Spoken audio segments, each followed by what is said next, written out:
Crazy Kraut, the story of the H-Man.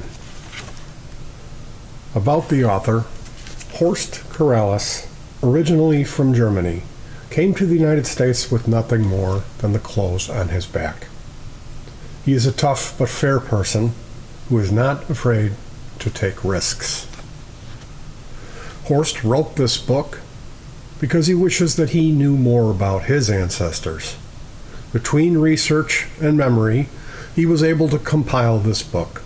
He's written it for his fans, their families, and friends. He has had an eventful and still leads an eventful, powerful, and exciting life, which is obvious through his writing. He forgives anyone who's done him wrong and wishes that anyone who feels he has done them wrong forgive him as well.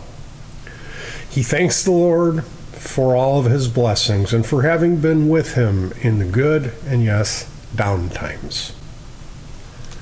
Crazy Kraut. A dedication. This is for my sons, so that they may have some insight about what happened before them and in their early years. This is some of my past, good, bad, real, not sugar-coated, mostly good. Before my time. My dad, Horst Korallus, was born June 12, 1899, in Memel. It is a town in northern East Prussia that the Lithuanians were after. His parents were farmers, so they wanted him to spend much of his time on the farm. Opa told us that there were times where he was watching geese so that they would not wander off, and he would pee into the cold ground and stand in it to warm his feet. That is what he did under the circumstances, but it would be uncommon nowadays. When he got older, his parents wanted him to harvest crops for them, but he would pay girls instead to harvest for him, and he would be rebuilding holding tanks for hotels. He would clean them out and put new cement up on the walls, like stucco. Now, these holding tanks were the place where the waste would flow into. I would say, kind of a shitty job, but the rewards were good. So he got ahead for himself and pleased his parents at the same time. Now came World War I. Papa was drafted and shipped off to France. This was circa 1916 or 1917. Here he was in a trench-to-trench combat, and he told us that one Moroccan soldier with a knife in his mouth had captured him. Papa said he was a very big guy, and he had never seen a guy like that before. The guy was black. Then there was lots more commotion. He was able to escape back to his platoon. When the war was over, he had a hard time getting back to Memel, which the Lithuanians called Klaipėda. He had to get back from France all the way through Germany and through East Prussia in the utmost eastern part. As we all know, Germany lost this war, and the winners chopped portions off from Germany, and Memel, Opa's homeland, was one of these areas, was given to Lithuania. This was German land for over 700 years. Now, Opa Johann had to endure this humiliation and joined underground patriots to recapture Memel, his birth town. He was in charge of taking control of the port. Big surprise, there was treason, and the night before he and his accomplices were to overthrow the Lithuanian government, he and his comrades were arrested and walked out of town to Kaunas, the Lithuanian capital. They were walked out of town with military police, one military man on each side of them. Outside of that, there were horse-mounted guards. In the capital of Lithuania, he was imprisoned for about 2 years, where he was mock executed. He learned to hate the Catholic Church because some guys, disguised as priests, would take confessions from his buddies. They would confess to the so-called priests, then in the morning, you would hear gunshots where some of his buddies were executed. And eventually, Opa Johan got amnesty, somehow, through the involvement of the World Court in Den Haag, the Netherlands. Where it all began. Who knows where it all began? Was it Noah's Ark, or was it when Papa was dating Muti? Let's figure it out. Now this is Muti and Papa. They brought me into this world, and I am grateful for that. A normal childbirth. Muti told me that I was a home delivery. It was Dr. Lockhart who delivered me on July 21st, 1930. Now, I shouldn't give away my age. Maybe I'm just trying to fool anyone who reads this. Growing up, I'm still working on this, as it's tough. In preschool, Muti and Papa were working, so my brothers and I were taken care of in kindergarten. I don't remember anything of this, but I have a picture of when we and other kids standing around a big round sink, looking more like a trough, brushing our teeth, being little dudes about 3 and 4 years old. Then there's another picture of a maid pushing a stroller with Gunter in it. Because he is the youngest, Brother Harry and I are standing beside it for the photo op. Wow, exciting. Muti and Papa were working then, and they also had an ice cream parlor called Zimbilgen Ice Uncle, which translates the cheap ice cream uncle. See, even then in those days there was an emphasis on price and value. Not really much has changed. They also had 7 guys pushing ice cream carts through Koningsberg, offering the finest of ice cream cones. I remember Muti telling us much later on in life that she would not give us any whipped cream on our cones. I guess that's why we turned out not too fat. I don't know when, but it was early on in our childhood that Muti and Papa would teach us how to save. We would have piggy banks, but we also had a card on which we pasted stamps, and when the card was full, we would take it to the bank and add that piggy bank to our account. We had these savings books, and we guarded them. Joining the Hitler Youth. There was no contest who was to be allowed to join this club. If you were 10 years old, not Jewish, gypsy, mentally ill, or handicapped, you were in. Period. I do not know what other exemptions there were to be excluded from this elite group, so I was in. Period. I don't remember any hatred teachings or us being told that we were some superior people. Our meetings were physical exercise, like workouts in gym. Tarzan swings, where you grab the rope that's hanging somewhere away from the wall, take it to the wall, climb up some monkey bars, and swing away. There were some meetings where we were taught how to march in formation while we were singing patriotic songs. These meetings were once a week, mainly on Saturdays. But then they had some meetings on Sunday, and this did not go well with Muti. She simply said no, and we went to Lobenici Kirche, which I'm sure you figured out. It's church. At home, alone. When I was around 6, Brother Gunter was 4, and Brother Harry was 8, I think. We kept ourselves busy, alone at home. At one occasion, Muti came home and put one after another of us over her knee and slapped our butts very distinctly. She cried while she did this. We earned this special attention because we were following our beautiful canary around until he finally gave up. Unfriendly observers may say that we chased the bird. Then we placed him into a thermos bottle, out of which he just would not come out. At the time, we could not figure out why. At another occasion, we thought there would be nothing wrong with pooping on newspaper and dropping it out of the second floor window.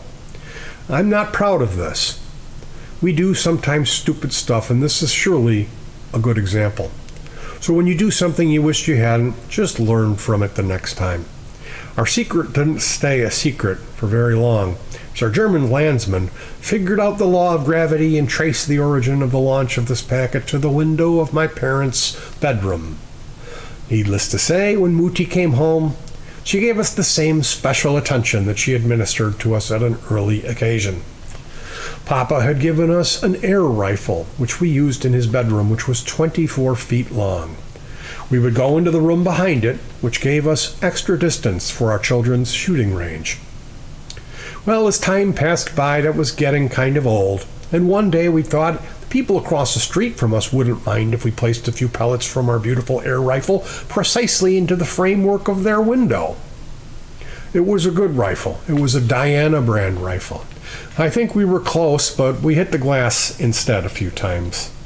Now we felt kind of bad about this, but then we were across the street, distance from this whatever.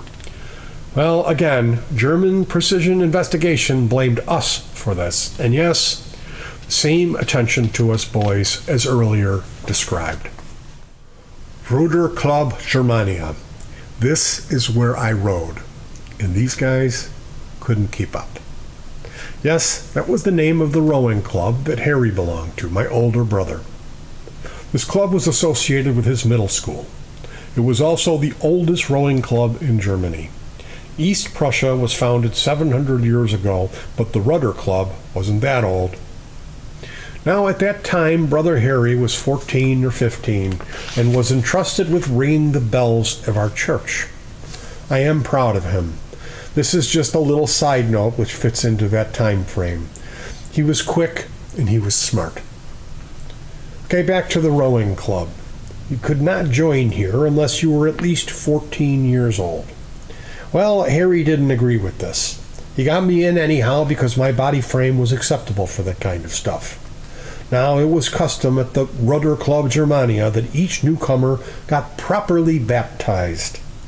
The ritual here was that several senior members of the club would hold on to any body part or clothing of the new member, swing him to and fro for a while, and then, of course, shouting well wishes, and then toss him as far as possible out into the River Pragal. This is where our boathouse is located. That would normally happen from the floating platform on which our boats were launched. Well, Harry wanted to change the bylaws. Harry wanted to forego this procedure, and it turned out to get to be a brawl where I got baptized anyhow. But most of the other members got rebaptized.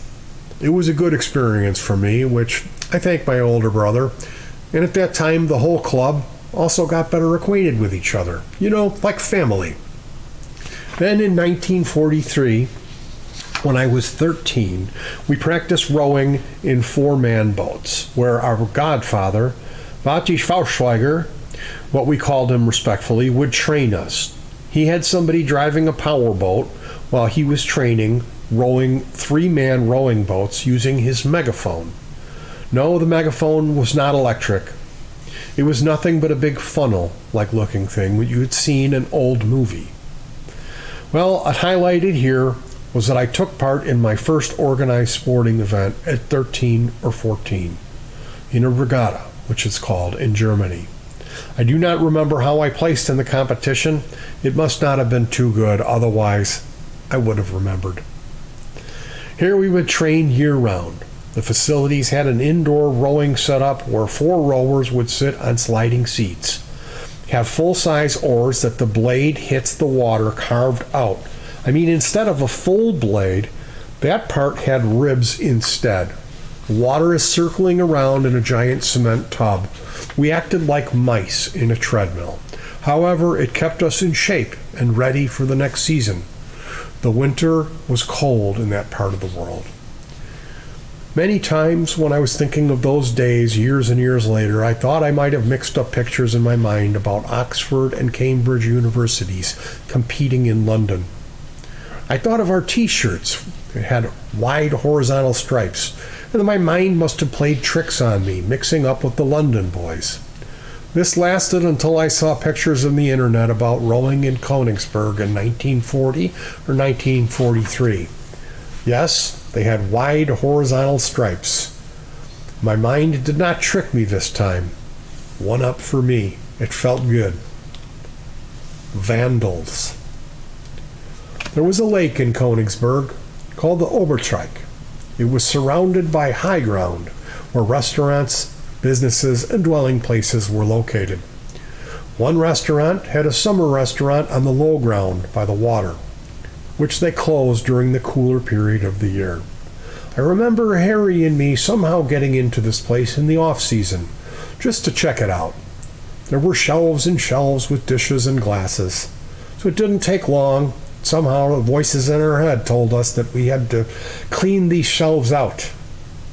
We swept everything on the shelves and broke all of that stuff. We ran away and were never caught. Adolf Hitler. It must have been around 1938. Many people had gathered around the Koningsplatz, a big intersection in the middle of town. People filled the sidewalks and partially the streets. There were no bands or fanfare. A Mercedes-Benz convertible just showed up and rolled slowly through the Koningsplatz. Adolf was standing there. He was supposed to be in the passenger seat. Maybe he stood on the seat because he was kind of short. At least that's what it looked like. His right arm gave the typical half-crooked Hitler salute. That is the only time I saw him in person. Digging trenches in Poland, building the Ostwall. It was August 1944. I was 14 years and 1 month old. I don't remember how I was invited to this glorious event, but we were transported off in a long train with other children my age. We had no idea where we were going. I remember we left from the Hauptbahnhof in Königsberg, which was in the southern part of town. It was also the most modern of its kind at the time of installation. When we got to our destination, on the first night, some of us slept on the cement floor in some kind of garage or barn. No kidding, it was brutal. Try it sometime. The place where we got was the Osterode, close to the border of Poland. In the following days, we marched into Poland. We ended up sleeping in barns, in the loft above the animals. Here we learned the difference of sleeping in hay or straw. Which do you think is better? Yes, you learn it really quick. Straw has air pockets which insulate. The hay does not. So you want to sleep on the straw when it's cold. You don't need to be a professor, but you need to learn this really quick, however. Hay is good for cows and horses. They love to munch on it. We would get up before dawn in the morning. We were fed from big kettles. Then we marched to our destination through the woods while it was still dark, singing songs of camaraderie and loyalty and toughness. Yeah, it's cool stuff if you see it in a movie and if actors do it, but not so much when you're a little kid. Our mission was to dig trenches and to stop or slow down the Russian army. This was the area where the Russians had a hard time in World War I.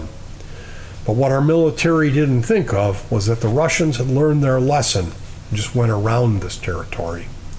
I don't remember the dimensions of the soldier trenches, but when we were assigned to build anti-tank trenches, they were 3 meters wide on top, 3 meters deep, and tapered down to 20 centimeters wide at the bottom. Each kid got one section like this, which was 1 meter wide.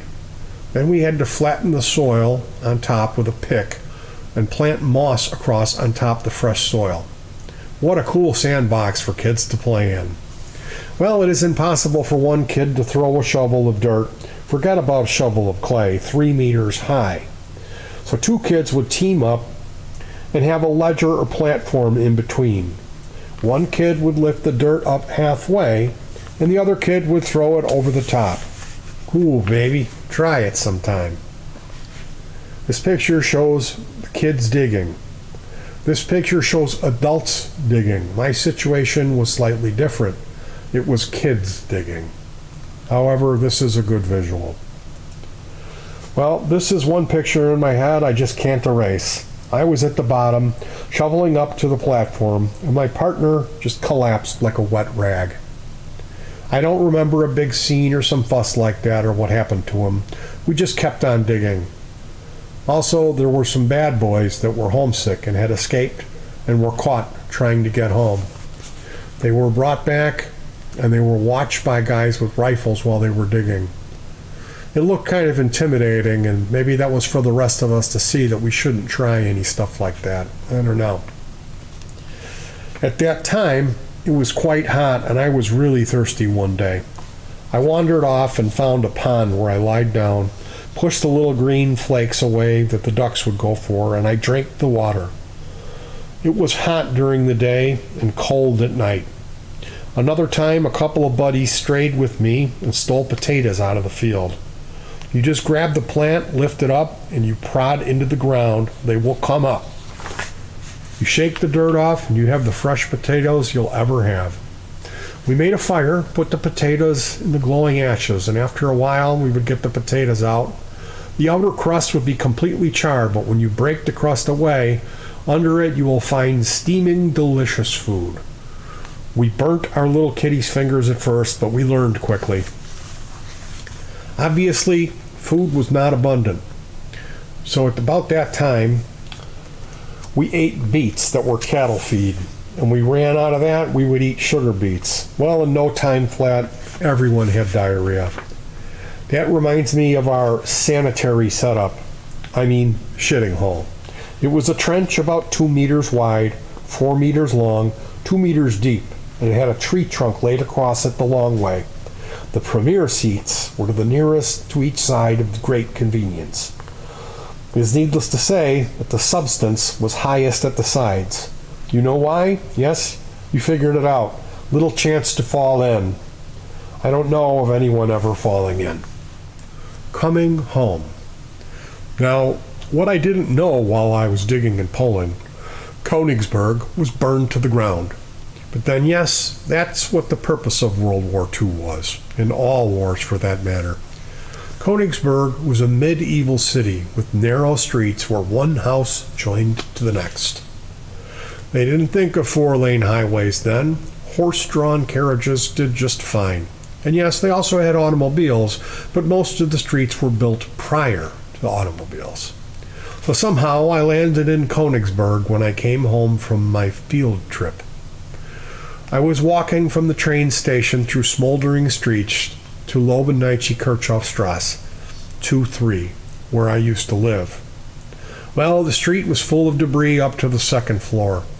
I was numb. I made my way, walked to the Norbenhof.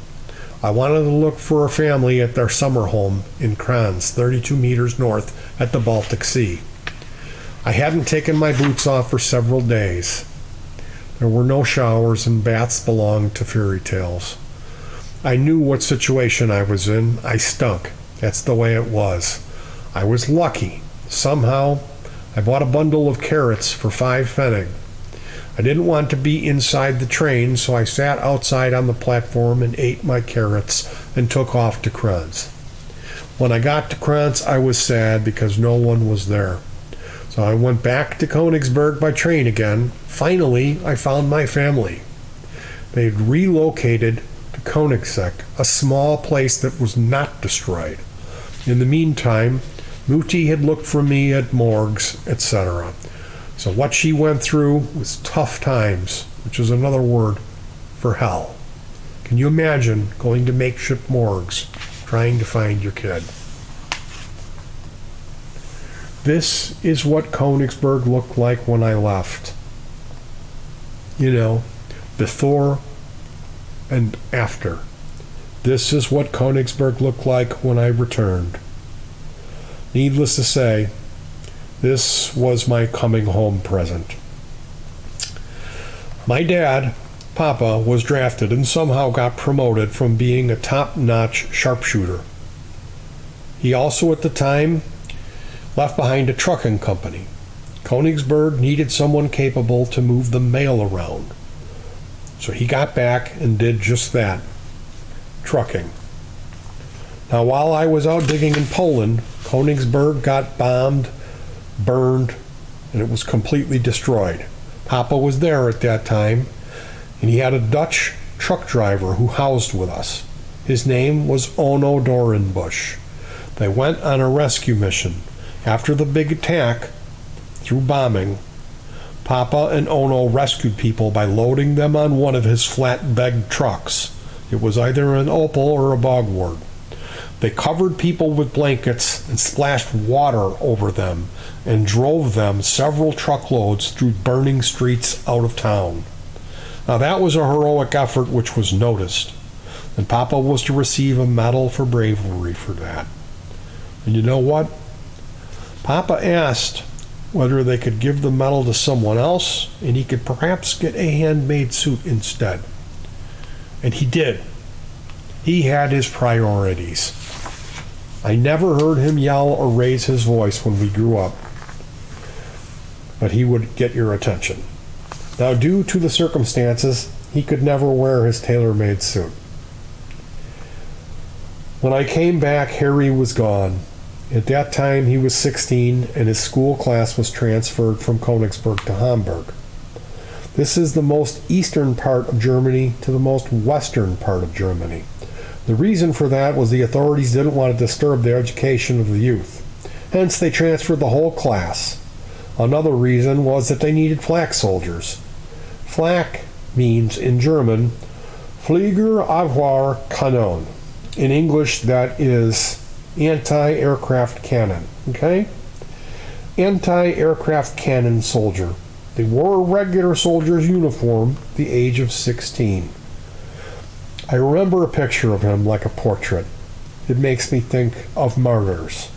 I remember his picture, a shot of the upper body, his face looking sad. Here is a young boy in a setting where he did not belong. But no, during this day, his education was pursued, and at night, he and his classmates were manning the flak cannon. Yep, anti-aircraft guns. What an experience at the age of 16. Harry told me that he was a K4, and at one occasion there was a malfunction of another cannon, and one of the soldiers, kids, was crippled. Now how about a little Dr. Zhivago? Back to January 31st, 1945, Gautier Koch, governor over East Prussia, ordered over the radio that everyone should evacuate. We could hear at that time that there were artillery grenades hitting. Lots of fireworks, but with much more shaking of the ground. And you wouldn't yell yeah like at the 4th of July or New Year's Eve. Well, we did evacuate. You know what that means? You get up and leave. Leave. See the movie Dr. Zhivago. My parents took a couple of blankets and a briefcase in which Papa had a slab of bacon among other stuff. We walked in deep snow towards Pillau. That is a port off the Baltic Sea. I remember that at some time we got to hike with some military truck, but lots of walking in deep snow. Not a walk in the park. This was not a picnic for these people.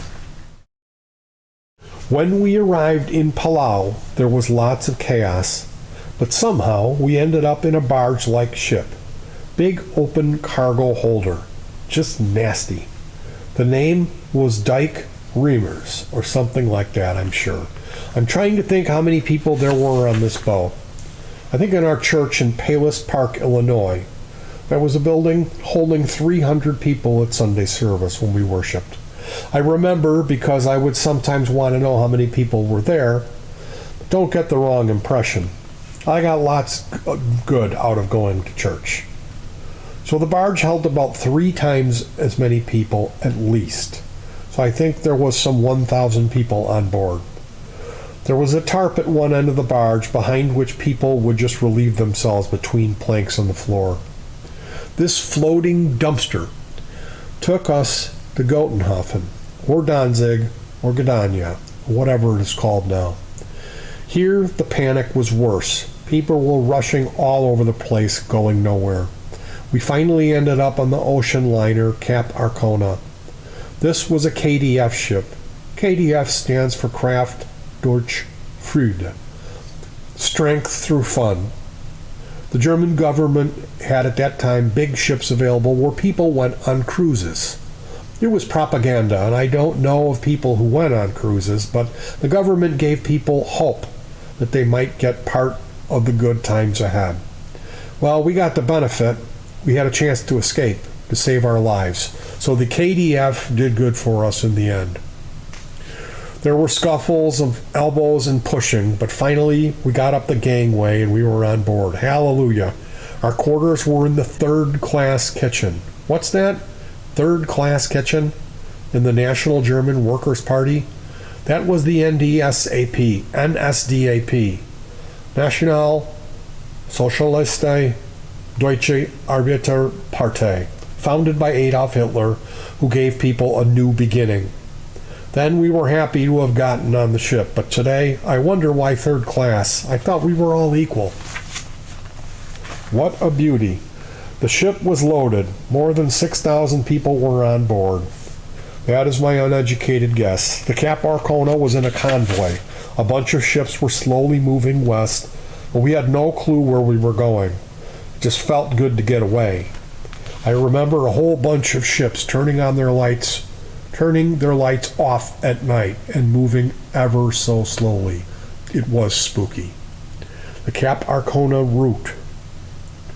We learned later on the German evacuation ship, the Wilhelm Gustloh, with thousands of civilians, had been torpedoed in the Baltic Sea about 2 weeks before we left, so we anchored eventually.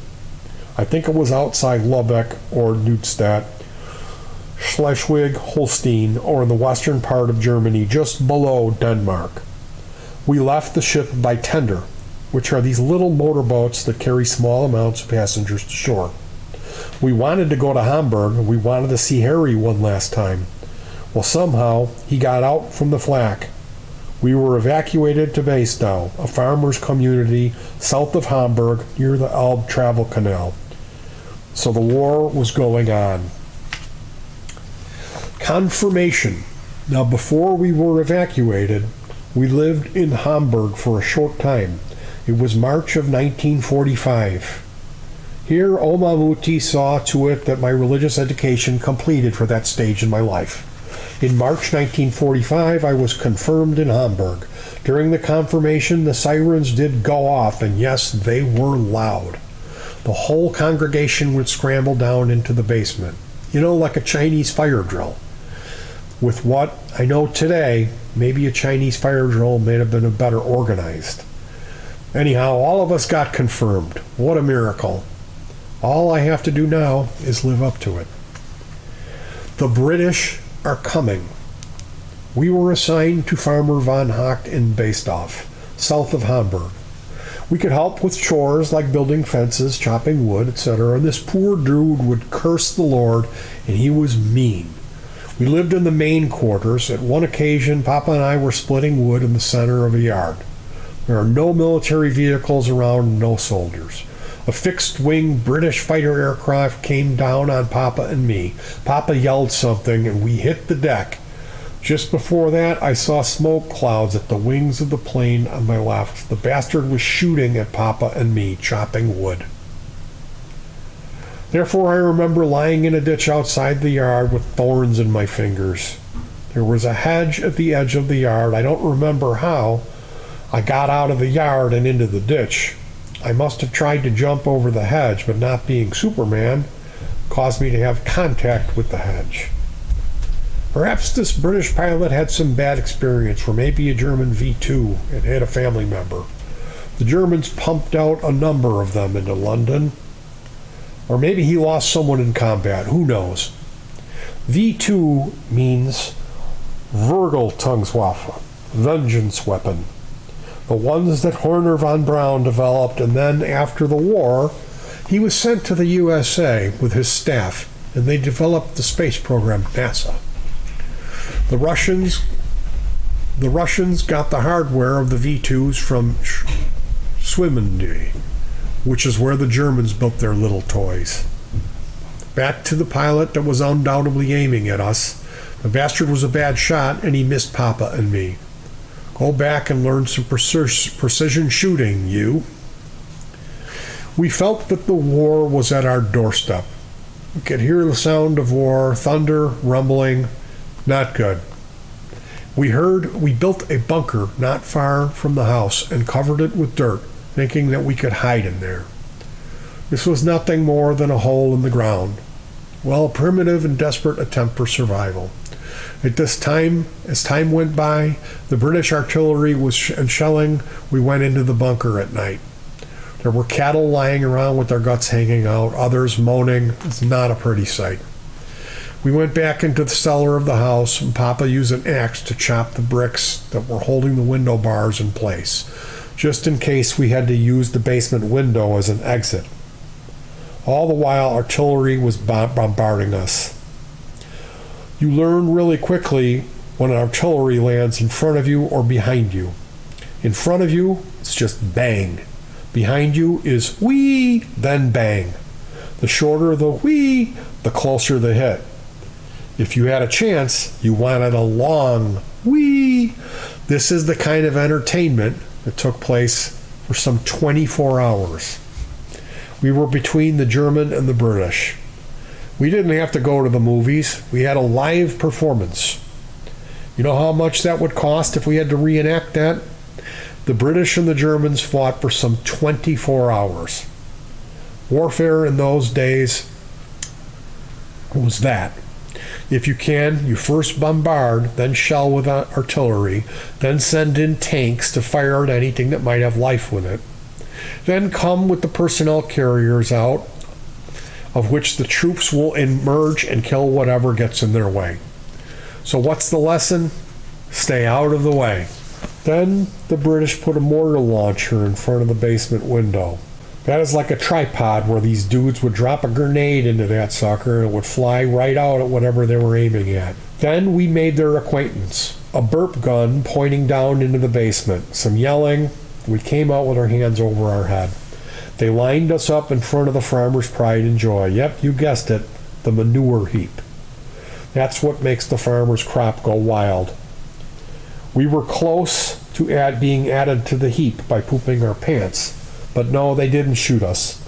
Otherwise, I couldn't tell you about this. They lined up more people at this gathering point. Well, the hard-working, busy folks moved on. I mean, the British soldiers, and we had many toys that they and our German folks left behind. Cool stuff, baby. Playing with live ammunition. Yes, the proper toys for boys. We were lucky. We had Harry, the trained K4 flak soldier. Harry would collect 2-centimeter ammunition that would also be used to be shot from aircrafts. This ammunition would detonate upon impact. The shell from which it was projected was about 3.5 centimeters in diameter. Lots of gunpowder to propel these suckers. Harry would whack the projectile over a thick branch so that the part would separate from its shell. Then Harry would collect the gunpowder, which was made long lines with, which would lead to a heap of gunpowder, some half-gallon, I think. We would light the line and then watch the heap go puff. Just a quiet puff. Harry would then disarm the projectile by unscrewing the detonator, and then give it to Gunter to play with. Cool toy. Very different from what the kids play with nowadays. Nowadays, kids play with computer games where they shoot the bad guys and then they live happily ever after. These are the games that are sold at computer game stores. Well, if you're in a real shootout, you might get shot, even if you are the good guy. Oops.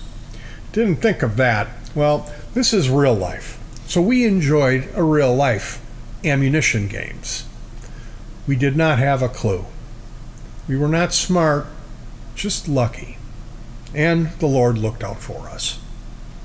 At one occasion, we found a car. It was an Opel that was by the wayside. We wanted it to go for a ride, so we just pushed it down a steep embankment and ran away. But before that, we also tried to set the gasoline tank on fire. Gone fishing. As I said earlier, we lived near the Elbe Travel Canal, and we were looking for food. In the canal, there were fishies. We just had to get them out of there. So Papa explained how to pull the pin on Eierhandgranat, which is German for egg hand grenade. Harry got the honors to launch this intriguing toy. As we hit the deck, a good-sized water fountain shot up into the air, and we jumped into the water, throw them fishies to land that had surfaced. Fishies that are too close to the explosion were torn apart. A little further away, they would be severely stunned, and those were the fishies that we were after.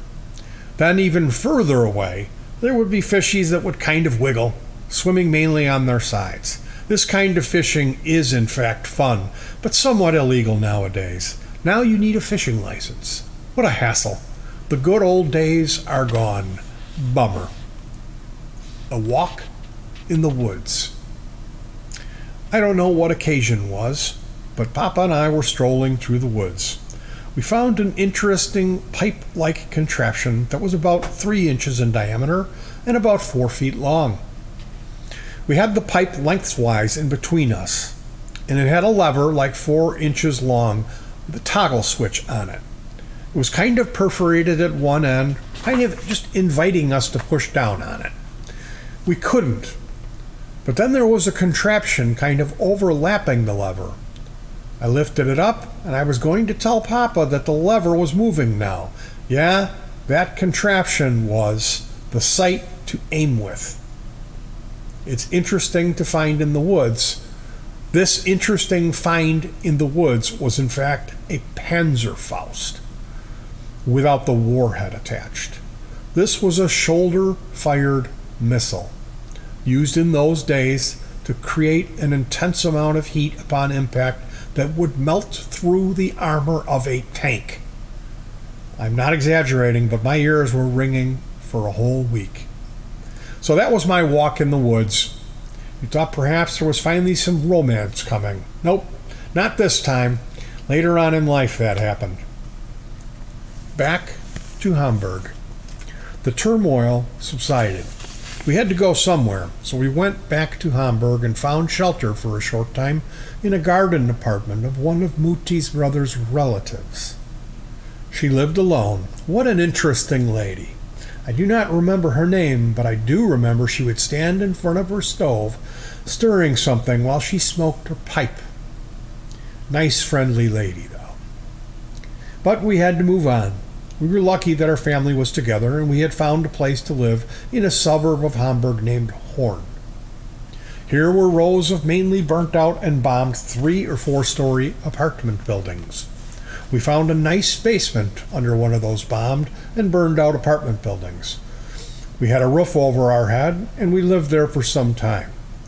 It was not a luxury hotel, though there was a ceiling and other inconveniences like romantic candle lighting, catered water, and a bucket as a toilet, and more. But we had a place to live. Moonshine. Other people occupied basements nearby, and Papa had a buddy with whom he fermented sugar and sugar beets. They added yeast for the fermentation, and when the time came, I was instrumental in building a still. This is short for distillery. It's a pot filled with fermented product, which was boiled. A tight lid with an escape pipe attached to the lid would then snake through a cooling pot, out of which would drip the booze. They took their task very seriously and filtered the stuff that came out, the moonshine. They use a charcoal and paper to filter the final product. I was fascinated. Here comes the good life, squatters. Now, in the meantime, we also wanted to get out of this kind of ghetto or squatter life. We started to collect material which we could recycle from these demolished buildings. We salvaged whatever had some value. Imagine being in a kneeling position in a window frame, which is in a wall of a burnt out and bombed building 3 stories up. You start whacking at the window frame above your head. You whack the window sill that you stand on to move it out so that we could have windows for the house that we are trying to build. Then we would let the window down with a rope. To get from one story to the next, we would toss a rope up through the window opening. Of course, there was no more glass in it. Then we would tie the rope into place and climb up to the next floor. Sounds kinky? Well, it's not. If there would have been any good opening for a circus act somewhere, we would have been good candidates for getting a job looking back at it. Then I remember we would reclaim bricks. The easiest ones to harvest would be from the interior walls. The mortar here was lime, not cement. Cement is tough to chop off. Lime pops off with a slight tap on the side. So we had Gunter because he was the lightest, riding on top of a slightly leaning interior wall, which was 1 brick wide. The bricks were staggered. He used a hammer to pop the bricks out, and then he would toss the bricks down where we had a bed of loose mortar and sand on the ground where these bricks would land without damage. He would be busy knocking them off and drop them down to one side, while I was picking them up on the other side. And you know what? In a hurry to get the work done, we sometimes make a mistake. Gunter tossed 1 brick down on the right side of the wall, while I was still there picking the bricks up. The brick strafed my left upper arm. I let out a scream of fear, and soon thereafter we were back at it again. My shoulder above the triceps had bloody scrape marks, that's all. If that baby had landed on my shoulder, would have smashed it. If the brick would have landed on my head, it would have had different implications. 1, perhaps my IQ could have gone up. 2, I could have developed somewhat of a headache. Or 3, might not have felt a thing and were in paradise surrounded by angels. Well, the Lord didn't want me up there yet, so back to reclaiming bricks, and boy, we needed a lot of them. Across the street, there was an unclaimed land, which was used by a number of people previously, who I think had vegetable gardens there. Well, it was there, and it looked attractive, so we just started to build a mansion of some 27 by 30 feet. Would this qualify us for squatters? Soon there were other folks doing the same. Somehow we were able to gather scrap wood to build a floor, walls, and a roof over that thing. Insulation? Funny, I don't remember any. Somehow, Papa was able to find a guy who knew how to lay bricks, and we were fortunate to have this resource of bricks available. There was only one more slight obstacle. We had no sand, cement, and lime. Oops. Well, a couple of blocks away, there was an embankment where the railroad would pass through. There were railroad tracks where we found some sand and clay. Whoopee! More resources were discovered. Now all we had to do was just drag them 3 or 4 blocks to our construction site. This was good physical activity, which made us tired but also strong. Of course, we all helped the bricklayer, and I picked up some skills here at an early age, which was a blessing, because sometime later, when life became less of this refugee squatter nature, I did in fact build my own little shack, in which I would have a workbench and fix and build things. But I'm getting ahead of myself. That was later on. We had no running water in this place, and the toilet was a bucket outside which did have a roof over it. It wasn't really too bad. Gunter, who is a hunter, would corner and trap rats in this area. These were rats that our cat would not mess with, but Emil the cat would kind of corner them, and Gunter would finish them off. Good job. When that bucket was getting full, we would empty it in our garden in a row that we would make so that it would be useful as fertilizer. But now we had to make a living. It was cold in the winter. We had to find stuff to burn in the oven and stove. Resources were available, scrap wood that would burn, but also coal at the railroad, which was not too far away. Some trains had open wagons which transported coal. So a couple of my buddies and I, we would jump on the slow-moving trains, fill a sack with coal, toss it overboard, and jump off. This went on for a while until at one point British soldiers cornered us and whacked my buddy in the face with a pistol because he said something. Well, this slowed our activities down. Papa would go to the harbor in Hamburg and take any work he could get, where he worked as a laborer and unloaded ship cargo. Any work he could get. Mutti would work in the garden, clean house, wash clothes, etc. At one time when I came home, she was sobbing and shaking. Mutti told me that she'd eaten some half a slice of bread, and we had not much bread. She had kind of broken down, but she felt so bad about it. She was tormented over it. See, we overcame these obstacles, but every day life was a challenge. We did not look at it like then, but that's the way it was. Later on, we even got running water and electricity. Try to live without that for a while, and maybe you will understand that you can live without it, but you appreciate it more when you finally get it. This is simple, yes? Then life normalized a little. Schools opened up, and I had to add an extra year on to graduate because of the year that I lost when fleeing from Königsberg. You know what? I didn't mind that extra year because of the nature of war and the way that countries are being taken away by the victors. Look it up in warfare strategy writings. What happened in East Prussia was that many Germans were killed. The women were free game for rape. And yes, my cousin Margaret bore a child of rape from a Russian soldier. It's sad, but it happened. The winners of the war were, well, you know, the Russians, the British, the French, and the Americans. They called the shots now. They cut parts off of Germany and gave it to the winners of the war. My birthplace, East Prussia, was German for 400 years before that. So what?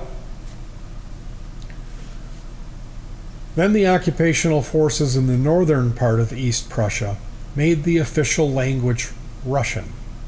Yes, if we hadn't made it out of there, we would be dead or we would be Russians. So how is your life? Having complaints about something? We live now in Hamburg. At some time, Papa had gotten himself a truck and did some trucking business. But the truck wore out and we went back to working in the harbor again. Here at one occasion, when he signaled to the crane operator to lower a steel cover over a compartment, the rope broke and smashed his knee. When Papa was moved off the ship with a crane and a cargo net, he pulled bone splinters out of his knee. Papa was a short but tough dude. I was told this by Osborne Arset, a Norwegian guy that just happened to be in the hospital bed next to Papa in the hospital in Hamburg after Papa busted up his knee. Osborne spent time with Harry, my older brother, in Australia. Osborne was expelled because he had an affair with an Aborigine woman. So he told me when I visited him in Norway later on. What a coincidence for something like this to happen. In the port hospital, where they had one wing where all the men had broken legs, some 20 beds on one side and 20 on the other side, Papa would get lots of injections on his thigh. It was full of needle marks. But he would say, "It's only the pain that hurts."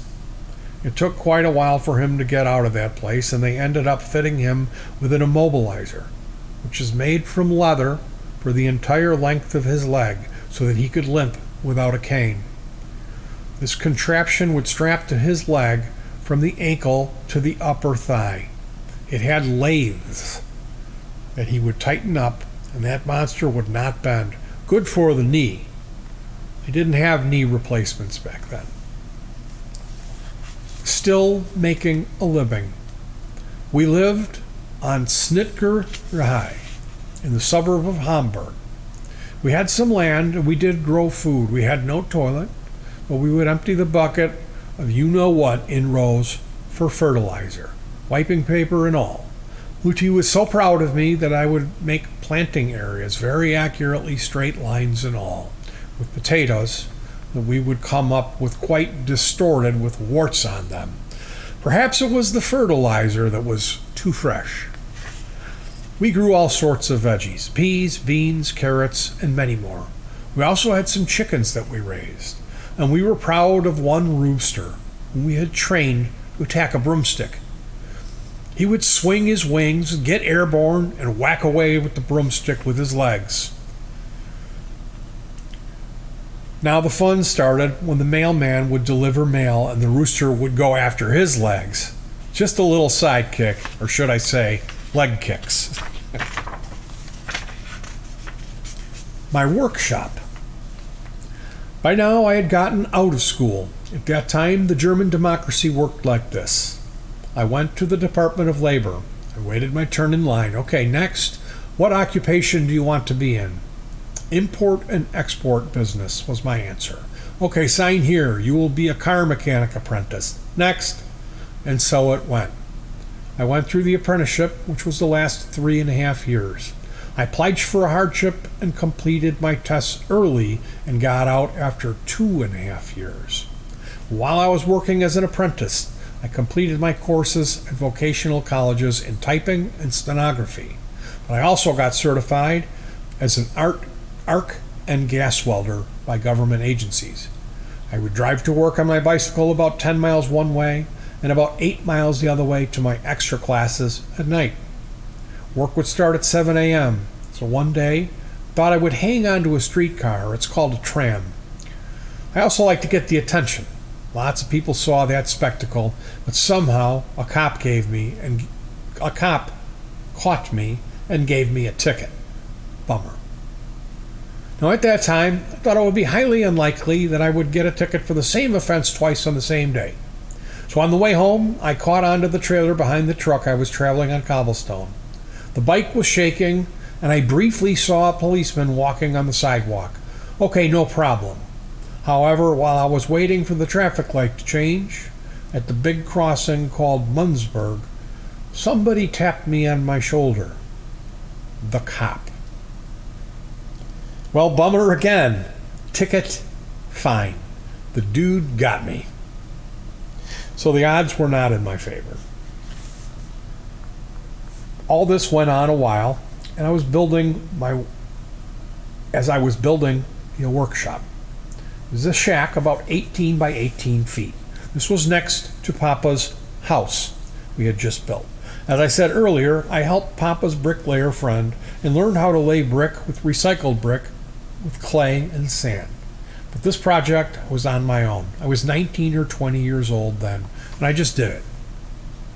Here, while still an apprentice at Karl Honch in Hamburg, was where I spent about 9 months in their blacksmith place. Here I learned to put steel rings onto wooden wagon wheels. I would help to shoe horses, but this was mainly a car repair facility.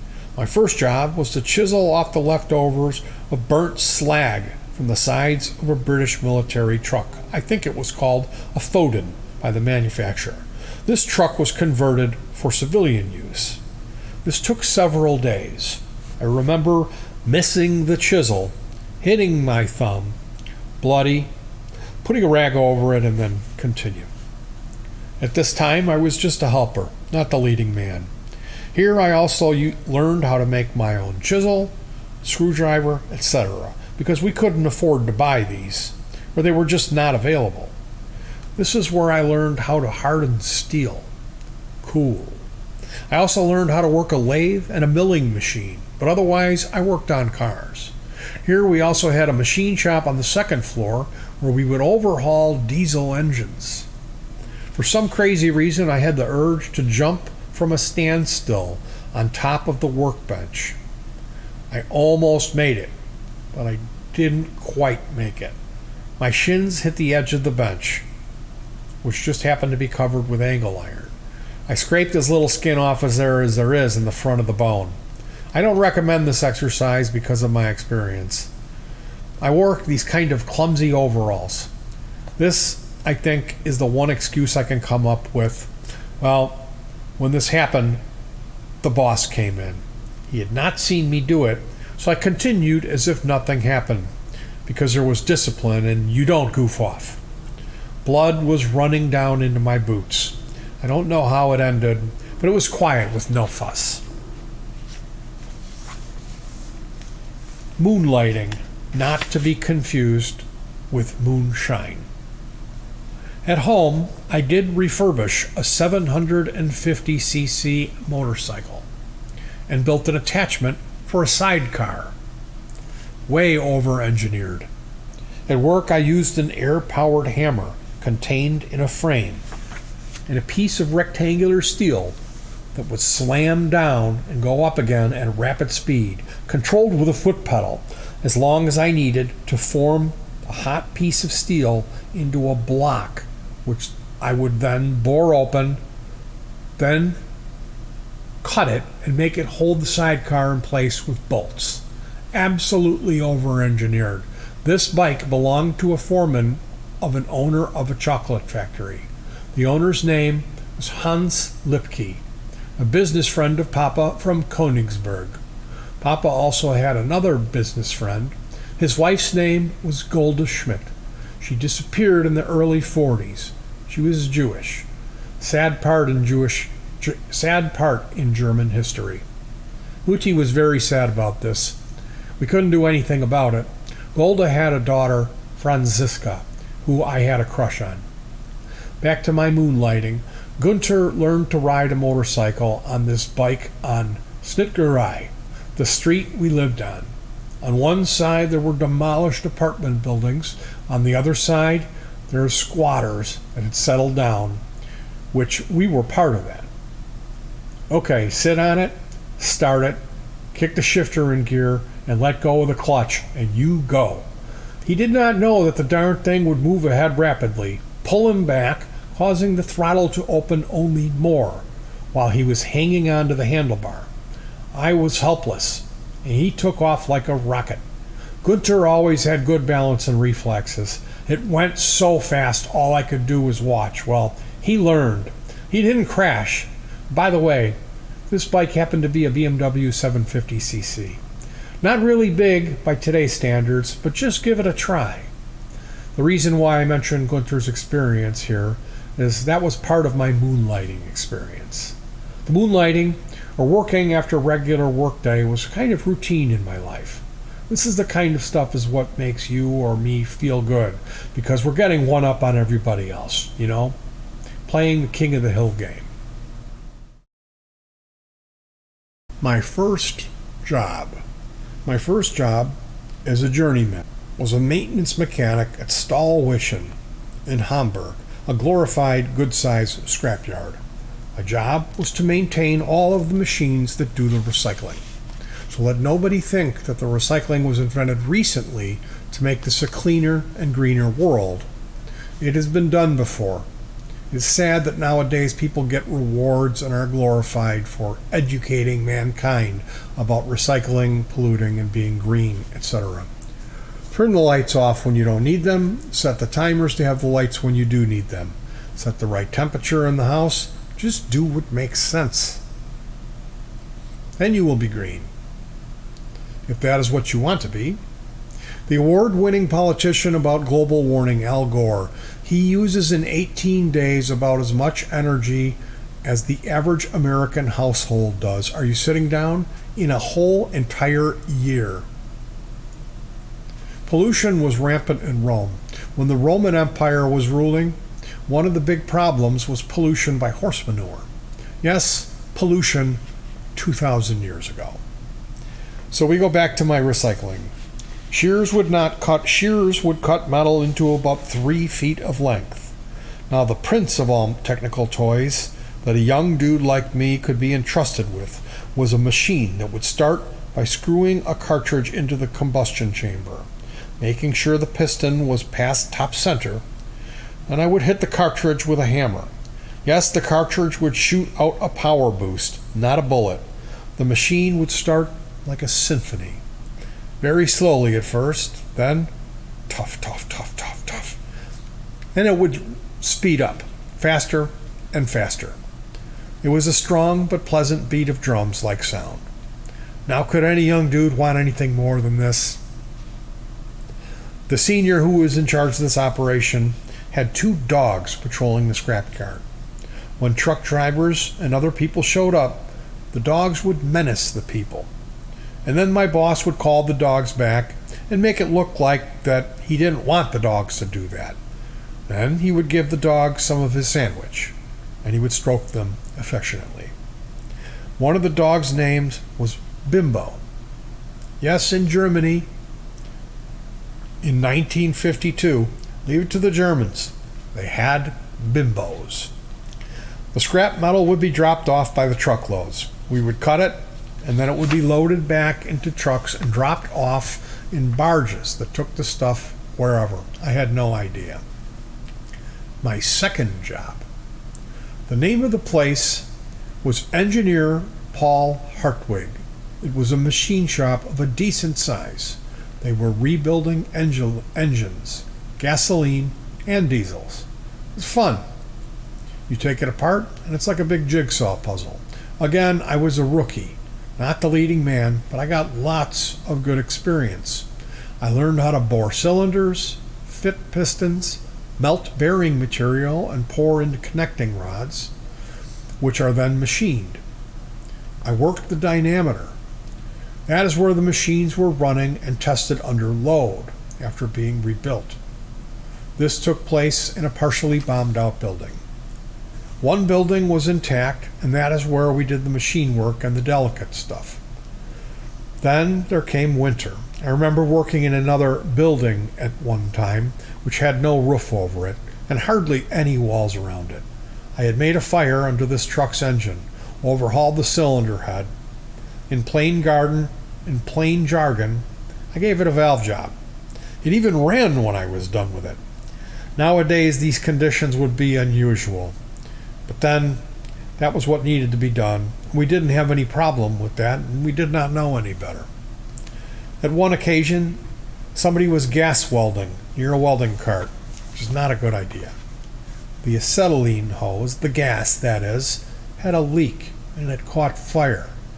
This was like a flamethrower, blowing right near the oxygen tank. Trouble for sure. Inside the good building. In no time, the place was pretty dark from the smoke. It happened so fast. One of the senior guys, who just happened to be a tank driver during the war, took control.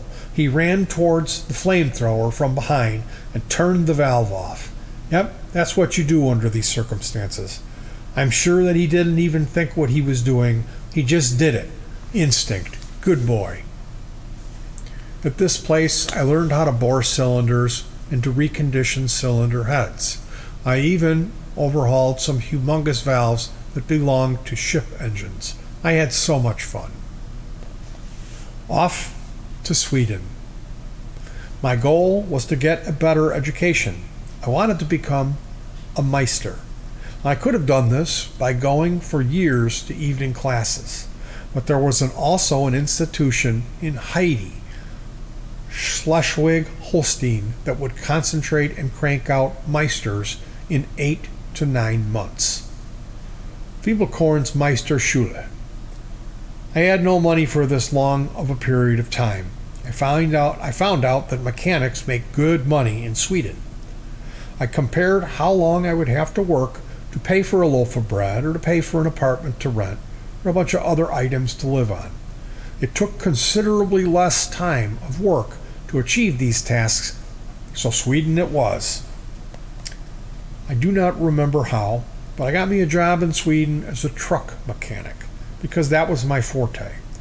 This is what I was doing before, and I loved working on heavy equipment. So here I landed on the train station in Landskrona.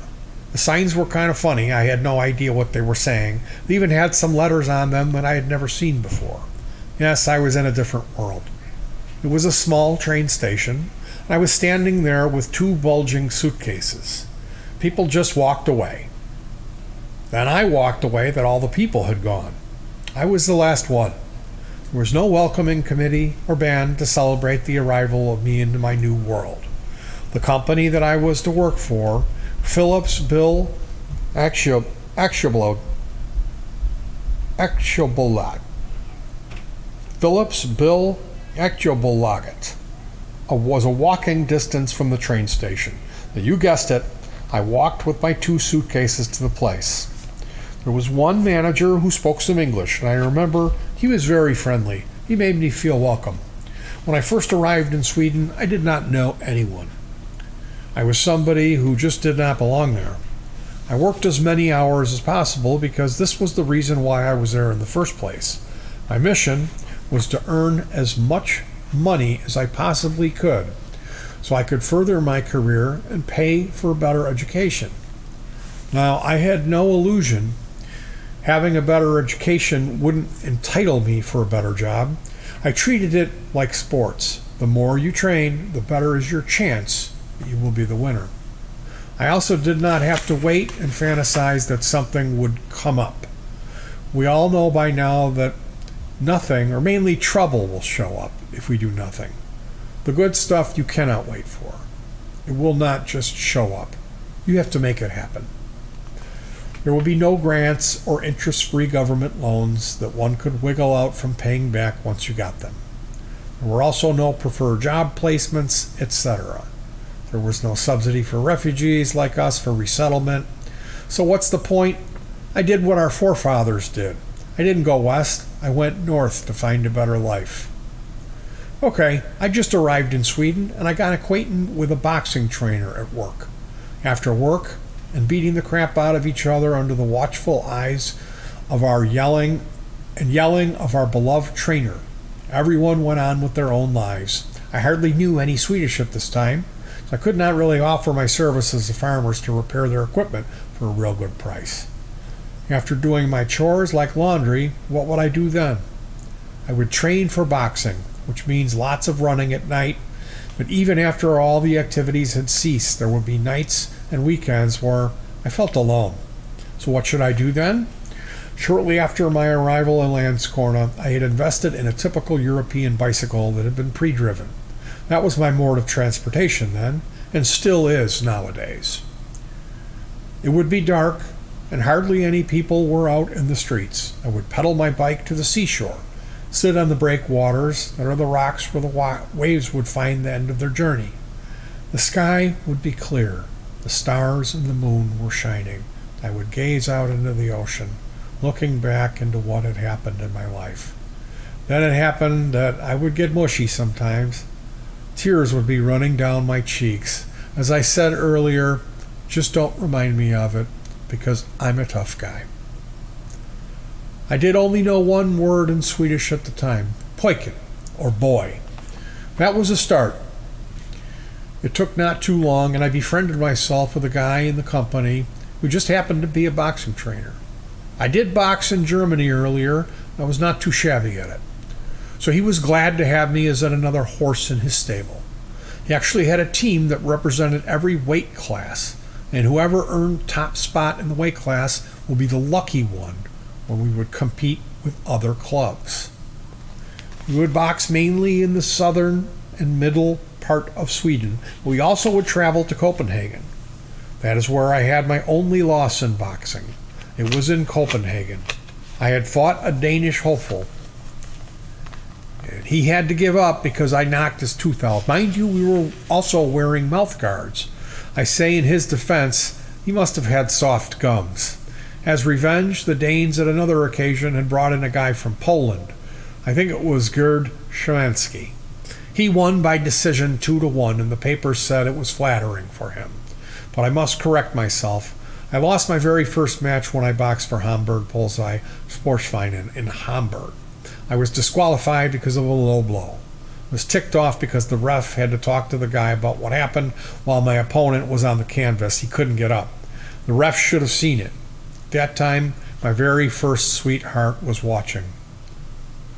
Mariechen Müller. It was kind of a different style from German sports training compared to the Swedish style at that time. In Germany, we would do the same thing year-round. In Sweden, most of us were boxing in the winter. In the summer, we would compete in rowing. Rowing, my highlight was third place in the national Swedish champion competition in a 4-man boat. It took place in Vaxholm, a suburb of Stockholm. One memory about training beyond the gym and in the ring was that I would run a lot. There was one Saturday early afternoon after work when I went running because you need legs for boxing. That's where the heavy punches originate. I remember that I was in kind of a sour mood, kind of ticked off, instead of using another word. I started to run on Helsingborgsvägen, leaving Landskrona, heading towards Helsingborg. My running consisted of taking long strides to cover distance, but when my breathing was under control, I would see a landmark. a tree, a milestone, or anything. Then I would sprint to this spot as fast as I could. Once I was there, I would go back to taking the long strides and repeat the sprint after my heartbeat calmed down. I was like a robot, programmed. When I came closer to Helsingborg, I thought, okay, get there. Then I returned. Thought maybe I would hitchhike back. Then I was just too sweaty, so I just kept running back home. It so happened I realized 2 weeks later that this were 42 kilometers that I had covered. This is the distance of a marathon. I was not impressed then. I also want to mention here that I did also compete in kayaking. At one occasion, I did compete in Varberg, where I did not do so well. I had fooled around too much the night before with Ingelil. However, the fame to this event was that Fredriksson was to compete there. He was a guy who had set up a record in the Guinness Book. Good for me, he did not show up. Otherwise, I would have looked even worse. I enjoyed working out. Part of my training was that I paddled my racing kayak one Sunday morning from Landskrona to Hven. That is an island between Sweden and Denmark in the North Sea, plain and simple, ocean liner territory, and it's a good distance too. I went there and back before noon, and then I just took off after noon on the same trip for the second time in the same day. Nuts. Once I turned around on my second trip that day, I found that the sea had churned up and it was in my face. It took a long time to paddle back. It got to be dark. A ferry, the Viking, spotted me. The water was too choppy, and this is why they did not pick me up. I had to hang on to the buoy to let the water out of my kayak. The Viking put the light on me. I got back to paddling again. That buoy was covered with tar. I was smeared with tar. I wore a Dago t-shirt then. The first thing I did when I finally made it into port was board the Viking.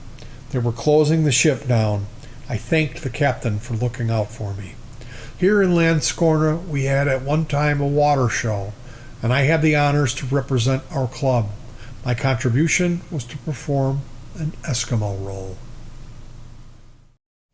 Trip to Lapland. Lapland is the northern part of Sweden, where the Laplanders would herd their reindeer. You know Rudolph the Red-Nosed Reindeer? That's where he's from. But he also speaks English. Our rowing and kayaking clubs were housed in the same facilities. And that's where Sture Thulin was one of my stiff competitors. But we were also friends. Just trying to beat each other all of the time. There was also a fellow hanging out with us that was a one-man photography shop. He was Hasse Peterson. The three of us decided to go on a vacation to Lapland. We took a train and we went all the way north. Our travel attire was complemented by a rucksack and hiking boots. It was a long ride and the train seemed to stop at times for reasons unknown to us, but we didn't mind. I would take the opportunity to jump off the train and collect pebbles for my slingshot, wherever I could find some. I had made my slingshot out of welding wire. I made it with a cut-up truck inner tubes, and it had a handle that was covered with a colorful cord. It was a beauty. I was not too bad with this tool.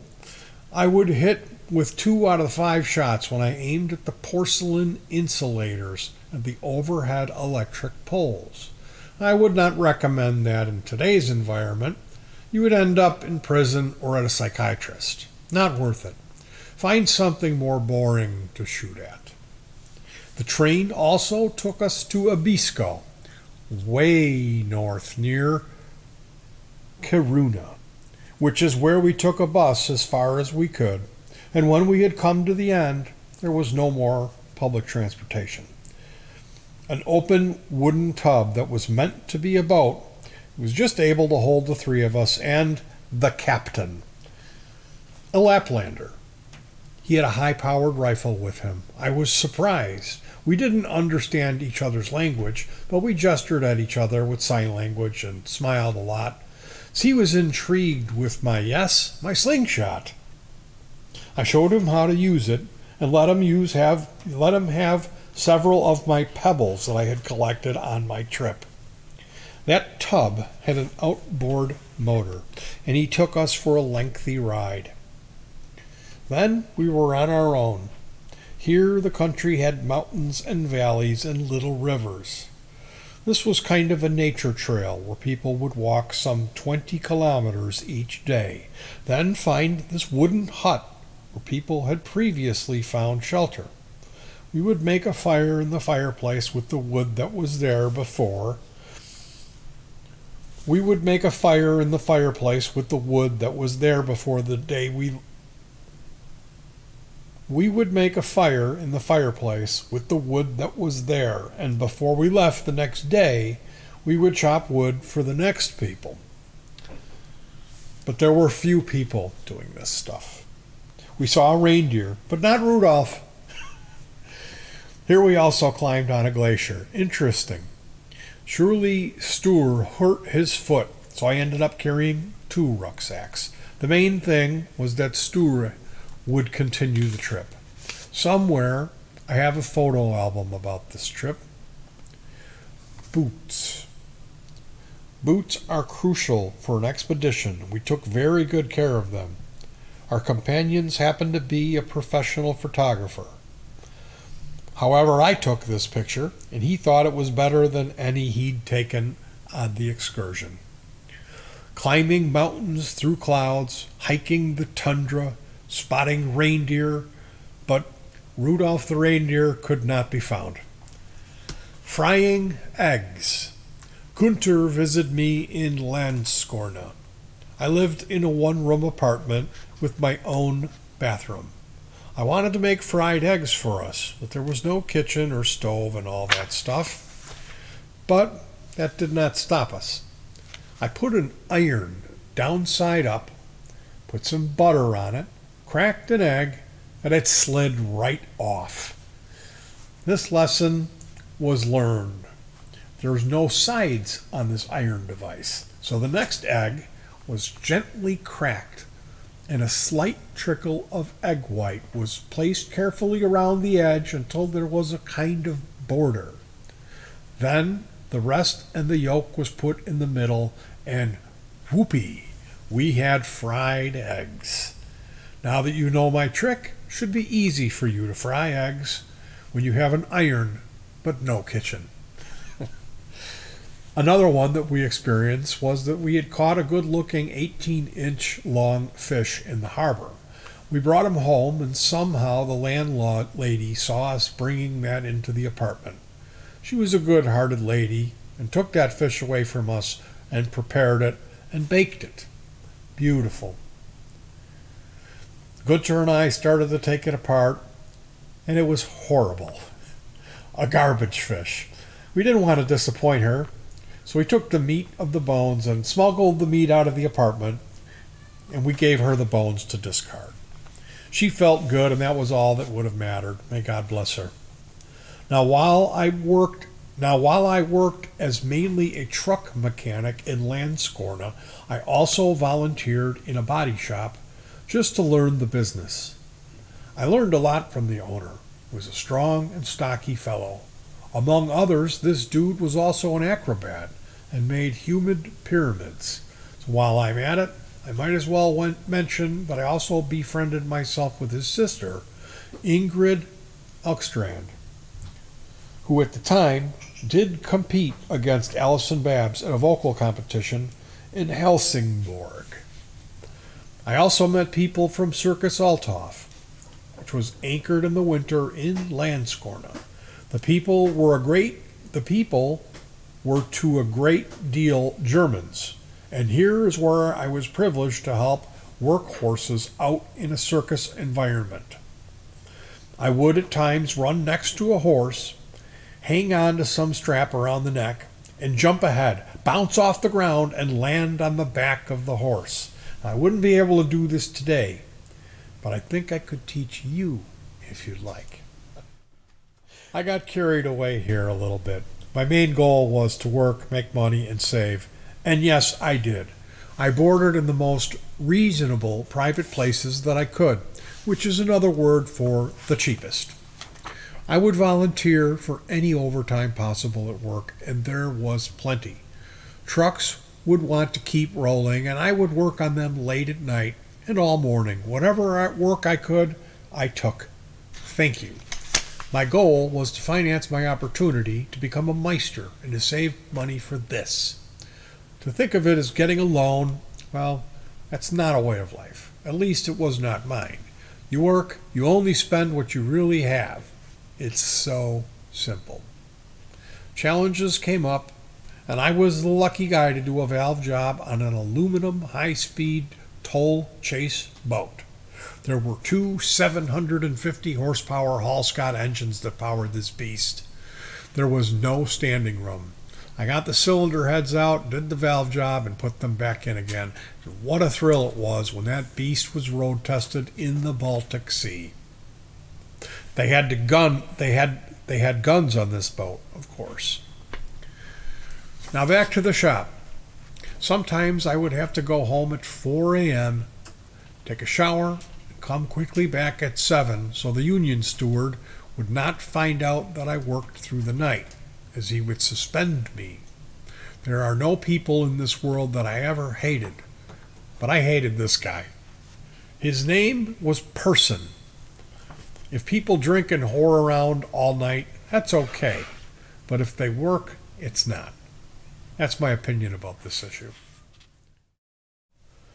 Moonlighting. Here we go again about moonlighting.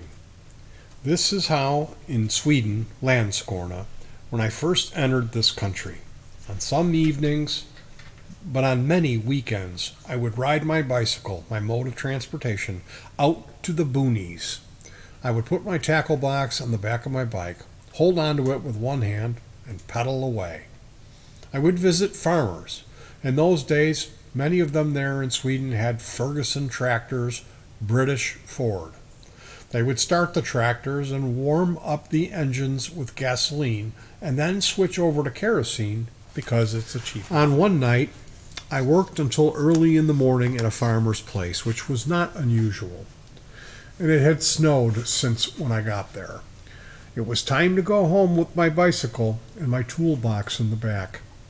I made it to Helsingborgsvägen, which is the main drag where buses would run. I would try to ride in the path which was made by the buses, but now and then I would just lose control of the bicycle and would land in the snow. I would then be picking up the tools that had fallen out of the toolbox and continue until I had made it home. Happy days. I didn't think anything of it. My goal was to earn money to better myself. If I had known what I know today, I would have locked my toolbox or done whatever. But that was then. So let's do today. What we know needs to be done today. Renting a sailboat. Sometimes I would take a vacation and come back to Hamburg. I definitely spent every Christmas at home. However, I remember one sunny day that I had been visiting in Hamburg. This was a special occasion and I wanted to do something special. So Gunther and I rented a sailboat on a lake, the Osnalaster in Hamburg. I had been sailing once before and I was confident that I could handle it. We rented the sailboat, which I would rather refer to today's terms as a clumsy, heavy little barge. We took off. There was a nice little breeze. We sailed all over the lake for quite some time and enjoyed our excursion. It was something completely new and different. There were many other sailboats out there, and we maneuvered around them quite well without hitting any of them. But now came the time to return our ship. No problem. I steered it towards the floating dock, and then I couldn't find the brakes. I planted that plump beauty right into the dock. The dock moved a good bit, and we came to a screeching halt. We were lucky that the fat and clumsy barge was overbuilt, so heavy. There was no damage done. Only my ego was bruised a little. Now I wonder if those people who rent these ships out have a mind that there would be sailors like us showing up. my journey to become a Meister. So I saved my money and came back from Germany and was accepted at Meisterschule in Heide, outside Flensburg, in Schleswig-Holstein, just in case someone is trying to check up on me and my authenticity of my story. The mentor of this unusual institution at that time was Dr. Fiebelkorn. I remember him very well with his accent from Cologne. Cologne is what some people call it. This was a very high-demanding, high-tech institution at that time. We would start working with our hands at 7 a.m. doing manual work, blacksmith, lathe work, diesel pump calibrating, etc. Stuff that was needed to keep cars and trucks running. The German mentality was then that if you wanted somebody to do something, you had to tell them what to do, and then they should be able to show you how to do it. That's why we were trained to do these things. So after we would have breakfast, then we would have classes.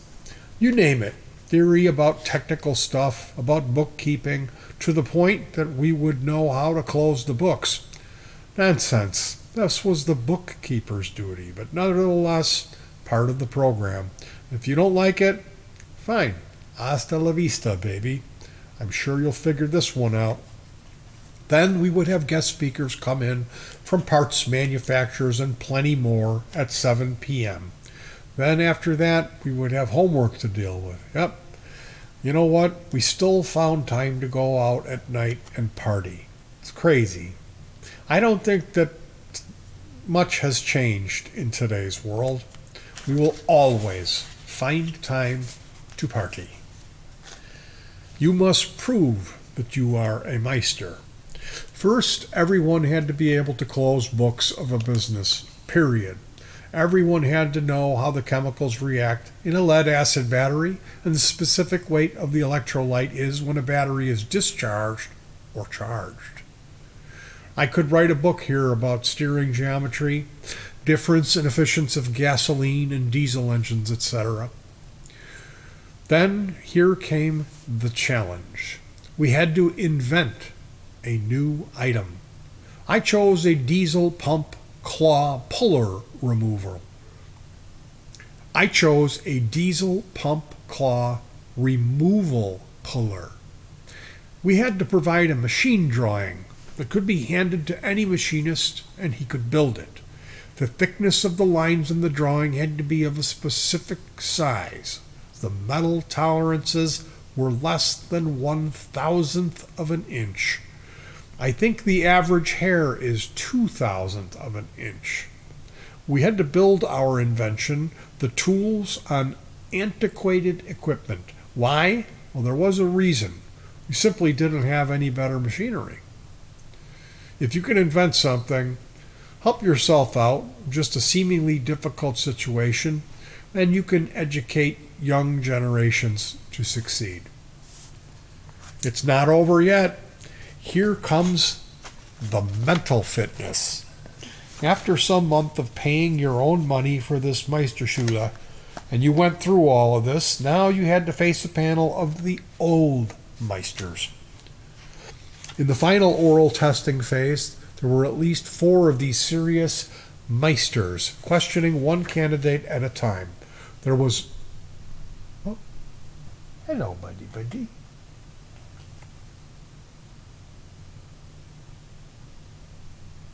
He's my good friend.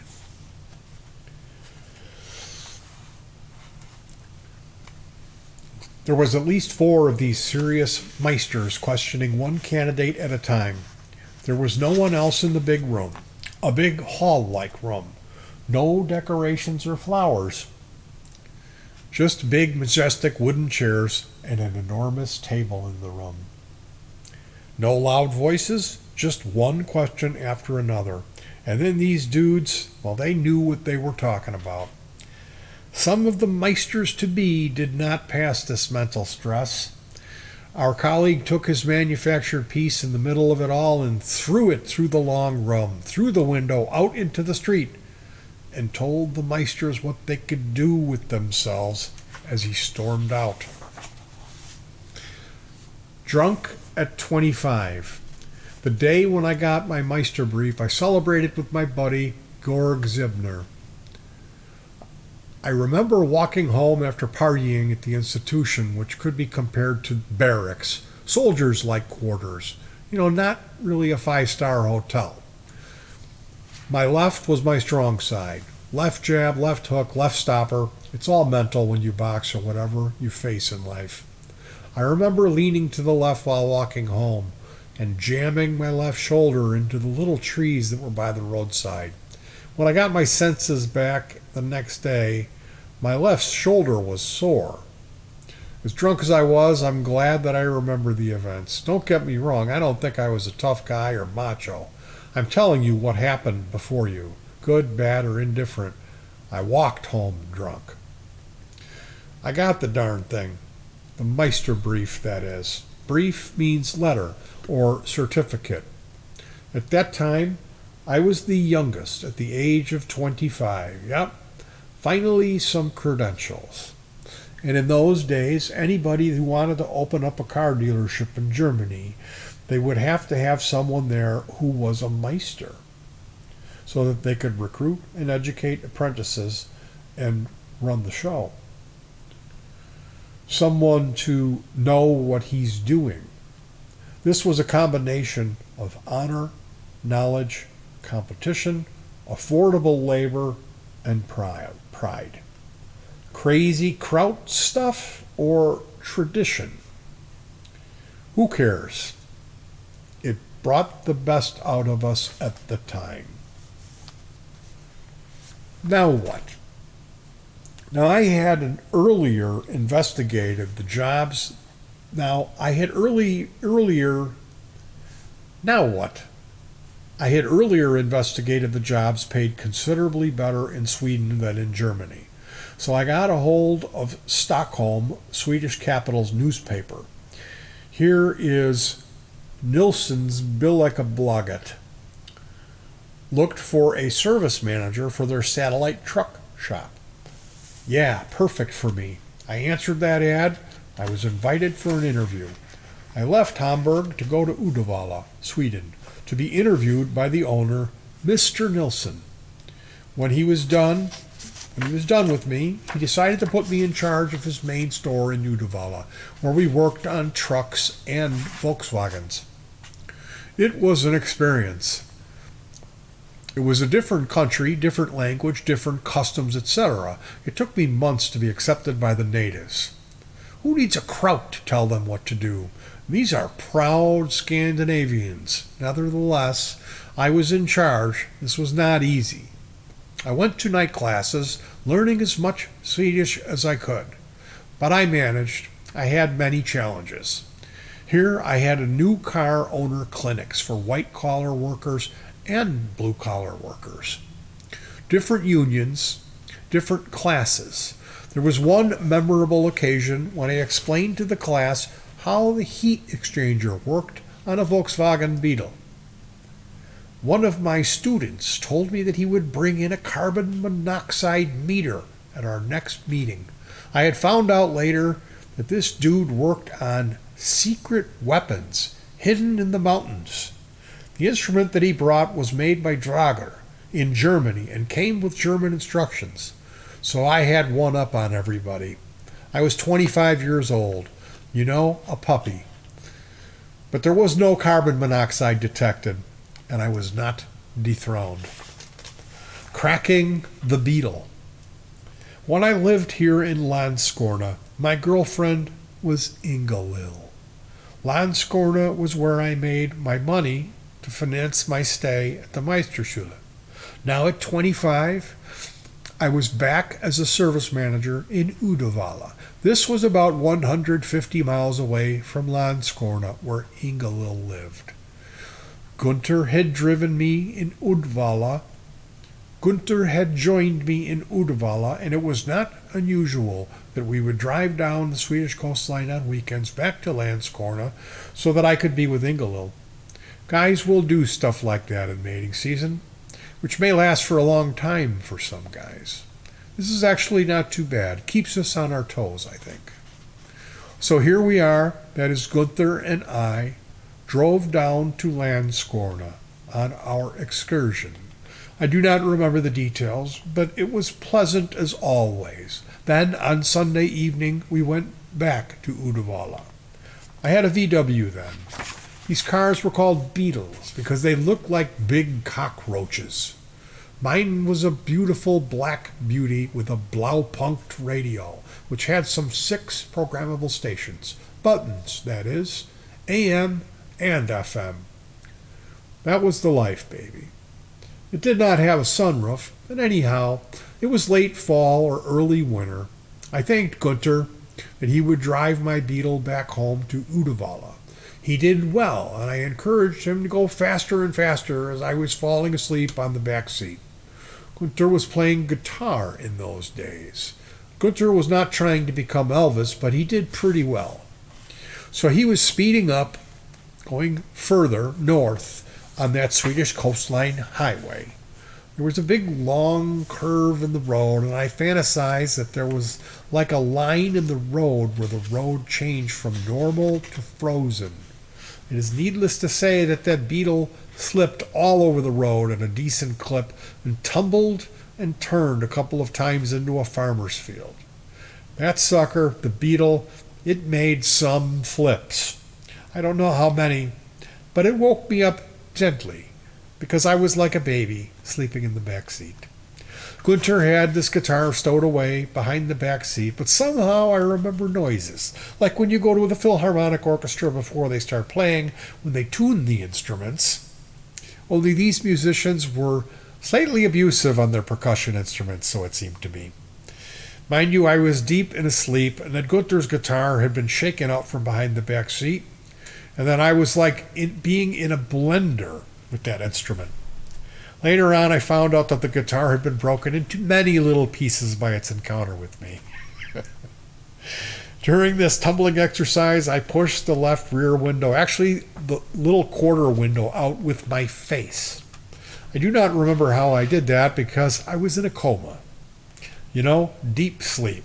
My upper lip had a decent cut in it. This cut was finally tied up at the Uddevalla hospital. When I got there the next morning, they did it with a wire and no Novocaine because this happened some hours earlier, so they said.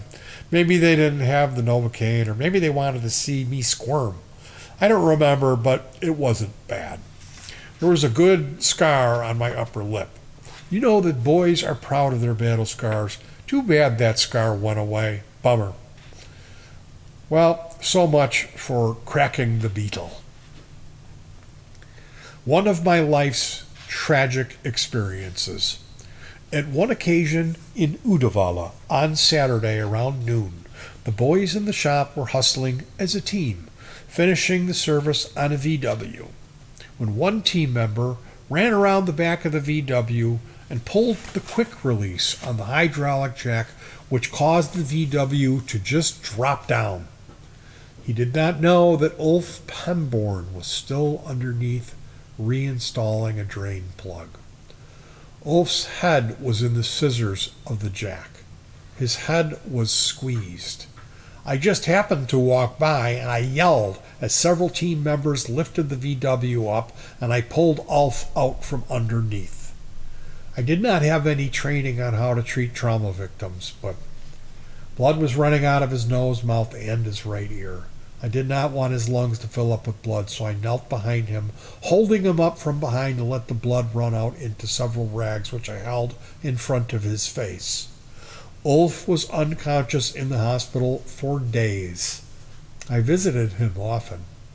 Sometimes he would yell my name. I was there to comfort him. At one time, a nurse played in the hallway on a harmonium. It's an air-powered piano, like a little organ. Guten Abend, Gute Nacht, I think it's called, a lullaby. I was angry because I did not want Ulf to be bothered or disturbed. I wanted Ulf to sleep. Several months later, Ulf left the hospital. He was cross-eyed. Ulf also exposed himself at times, so Ulf was damaged for life. He was a strong young man who looked up to me. I was his mentor. May God bless him wherever he may be now.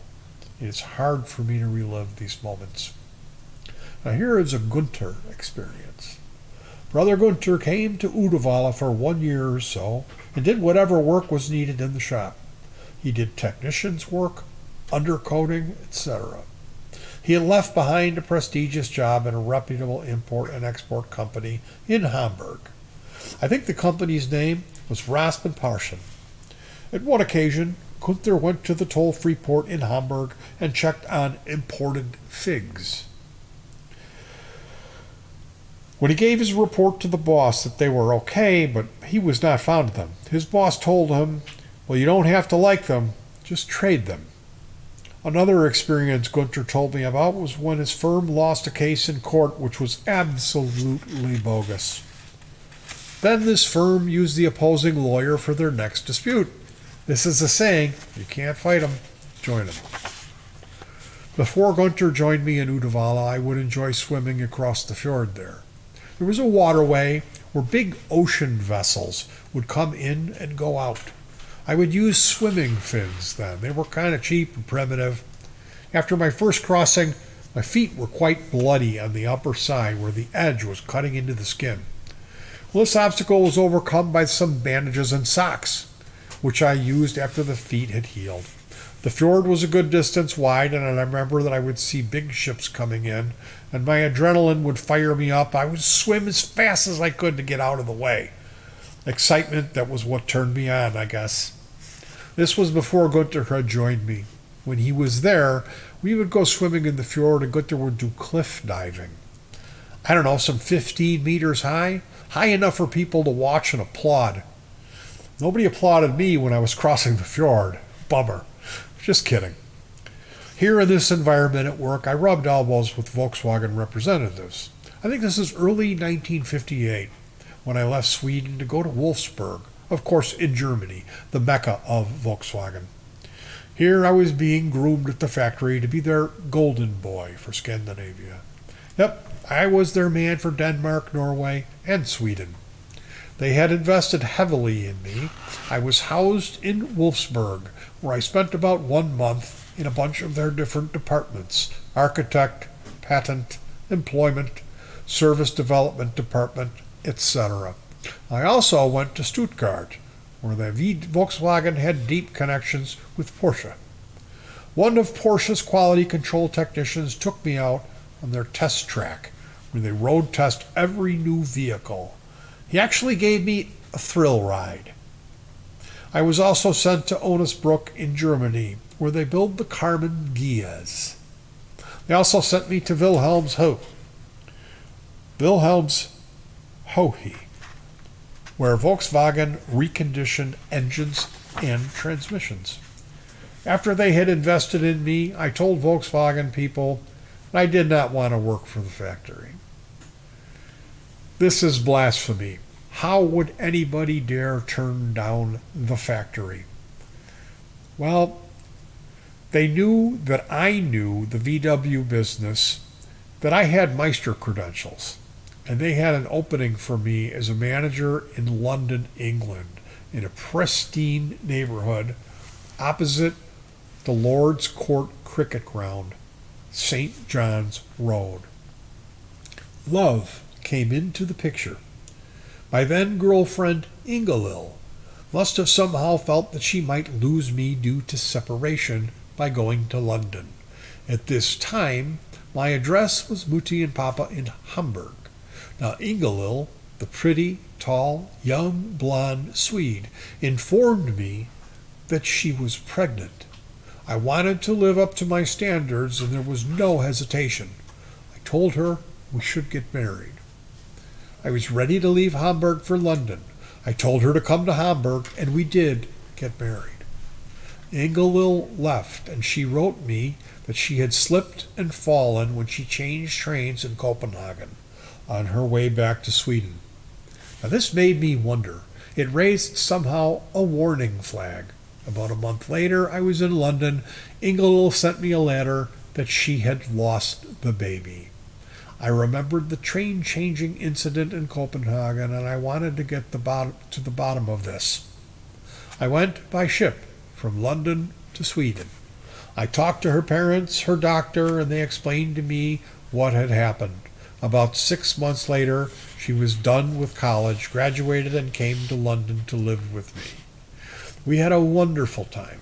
At one occasion, she told me that she had loved me so much that she had made up the story about being pregnant. I felt this would be a shadow over our marriage for the rest of our life. We both agreed to split up.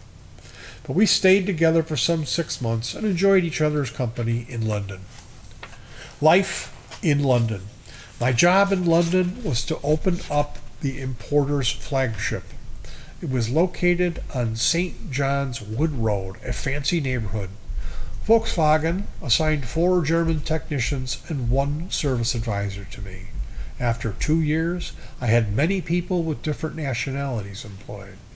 We had a car washer there, Patty, a middle-aged man who people were kind of looking down on and they were picking on him. I got along well with him. People told me that he was lazy. I would kind of sneak up on him, but I always saw him washing cars. He had sweat pearls on his forehead most of the time. I did chat with him now and then, and I learned that he had a son who raced in the Isle of Man and almost lost control of his bike on Sunday, and then he quit racing. I told people how I felt about him, and after about 6 months, Paddy was accepted by the British majority. There was another Paddy. He was a boxer. We would work out together in his club. We had frequent visitors to our flagship dealership, where I introduced high society to the biggest, newest, most efficient Volkswagen retail operation in Great Britain. Then I got a kick out of the herding fancy, high individuals through our facility behind the scenes where we had all the equipment. I had the boys paint different pipes in different colors, like water in blue, oil in red, air in yellow, etc. You know, there used to be an old saying in those days by the British, if it moves, salute. If it's stationary, paint. But besides being a smart aleck, I also established myself. Before I went to my assignment in London, I took private English lessons in Hamburg at the Berlitz Language Institute, the best that there was at the time. When I came to London, I enrolled very early at Cambridge University for an earned degree lower certificate in English. I also forced myself early to learn a completely new word every day, and that went fine until I got to day 28. Short circuit. My brain rebelled. I could not add any new vocabulary to my memory for the time being. Here I also befriended myself with a German machine shop manager. I worked on Saturdays doing lathe and milling and drilling machine work. I had reconditioned engines before as a journeyman, and I worked with machinery. This company made parts for the Defense Department. It was fun and interesting. Another person that I became friends with was Cyril Scott MacArthur. He played the bass in the London Philharmonic Orchestra. He also did some serious racing. He and I built a Formula Junior race car. We did everything except for the body that was farmed out to a specialty sheet metal shop. The racer had open wheels, a shark mouth. It was a cool-looking racer, built with aluminum sheet metal. I took it around the Brands Hatch a couple of times for testing. Brands Hatch is a racetrack just outside of London. Then it came to the point where Cyril Scott had to make a decision to either buy shoes for his daughter or buy a set of spark plugs for the racer. You can imagine what his decision was. Yes, it was the spark plugs. This was too much for me. I ended up drifting away from Cyril. London has what they call the Tube. It is the underground trains. They are deep down, and you get down and up on escalators. At one occasion, some people from work, young rascals and mechanics and service advisors, were with me. I thought it would be appropriate to run up the escalator that was going down. Mind you, these escalators are long. I ran up this contraption, and the higher up I got, the harder it was to keep my legs moving. The last steps were plain torture. I wouldn't do it again, but maybe you could start training on a short one in one of those shopping centers near you. And these days, I would go to the Speaker's Corner in Hyde Park. People would stand on milk crates and address crowds. They would talk about all sorts of stuff. Like how one fellow thought the Indians in America and others would talk religion, but maybe mainly cuckoo entertainment. I took in what I could from my life in London, mainly street experiences. I don't remember where it was. There was a gathering, a couple guys standing on something like a platform, elevated over the crowd. The main dude would get other people's attention, and he would eventually offer these little cards for sale that had a potential for winning much more than what people had paid for. It started kind of slow. A few people bought to start out with, and then more and more people bought these little cards. I stood in the crowd behind the young couple that seemed to have come to visit London. They had spent a good bit of money on these promising little treasures. Then came the big moment when a guy won it all. He got the money and disappeared kind of fast, and so did the two dudes that were the auctioneers. There was an empty, disappointing atmosphere. The young woman put her head on her man's shoulder and sobbed. She said, "I don't understand what happened." The crowd dispersed slowly, and I was hanging out of sight, just wanted to see if there was something going to happen. Well, after a while, the guys who started the buying frenzy showed up, and so did the auctioneers, and so did the big winner. They exchanged something, which I think was the money. Interesting. Goes on all the time in one way or another. After the 2 years I left London, there was no more challenge, I felt. Ingelil and I got married in Hamburg December 24th, 1958, and we got divorced in Hamburg. Gunther handled most of the legalities in my absence, just like how he handled my legalities for the bad speeding ticket when I left for Sweden as a mechanic. I had a Royal Enfield, British leftover military motorbike at the time. Hong Kong or Chicago? When I told the Volkswagen folks that I wanted a change, they made me an offer, Hong Kong or Chicago. This is where VW needed somebody to run a service department. I was tempted. Susie Wong with slotted skirt in Hong Kong was very much on my mind at that age. But I looked at Chicago and its business and decided for Chicago in 1960. This was a very long time ago. In those days, you would have a sponsor who would make sure that you would not become a burden to the country if you got sick or could not take care of yourself. My sponsor was Carl Schmidt, the owner of the VW distributorship in Chicagoland. The dealership I was assigned to was located on South 71st Street, just west of Stony Island. The owner of this retail outlet was Eddie Ehrlich. We got along very well right off the bat. Little did I know that there was unrest, change of demographics, etc. But I did what I had to do, and when I implemented something, I would say that this is what the factory wanted, and it worked. Yes, you just have to do what you think is right, and then do it. Customer relations, big deal then, and still today. There was a Napa store on Stony Island, just south of 71st Street. These stores are independently owned auto parts supply and support stores. The owner of this one was Joe Freud. Anything I wanted, he would find for me.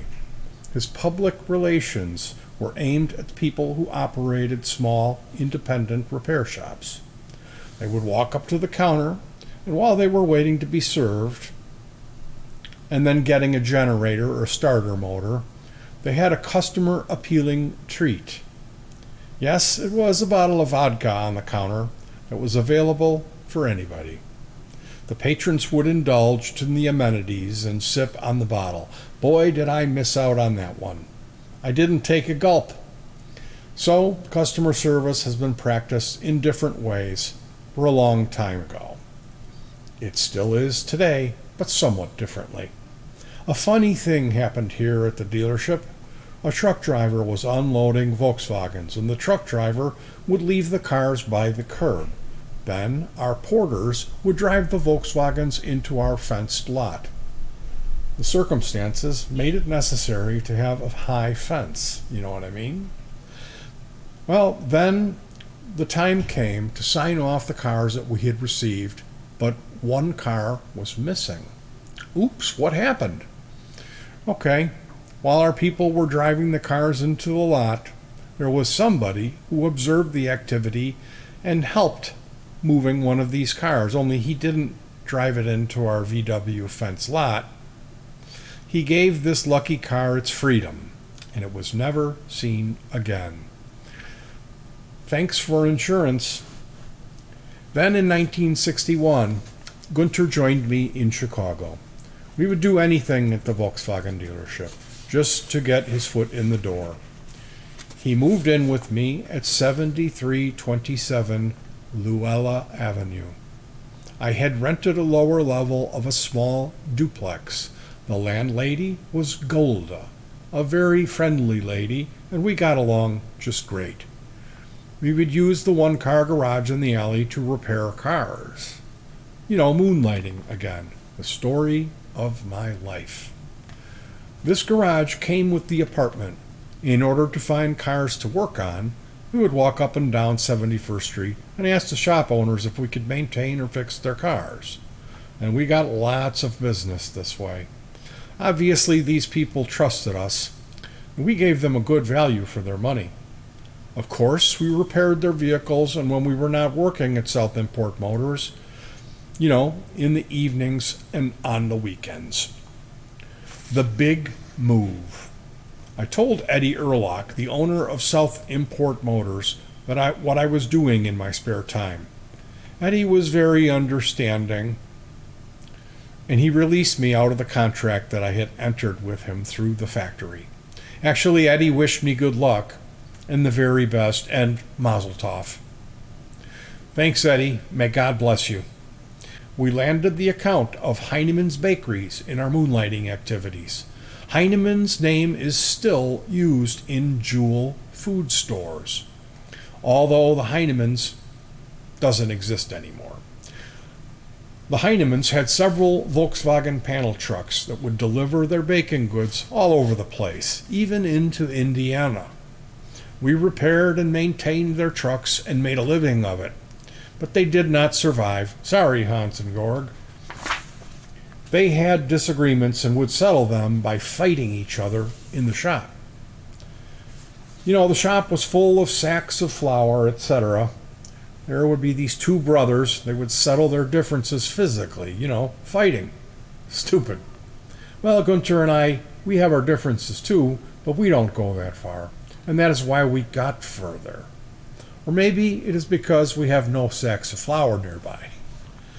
Interstate Motors, 7920 Exchange Avenue.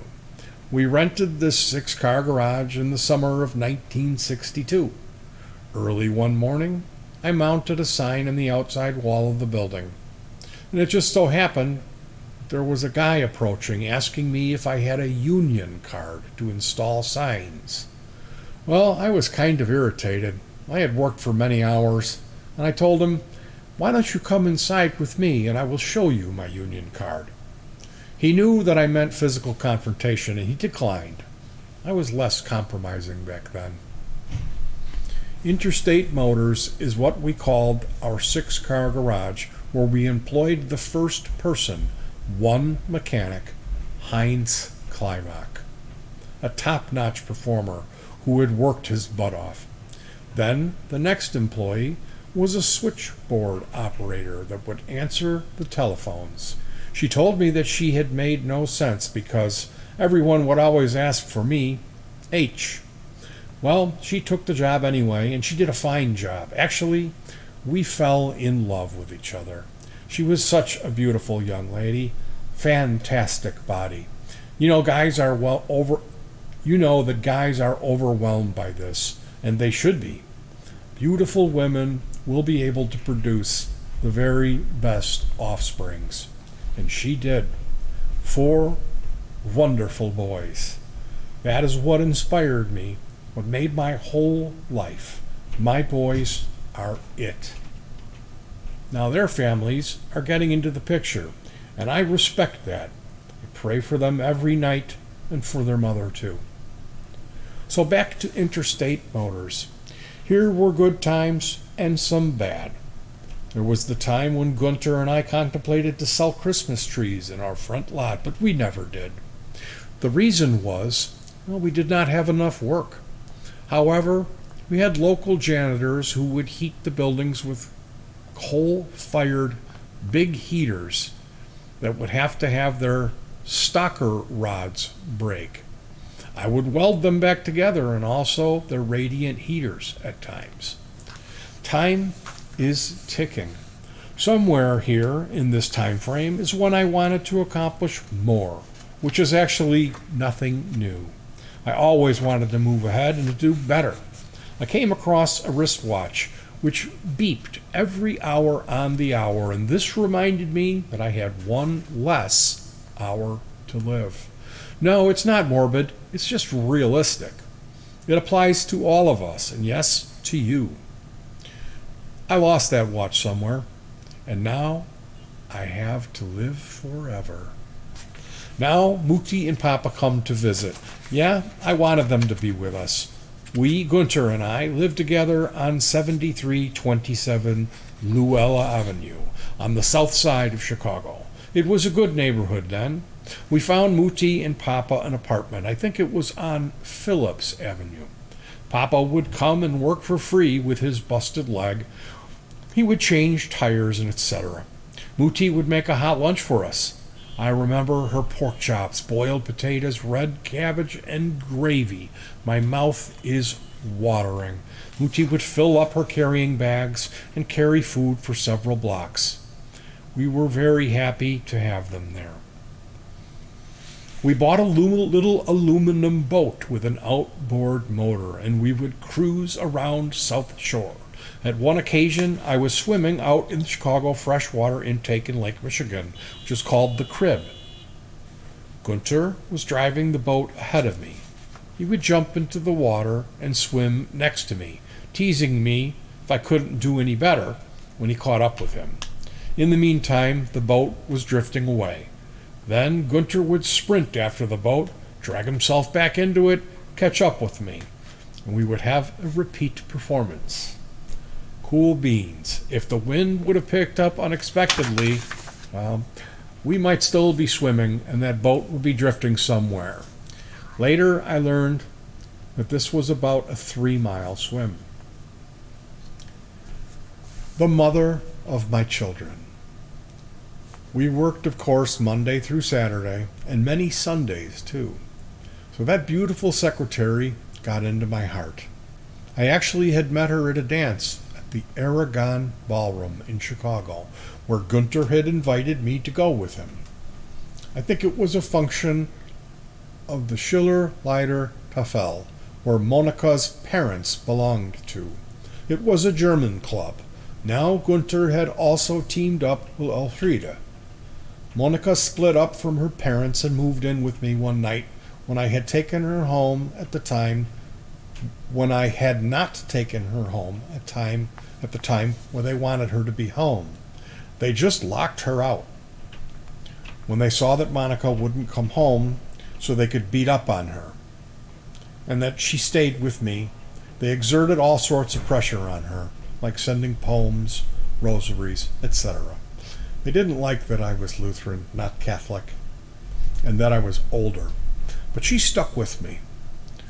Now here I knew that this would be the woman that would give me the best offsprings. You know, this may be a little primitive, but it is an animal world. In the animal world, the lion will look for the female which is most fit to reproduce. I must have that instinct, being the tough guy that I was. Monica was a pretty woman, very pretty woman, and had all the femininity that a man could dream of. I was smitten. The love bug had gotten me. I also wanted to please her. I knew it would be easier for me to become Catholic than for her to become a Lutheran. I learned a lesson. In those days, the Catholic Church had a tribunal downtown in Chicago where I was questioned at length. They called Mutti in and questioned her for quite a long time, and the outcome of that, it was a written statement that Mutti did not understand English. Well, not only did she understand, she also remembered some 10 to 12 main questions and wrote them down in, yes, English. The first thing Mutti and Papa did when they came to Chicago was to learn English, some type of institution in the Park District. Then the Catholic authorities questioned Ingelil, the girl who wanted me so bad and had made me marry her. She now lived in San Diego then. More nonsense with this regards went on. My take on this was that the church wanted as many people to see that it's not as easy to be accepted by the Catholic Church. Propaganda, in the other words, that it backfired. Monica saw what they were up to, and now she became a Lutheran. Bingo. Getting married. Gunter and I decided to have a double wedding. So we got our papers together and married on August 14th, 1965. That Saturday, we only worked till noon. We went home, cleaned up, went to Gethsemane Lutheran Church on 79th Street, just west of Western Avenue. Here, one of the best men conked out, as it was hot that day, but so were our chicks. We had rented a place, and they had the most famous German band at the wedding party, the Golden Three, and the place was filled. Then on Monday, Gunter and Elfriede went on their honeymoon, and that is where I think their oldest son, Peter, got his start. You know what I mean? They made me his godfather, poor kid. Then when they came back from their honeymoon, Monica and I took off to Daytona Beach, our honeymoon. Good memories. Our foreman, Heinz, did lend me his brand new Chevy Impala for this occasion. It really felt cool, and Monica was by my side. Wonderful times. When you have a woman that sticks with you, you are untouchable. You are Superman. I was, and you can do anything. Becoming a Volvo dealer, 1964. I think it was 1964, when imported cars were outcasts. However, they were trying to sneak into America. At that time, Volkswagen was the strongest. We would have liked to have had the VW franchise, but we could not live up to their standards. We just did not have enough resources. In plain English, the money. So here was Volvo. Volvo wanted to get into the market in USA really badly. Now here I am. I had done sports in Sweden, spent time in Swedish saunas, kissed the Swedish girls, and was a mechanic and service manager there. I also was a lecturer at Swedish governmental agencies teaching German language and Volkswagen automobile features and benefits. We thought we were overqualified. Gunter and I applied for the Volvo franchise, just as people prepare their home for when they were getting a new baby. So Gunter and I prepared to get our baby, and its name was Volvo. We cleaned up the place, 6-car garage. Nevertheless, we painted the entire floor red. We thought this would be impressive. It was late, or I should say it had become too early one Sunday morning. The floor was painted impressive. I think it was 2 a.m. that Sunday. We were kind of worn out, and it was time to go home. But our spirits were not broken. We agreed that we were good European boys, and we had to switch the lights off. Okay, simple. Now where is the switch? Oops, it's on the other side of the painted floor. Well, we agreed that that light had to be turned off.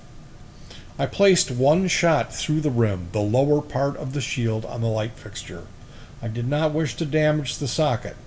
The next shot was a little higher. I hit the bulb. Yeah, Gunther and I high-fived each other, and we went home. Years later, I wanted to retrieve that lamp. It was gone. A body shop had occupied that place, and that lamp was gone. They had fluorescent lights, 8-footers, and they had replaced our lighting. Okay, the lamp is gone, but it is not gone out of our memories. There were situations when Volkswagen was kind of intimidated by us breaking loose and competing with them. Why would I say that? Okay, there are occasions when we needed to buy Volkswagen parts from the VW dealers to fix cars that were in our shop. I went to 2 VW dealers, and they would not sell us the parts at list price for cash over the counter. I was worried that it would be kind of easy for them to put us out of business if someone would just break my leg, or if they would come up with something innovative to checkmate us. My answer to this was a P-38, a German military pistol, constantly in my pocket, and I still have it.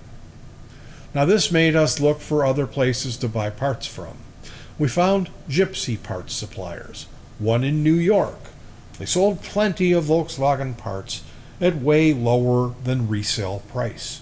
Gypsy parts suppliers pick up parts from overrun suppliers, rejected parts by the factories, or just good parts at lower prices. There were occasions when we bought Volkswagen hubcaps that were rusting in 3 months. But then there were also parts that lasted a really long time. Nevertheless, by us being denied parts from the local VW dealerships, we were still finding ways to make a better living and try to survive. Still trying to become a Volvo dealer. No, we did not qualify because we did not have a showroom. We then rented the neighbor's little shop that just happened to have a showroom window. Then we got the Volvo franchise. At that time, we had no customer contact system like email. So in order to let everyone who walked by see what was going on, I bought as big a plant and cheap as I could and put it in our showroom window. I attached a card to the plant that read, "Congratulations and good luck with your new venture." We wanted to bring Volvo into the showroom. We had to remove the hinge pins and the doors to make the Volvo fit through. It was tight. We started as an independent repair shop in 1962, and we got the Volvo franchise in 1964. Of course, we were looking to better ourselves, and we found a place on 7720 Stony Island Avenue that Leo Felsenthal owned. This building was 50 by 200 feet, good size. Leo had a television business there, and he would have TVs piled up on top of each other that might still have some value left in them. But when he wanted to get to them, they were buried so deep that it would have been cheaper to buy a new one rather than digging the old ones out. It was crazy, but true. We have to learn to get rid of the old, little useful stuff and learn from people like Leo's shortcomings. We all have them in one way or another, not only physically, but also mentally, and this includes me. We bought this building and moved in 1965, I think. There was a big snowstorm in 1967. Muti, Papa, Gunther, and I were driving to work in a Volvo 122S. This was a Friday. We all shoveled snow. There were 6 feet snowdrifts. But we got the place operational, okay? But the streets were impassable, and people were not moving. Nevertheless, on Saturday, somebody parked his car on South Chicago Avenue about 1 block behind us. And yes, Gunther sold him a car. Talking about Gunther's skills about selling cars, there was one occasion when someone bought a Beetle, a Bug, a Volkswagen, that is, from us. The car had a rusted apron low. in between the two rear fenders. The prospect objected to this. Gunther promptly overcame this objection as he gave the prospect a can of spray paint and a couple of sheets of sandpaper. Simple. Another occasion, Gunther sold a VW that was smoking blue strongly, close to the bug exterminator quality. Yep. Gunther told him that this engine burns a bit of oil, and all he had to do was to check and refill the oil. Gunther gave him several cans of oil, and the deal was made fair and square, with disclosure. No deception. Did I meet Jesus? I was raised as a Christian. We were taught that when Jesus knocks on your door, well, then you let him in and you give him shelter. When Jesus needs food, then you feed him. I was tested. How? An obviously homeless man approached me on Stony Island Avenue outside of the dealership. He asked me for some money so he could buy some White Castle hamburgers on 79th Street. I did not know if he was just trying to get money to buy some booze or if he was actually going to buy food. It was a difficult situation for me. I could have made it easy on me and just given him the money, but my ego would not allow me the easy way out to have bums BS me. But I did not want to disappoint Jesus. I invited him into our lunchroom, and we sat down on our picnic bench where I gave him an egg sandwich that Monica had made for me. Which I had looked forward to eating this sandwich for lunch. Well, he ate the egg sandwich, but he did not look very happy. He chewed reluctantly and was definitely not hungry. I saw that it was not Jesus. I missed my sandwich, but I felt good that I hadn't let Jesus down this time. The business was growing. We employed a parts man. After a while, it seemed something fishy about him. I started to probe into his activities, and suddenly he resigned.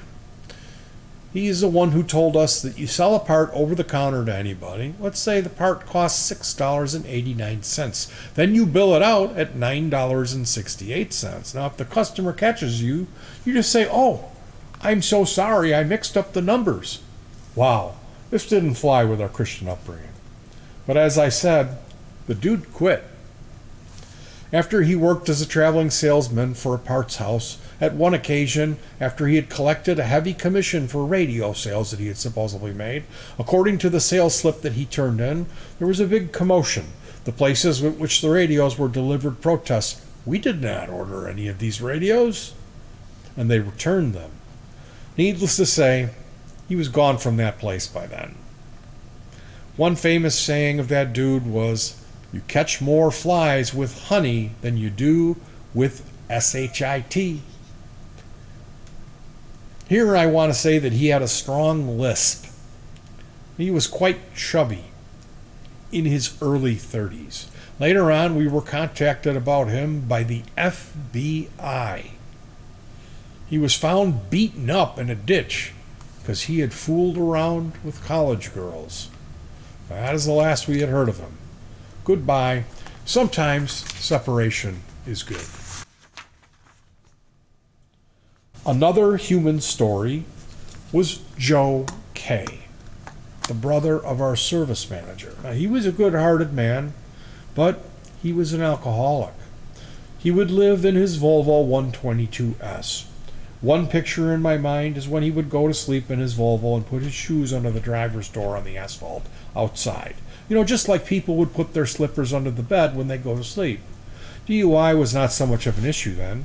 And later on, I took Joe to hospital, confined alcohol treatment, and I visited him every so often. Then when he got out, the first thing he did was to celebrate by going to a bar to have a few cool ones. Joe is no longer with us. He is buried in Alsip, Gethsemane Cemetery. Polygraph test. Really? I think it is around 1964 While we were still on Exchange Avenue, there was a situation when a customer, a young man, approached me and told me he needed a job. His name was Larry Paschal, and at that moment, out on a short leave from some type of mental institution. It is possible that he had lied to me, or maybe not, but I believed him at that time. He was a strange but friendly dude, kind of short and fit. His situation was that he found useful employment and he could be released. His situation was if that he did find useful employment, he would then be released from the institution. He was no mechanic, and I had to invent a job for him that we thought would be productive. Well, I taught him how to detail cars, I taught him how to make cars looking nice and shiny. It is the same concept when people get married. They make themselves look really good then. I know what I'm talking about. I have some experience. Actually, Larry was our first detailer. Maybe the Lord sent him to me because we really needed a detailer then. Our business grew, and we bought an appliance store on 7720 Stony Island Avenue from Leo Felsenthal. Leo would have his televisions piled up on top of each other, and he would want to salvage parts from one of these, but they were piled up so high it would be even cheaper for him to buy a new part than to move the stacks around, which is what I call nowadays the Leo Felsenthal syndrome. And let me tell you, we all have some sort of that in our genes, me included. We moved in, and Larry, of course, followed us there. Here we had several mechanics. One was a young mechanic. One young mechanic was McCaskill. Larry confided in me that he had asked him to steal a radio out of a P1800, which is a sporty Volvo. I asked Larry if it was okay for me to confront him about his request to steal the radio. Larry had no problem with this. When I asked him, McCaskill denied it vehemently. "Shit, man, you know me. I would never do anything like that." He provided a very powerful response. "So what do I do now?" I scratched my head. I came up with a solution. We had many Volvo customers then, and one of them was Bob Cummins. He worked as a prominent office downtown Chicago that did investigations and performed, yes, polygraph tests. I spoke with Bob. He asked me to come downtown Chicago to his office, so I did. Bob explained to me how a polygraph test works. Bob demonstrated the test on me. There I was, sitting in the hot seat, with a wide band around my chest to monitor my breathing. Bob had, I think, a blood pressure cup on my arm and some symbols on a couple of my fingers, etc. Then Bob placed 4 playing cards in front of me. He said, "Remember one of them, and when I ask you which one it was, then just say no to all of them." That was easy. I did as I was told, and Bob told me it was this one. Wow, he was right. How can that be? I do not know, but that machine really worked. Bob told me that it was a little harder to get a reading out of guys like me in a situation like this because I really had nothing at stake. I had nothing to fear. If I had been married and fooled around and the wife would have put the hammer down on me, then I would have had a better candidate for giving signals to the machine. Bob convinced me that the polygraph test actually had its merits. Now it was my turn to chauffeur the boys downtown to Michigan Avenue. Bob wired one up and took the test, and then another one. Bob told me that McCaskill definitely had lied about asking to steal. He had asked Larry, period. Then Bob told me there was something odd with Larry. Something was wrong. The polygraph tester was dancing around. Bob could not tell me what it was. I let McCaskill go. It was simple, but Larry's situation bugged me somewhat. I got a conversation going with Larry, and He knew that I understood a little about life and that I had helped him get out of a somewhat tricky situation before. So Larry opened up to me. Larry told me, you know what, a couple of weeks ago when I had back pain, I get that when my brother-in-law and I were stealing carpets out of some houses. Okay, problem solved. From then on, I became a believer in polygraph tests. I'm not saying that people should be sentenced because a scriber on a device gets giddy, but I think it should be used to bring about a conversation with people who are suspects for whatever. So could I give you the polygraph test right now? Cheer up. This is meant to be funny. Actually, Larry had warts all over. He was a likable dude, and he did good work. His nickname was Wartzenkönig. In English, King of the Warts. At that time, our place was infested with German-speaking people, hence the name Wartzenkönig. Nowadays, we would have Spanish people translate that for us, but we aren't there yet. Now I was married. I found an apartment in a brand new 2-flat in Bridgeview, close to Cicero Avenue. That is where Rick, my firstborn, lived in his very early days of his life. But then I wanted to explore further, and it did not take long until I found somebody having a finished 6-flat near Harlem Avenue in Bridgeview, Illinois. It was Tony DeNoble who built it. I got Gunter interested in this venture, and we bought the 6-flat for $90,000 as equal partners, like we had done with everything previously. Mutti and Papa, Gunter and his family, and I with my family moved in, occupying 3 of the 6 apartments. We rented the other 3 out, and here we were getting a taste of being landlords. Then we bought a 9-flat in Hickory Hills, where I rented a small ground floor apartment out to Joe K., whom I mentioned earlier. That relationship ended a bit abruptly when I got a call late one evening. He was outside in his underpants. He had fallen asleep smoking, and his apartment had caught fire. Needless to say that he had had a few cocktails. Lucky Joe got out, that's what I was told by the police. Next move was to find a single-family dwelling place, a place to build a home and nest further out in the suburbs. I did not know about realtors, so I drove up and down the burbs. I was drawn to Palos Park. Large, wooded lots, ranch houses, big play places. I would have a Polaroid camera, and I took pictures which developed immediately. Does anybody still know what those things look like? Then I would glue these pictures to a page in a binder, so I would remember what it looked like. I could keep going and looking and gluing until I found 2 places. I liked them both. I offered Gunter and Elfrida to pick which one they liked.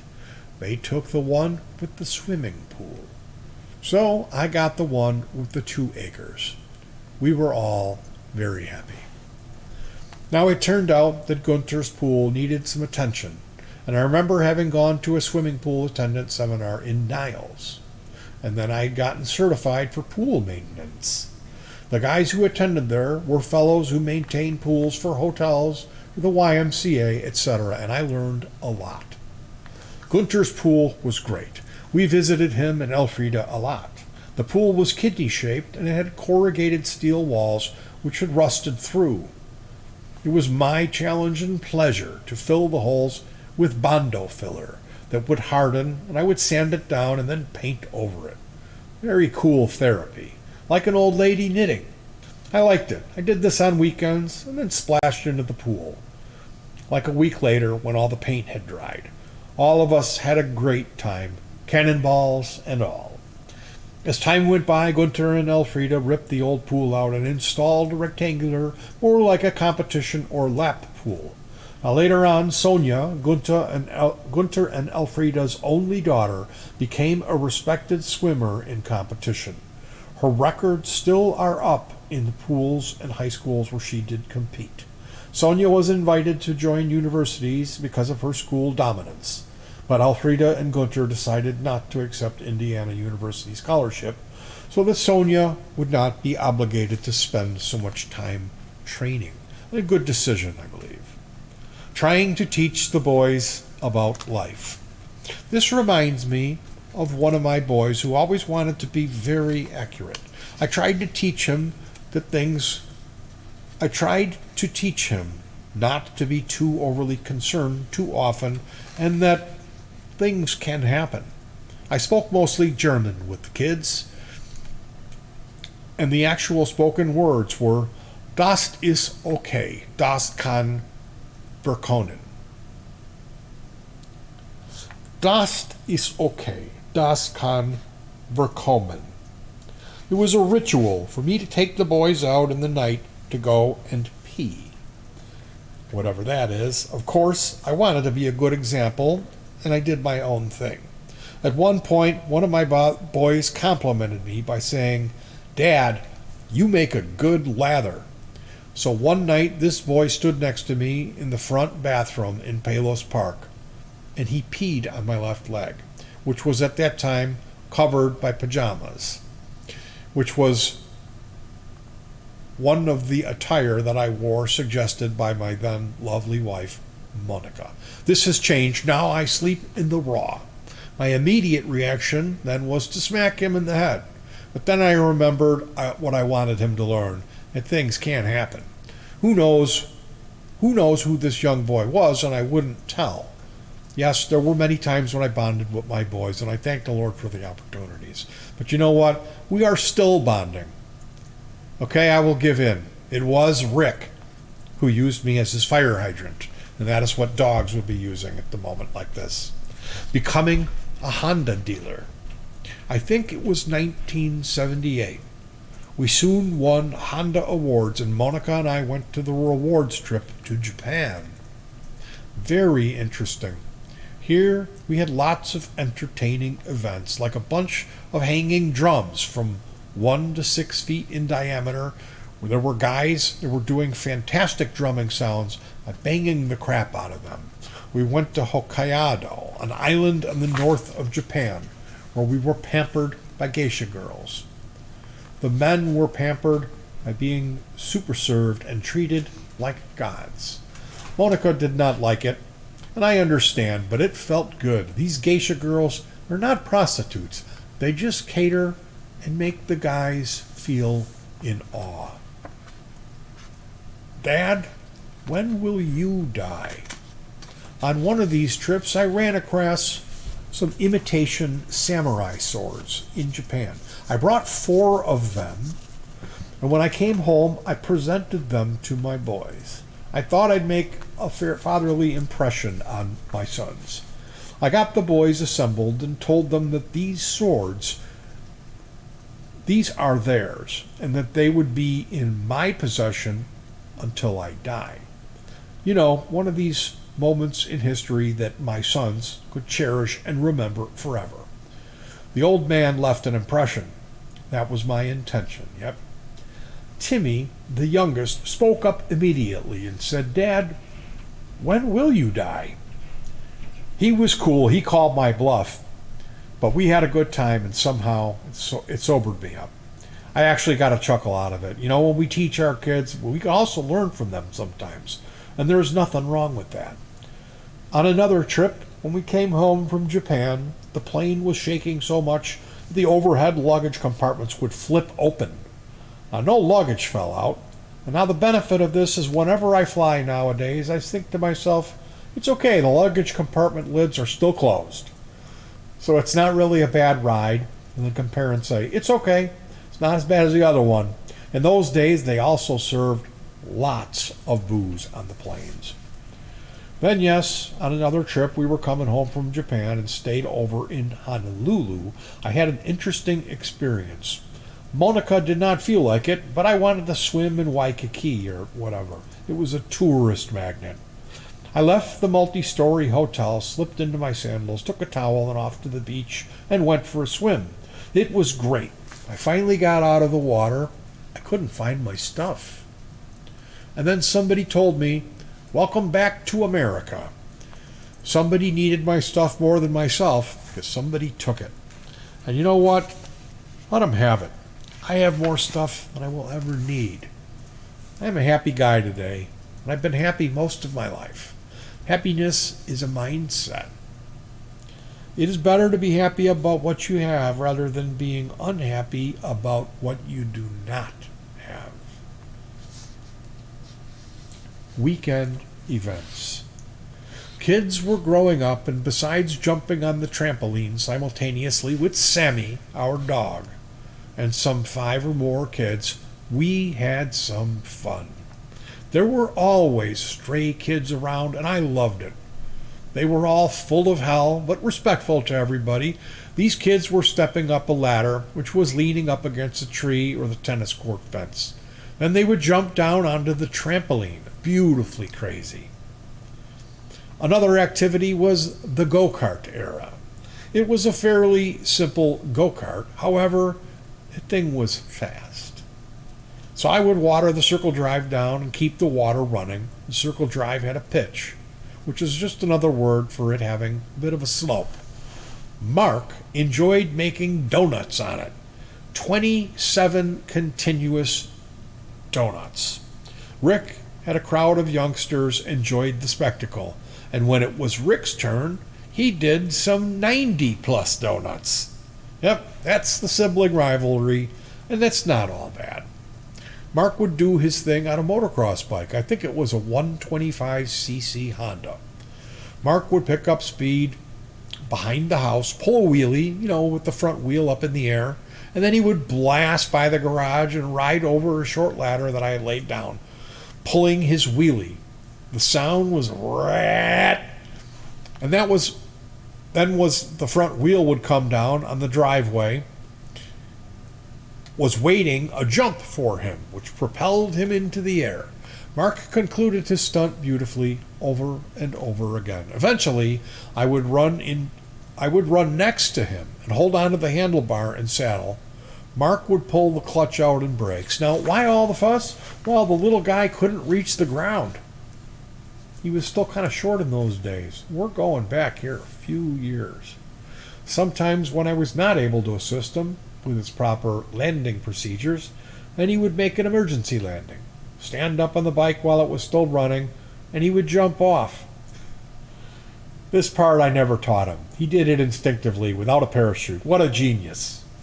Our boys lived in their own world, of course, but I wanted them to see more of what is going on in this world.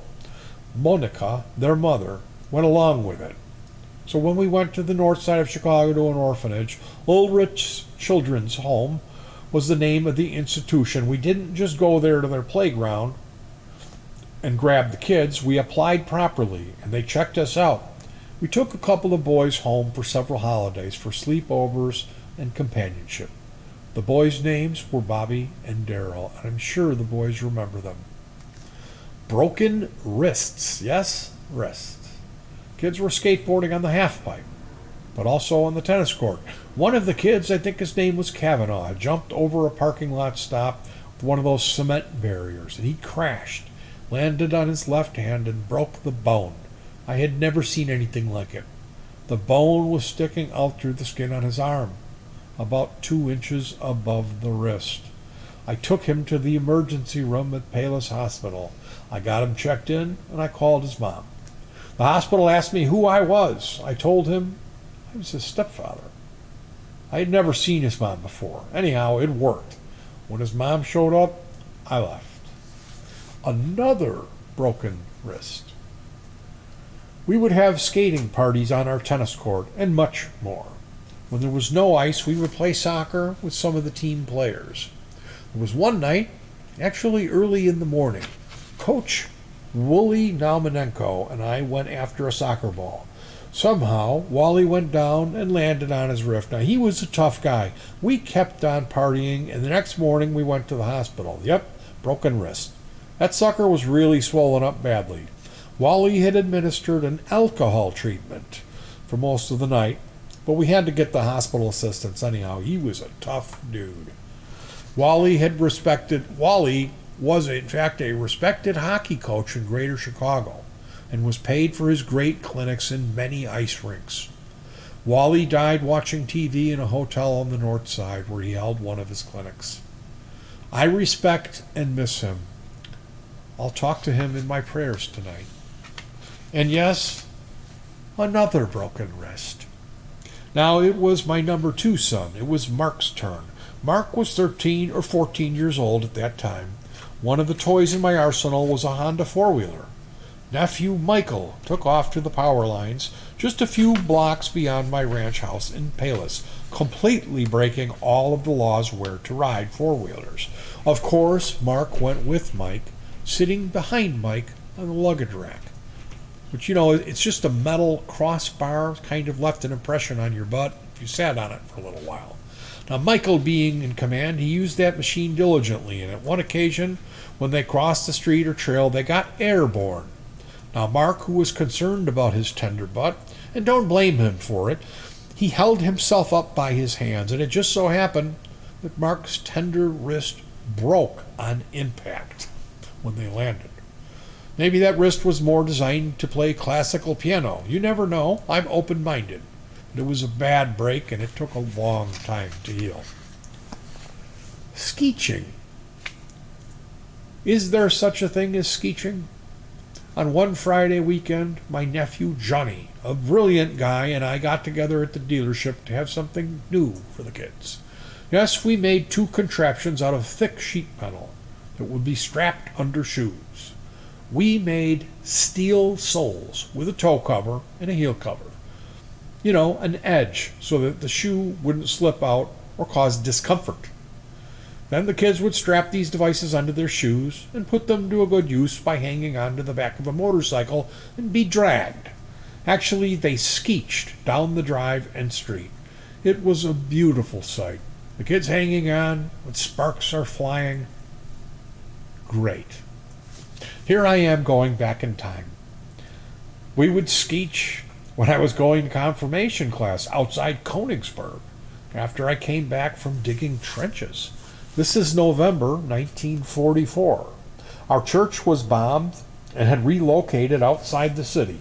I was 14 then. Our church was demolished, and Pastor Hugo Link had established a new place to congregate in the suburbs. Here we would at times wait for the bus to come, and then we would hang on to the rear bumper and just drag along. These buses were going at a good clip. The streets were not salted, so the gliding was good. But as the speed increases, our feet would just tremble.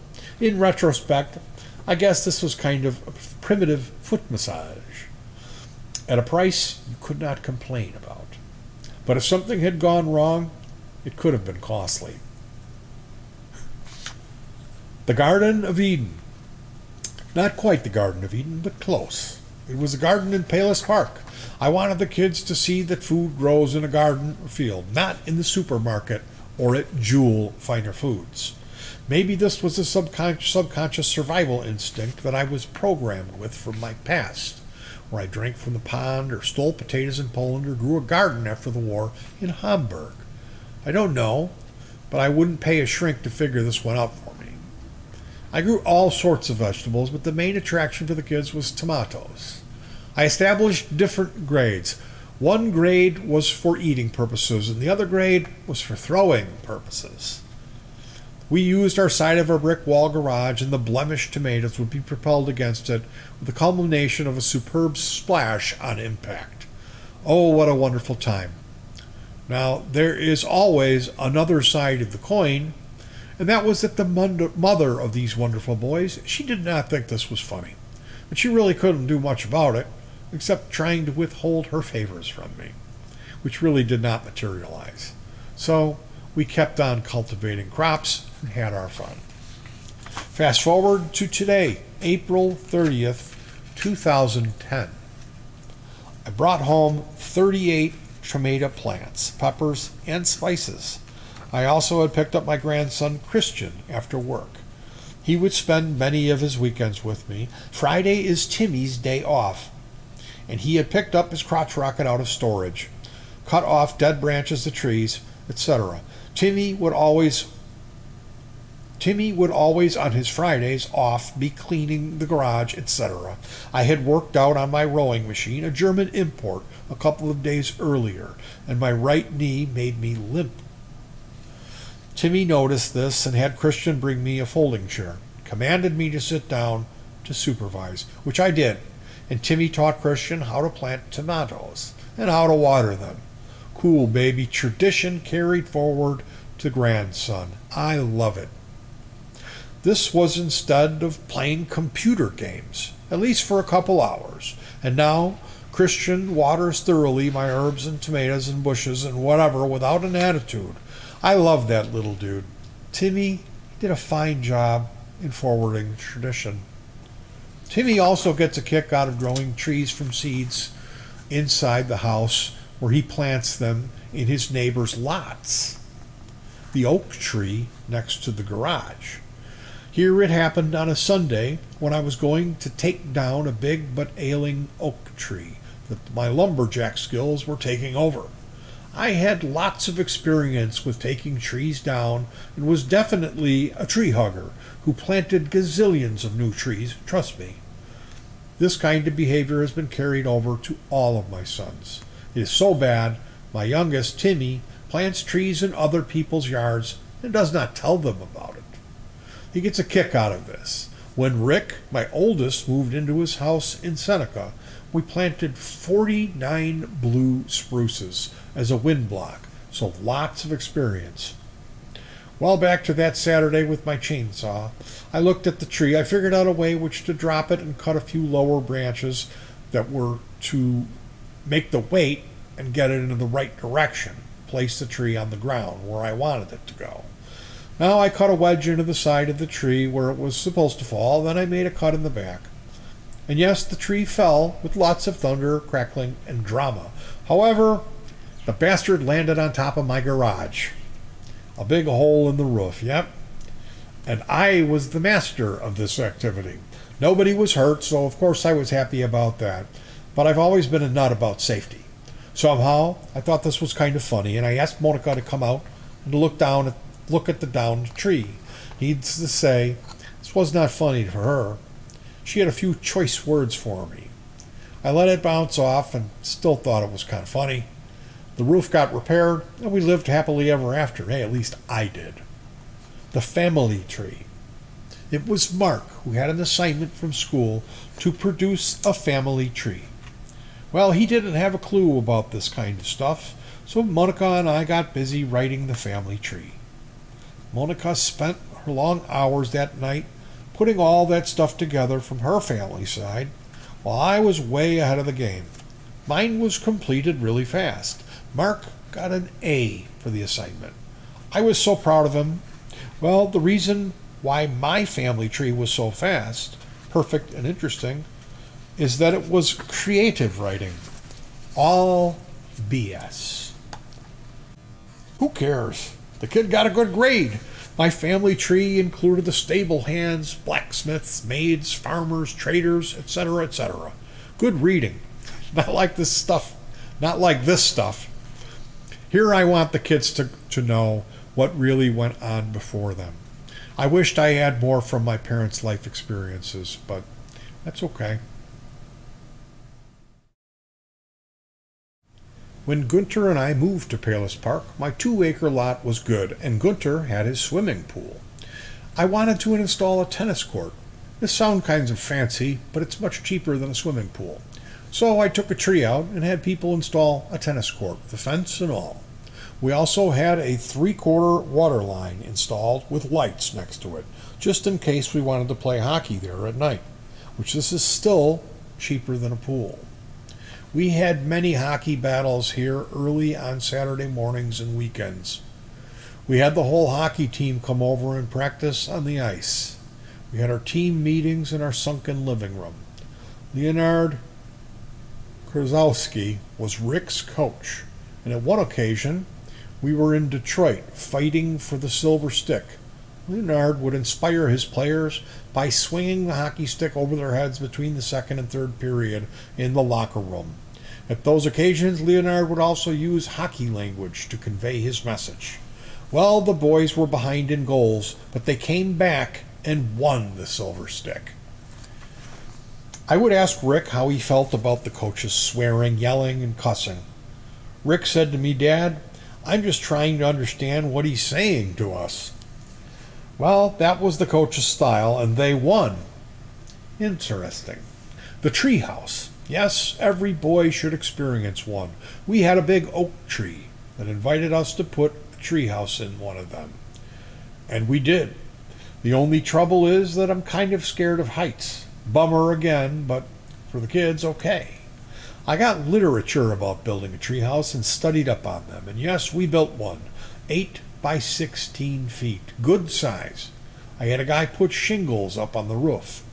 I didn't want to take a chance as I'm scared of heights. We strung an electrical cord over the air from the house to the treehouse so we could fire up a TV and a heater. Roughing it. The boys had a requirement that if someone could not climb up the 2-inch rope, they did not deserve to be up there. And this was okay for some time, but then a ladder was attached for easier use and the requirements were adjusted. At one occasion, my nephew David and his family visited us.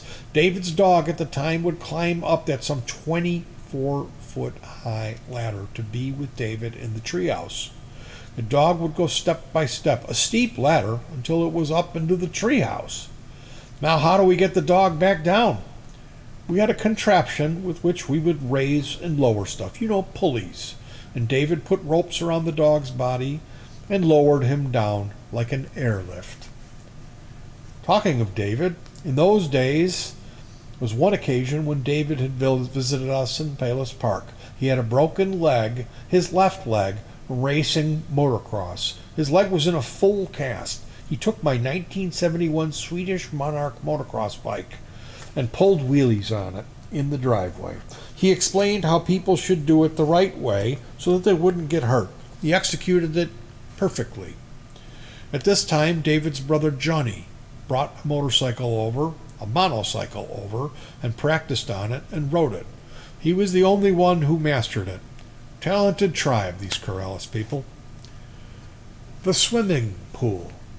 Yeah, swimming pool. The kids wanted one, so I put plastic into a 4x8 trailer and then filled it with water. Everything went fine, but the tires went flat on the bottom. There was too much weight.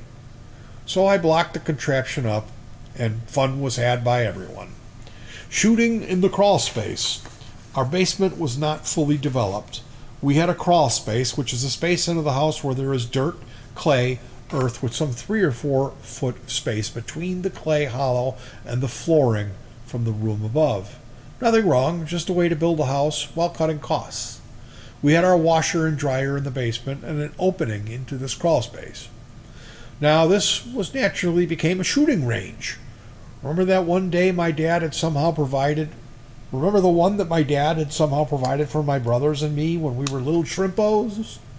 Well, in this setting in Palos, we used 22 long rifles, 12-gauge shotguns, 9mm pistols, exploding targets, etc. Our targets were also empty laundry bottles, the kids' toys, etc. It was all very much fun, but disciplined. Yes, if anyone would walk around with a gun not pointing at the floor, someone would immediately yell at them and they would be corrected at once. There was so much shooting going on that the air was thick. We had to install an 18-inch fan to suck the gun smoke out. What I later learned on was that someone had placed lamps in the crawl space under the sunken room, the big living room, which was not so easily detected. The crawl space. Somebody wanted to grow plants there. Let your imagination lead you away to what that was the boys were trying to cultivate. I never wanted to find out and just removed the equipment. Those were the days for the young generation. The monitor and Tegu. I'm sure that you boys remember the monitor in the terrarium. He had a leg bitten off by a rat that he was supposed to eat. That terrarium was 2 feet wide, 6 feet long, and 4 feet high, if my memory serves me correctly. And, of course, on top, there was a solid lid for his privacy. And now, Tegu, a pretty, kind of yellow miniature alligator, about 18 inches long. You guys had him in a 6-foot wading pool. You boys would feed him mice, and there was a chicken fence over the wading pool so that everyone would know where their living or dying quarters were. Then down the road, when Timmy went to Northwood University in Florida, I think he took that monitor with him and let him loose in Lake Okeechobee.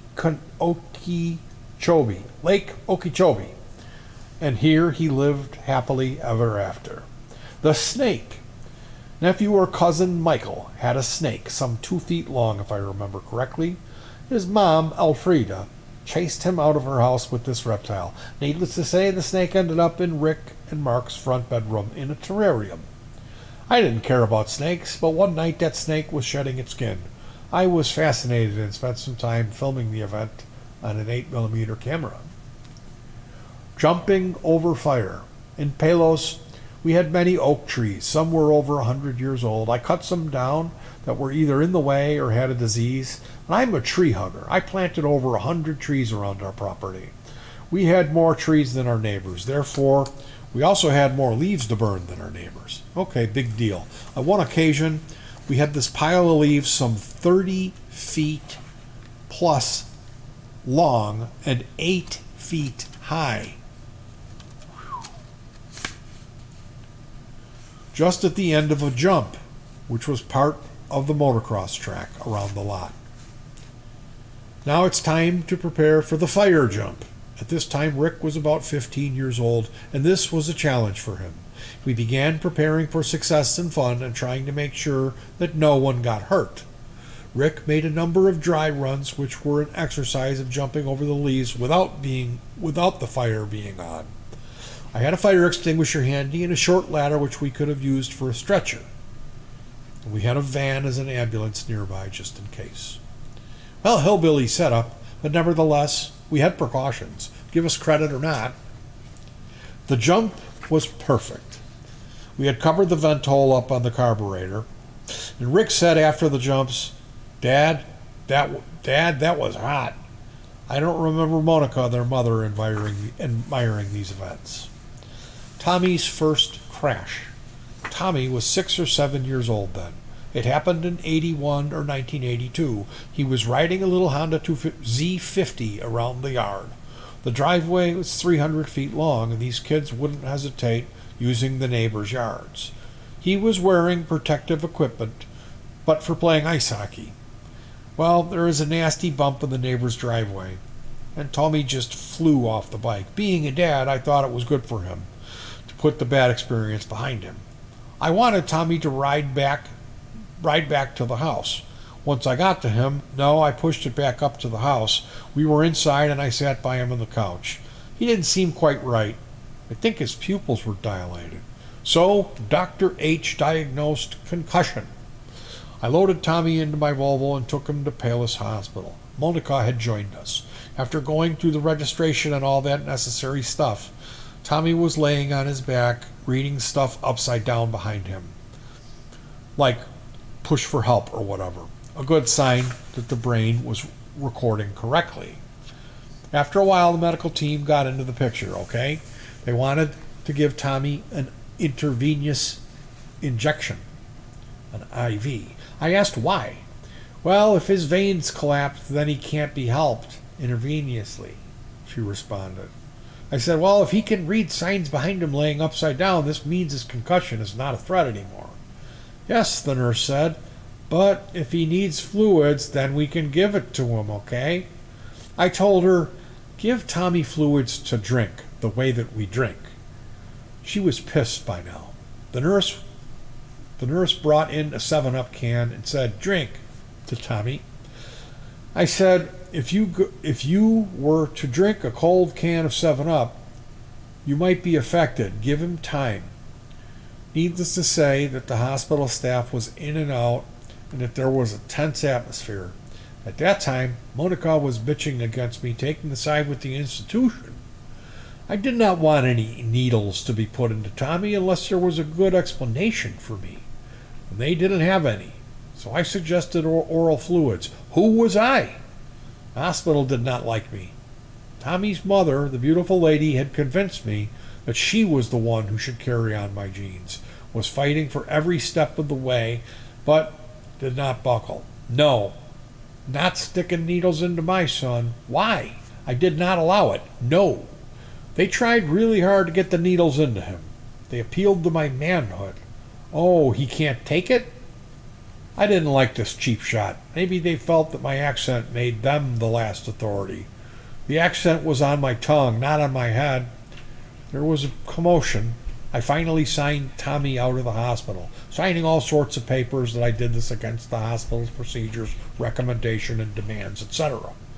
I took Tommy home. I was wondering if I had done the right thing for Tommy. I kept Tommy up for a long time that night, because if someone has a concussion, they're not supposed to fall asleep. That is what I knew, and I think it's still supposed to be valid today. I still think today that I made the right decision then. It is hard many times to take a stand, even if you think it is the right thing to do. Even now, as I'm getting older, I will not compromise when it comes to sticking up for somebody. I was sitting up for Tommy for many hours that night and was praying when I had found the hospital, when I had fought the hospital and his mother. And you know what? I thank the Lord for his guidance, because I needed it. Tommy's second crash. Tommy was 12 or 13 years old then. This happened in 1987 or 1988. My fault. I had brought home a Honda scooter on a weekend for the kids to have fun with. It was a powerful, great running machine. Yep, fun. We rode on that thing up and down the driveway many times, and it got to be dark. The tennis court lights were on, and there was no problem seeing where he was going. But suddenly, 3 neighbors' dogs ran out and harassed Tommy as he was leaving the driveway, getting on the somewhat graveled street. Tommy tried to avoid the dogs, turned left, the scooter slipped out from underneath him. His leg got caught under the shield, that is the footrest panel, and broke his bone just below the ankle in the front. It was a very uncommon break. Medical statistics only had a few hundred of these cases on record since they started to record stuff like this. Of course, I watched proudly before the accident, seeing Tommy ride that thing. But when he crashed, I ran down the driveway. Tommy was down. But what I saw out of the right side of my eye was a glimpse of my neighbor, who was standing behind the fly screen in his entrance door, just watching. He did nothing. Did not come out to the rescue or call his dogs back. Maybe he just froze. He and his wife otherwise are compassionate and God-fearing people. Yep, Payless Hospital it was again. The next day they operated on Tommy. They stuck at least 3 or 4 needles. No nails, stainless, some 3 inches long through his foot. I was not in the operating room when they pounded these nails in. The inlets were on the outside. They were a 90-degree angle. About 1/4 of an inch. Brutal.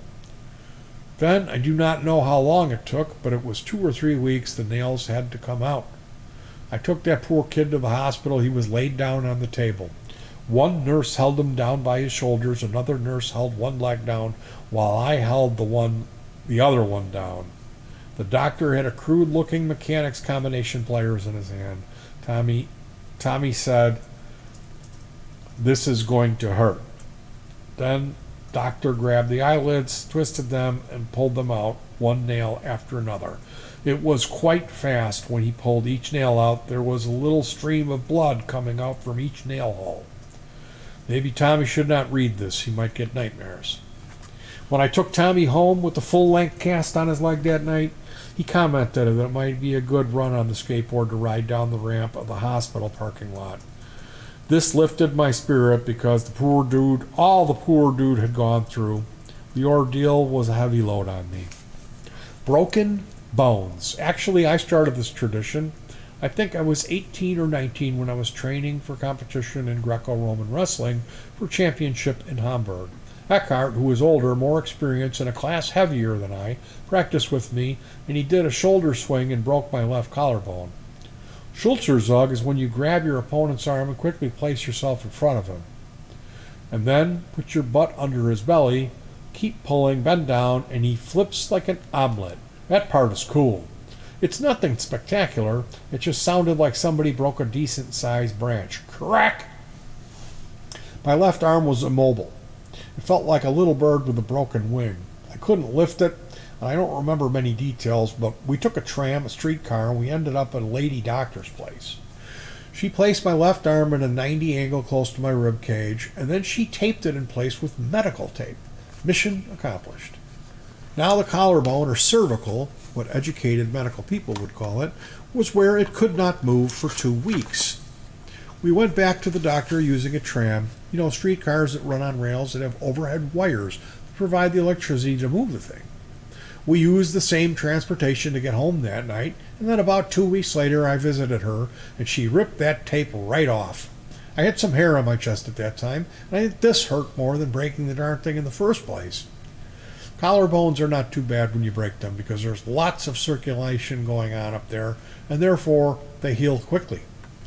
Now, if I would ever get into a situation where there was no other help, then I would find some duct tape and tape someone's arm against his chest. I don't know how I would handle this if it were a woman. Seriously. Harry. Here, I have to rewind a bit. When we came back to Hamburg after the British occupied, we built our castle or squatter accommodation, whatever you want to call it. Harry had enough turmoil experience that he wanted to better himself. Harry had found some recruiters that needed workers in a Belgium coal mine. They sold him a bill of goods. Harry fell for it. When he got to Belgium, he found out that he was going to be a coal miner. Oops, not so glorious. After a short while, Harry felt the scenario was not what he wanted. So he left, plain and simple, he deserted. He hitchhiked through Belgium and France to the border of Spain. When he crossed the border through a river, he was caught by Spaniards. Now Harry would send us letters with his address saying something like Concentrate di Consumatero. I don't know. I think it was the kind of place where the Spaniards would keep an eye on the bad boys. The Spaniards would take out the bad boys on work assignments, and that is when Harry, after a while, felt that the coast was clear for him to better himself. Well, again, he left. He deserted. Just like in Belgium, Harry had a knack for language when he hitchhiked back to France because he wanted to come back to his family in Hamburg. Cool. Imagine some strange dude walking through Spain and France. It didn't last long that the French picked him up. Harry convinced them that he wanted to join the Foreign Legion. Harry told me that after he got his hen money on his way to the barracks, that he started to look for a way how he could get away again. That he didn't. He was in the organization, or club if you can call it. And they found out that he really didn't want to be there. Okay, they put him in the slammer, whatever that is. Here they had the guys crawl through piss and made them feel uncomfortable. Somehow Harry got out and he hitchhiked back to Hamburg. When he found us in our squatter's home in Hamburg, he wore bedroom slippers. That was his shoes. And they were worn out, trust me. He was in miserable shape. But he was alive, functioning, humbled. Well, Harry didn't retire at this point. He found out that there was a good opportunity to work in, yes, Australia. If there had been a chance to go on the space shuttle, he would have gone there too, I'm sure. So Harry took off to Australia. I don't know the details, but he got there. Being industrious, Harry bought a taxi in Australia. And his own business. Yes, why not? Someone told me that he would drive down the stairs at the monuments, etc. Then this one time his taxi caught fire, so he lost it. He had no insurance, but he did not give up. Harry found a new job at the railroad. Here, on one occasion, he coupled wagons and smashed his pinky. I don't remember which hand, but they had to take the pinky off. Here in the hospital, Harry met this nurse named Joni. She took care of him so good that they became friends with her. And well, the rest of the story, they had 4 wonderful children. I wanted Harry and his family to be reunited with us, and I invited Harry to join us here in Chicago. Mooty and Papa had come over already, and then Harry and his family joined us. Mooty was understandably elated. We were all very happy. I knew not how to read. I did not know how to read the prompters at that time to learn where a plane would disembark. So I ran down one terminal after another. This is completely crazy by today's standards, but the airport was smaller then. When I finally found them, I took Johnny and David by their hands on each side of me leaving the terminal. Harry became our parts manager at Volvo. He was very good with numbers. He would order parts with the manual Cardex system. That was a pain in the butt by today's standards. All of us were glad he and his family were here. Horst's second collarbone sacrifice. I might as well get this one behind me. This was 1971. My nephews, Johnny and David, Harry's sons, were riding motocross bikes. You know, contraptions like motorized grasshoppers.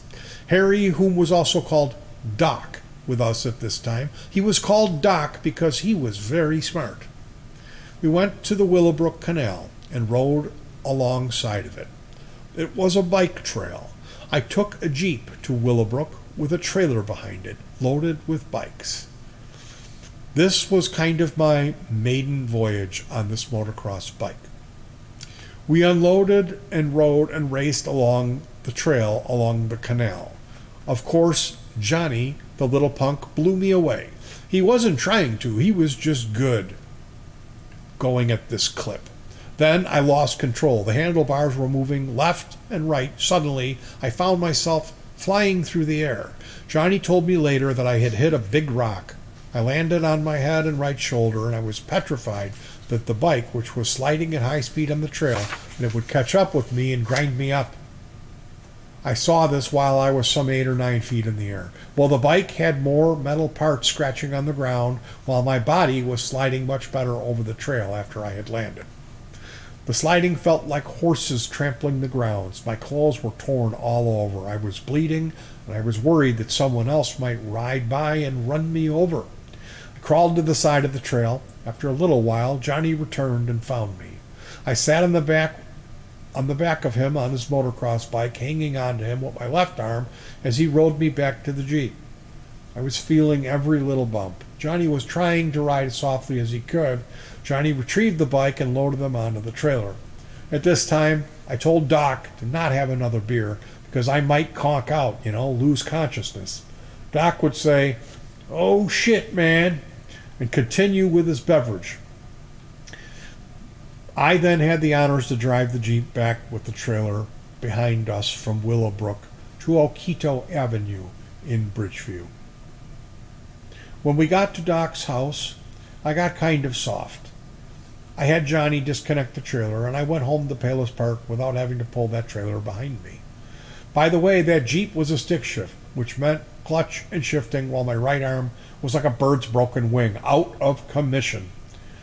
This was a little challenge, or a better word would be pain in the butt.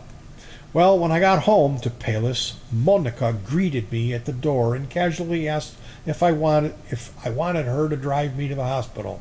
I said, "It's okay, I could get there myself." I left the stick shift Jeep at the house and took 4 Ford Fairlane station wagon and took off.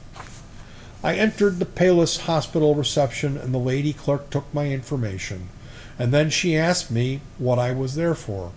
I told her broken collarbone and needed stitches on my head. Yes, my clothes were torn off, I did not wear a helmet, and yes, here I will get lots of advice from everybody that I should have worn a helmet. Brilliant observation. Lucky me, I was the first one to find out. Well, they put 5 stitches into my skull, and they put my right arm into some type of immobilizer. At least they didn't tape it to my chest like they did in Germany a long time ago. Isn't progress great? The collarbone was broken in 2 places. It was kind of popped on impact. They wanted me to stay for observation overnight, so they said. My take on that was that I told them there might be a train wreck, that they might need lots of beds, and I didn't want to occupy them. I was just being a smarty, wanting to get out of there. I'm sure you figured that one out. My collarbones are fine ever since. I have a checkup every now and then. I'm making push-ups. Jumping the Volvo. My boys and I had built what is called a quarter pipe.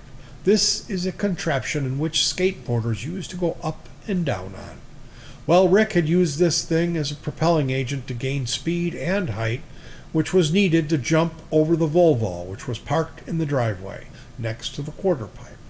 Just another way of honing skills to jump over cars, just in case he might have to do stuff like that down the road. After we had built the quarter pipe, we did what comes next, the half pipe. Yes, that was a monster, 16 feet wide, and I think 32 feet long. It was 9 or 10 feet high, and it had a platform on either side for the skateboarders and spectators. A handrail on the outer edge of the platform would stop people from falling down. This was a favorite attraction, and the boys would also use their bicycles to drive up and down the contraption. It was next to the tennis court, which had lights, so it was also used quite a bit when it was dark. Now, the good part was that the boys were helping me to build all this crazy stuff. They learned to swing a hammer, to measure and cut lumber, using power saws, to put stuff together and to stain wood. Yes, good bonding. Nobody got hurt here. I'm getting ahead of myself here. That happened after the divorce. I'm not sure, but somewhere in those days, the boys installed studs in their motorbike tires. They needed this because we went ice racing in Indiana, where Cindy's friend had a house with lake frontage. It was Karen Johnson's house. Her husband Bob was in federal prison for operating a gambling enterprise. We also took snowmobiles along and used them going sideways to make a path for ice racing. So they would drill holes into the tires and jam studs in. They never drilled too deep because it can cause a puncture. Now, this activity is not a big deal, but it was winter and the boys would take their bikes down the back stairs into the basement. And what goes up, what goes down, must come up. I do regret that I missed the spectacle. Somehow, Timmy wanted to bring his bike up the stairs. These bikes would weigh close to 200 pounds, and this was clearly a mismatch in weight class.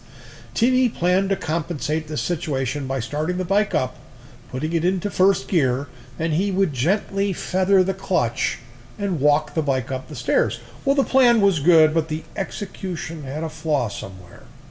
We did not start an investigation, but I'm sure that Timmy could give you the details of what went wrong.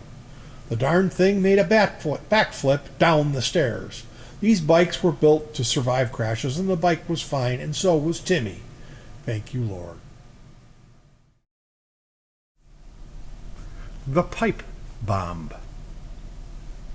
The boys, being adventurous, experimented with tennis ball cans to blow things up. We poked 2 holes in the sides near the bottom of the tennis ball can, where we inserted 2 strands of a chopped off electrical cord.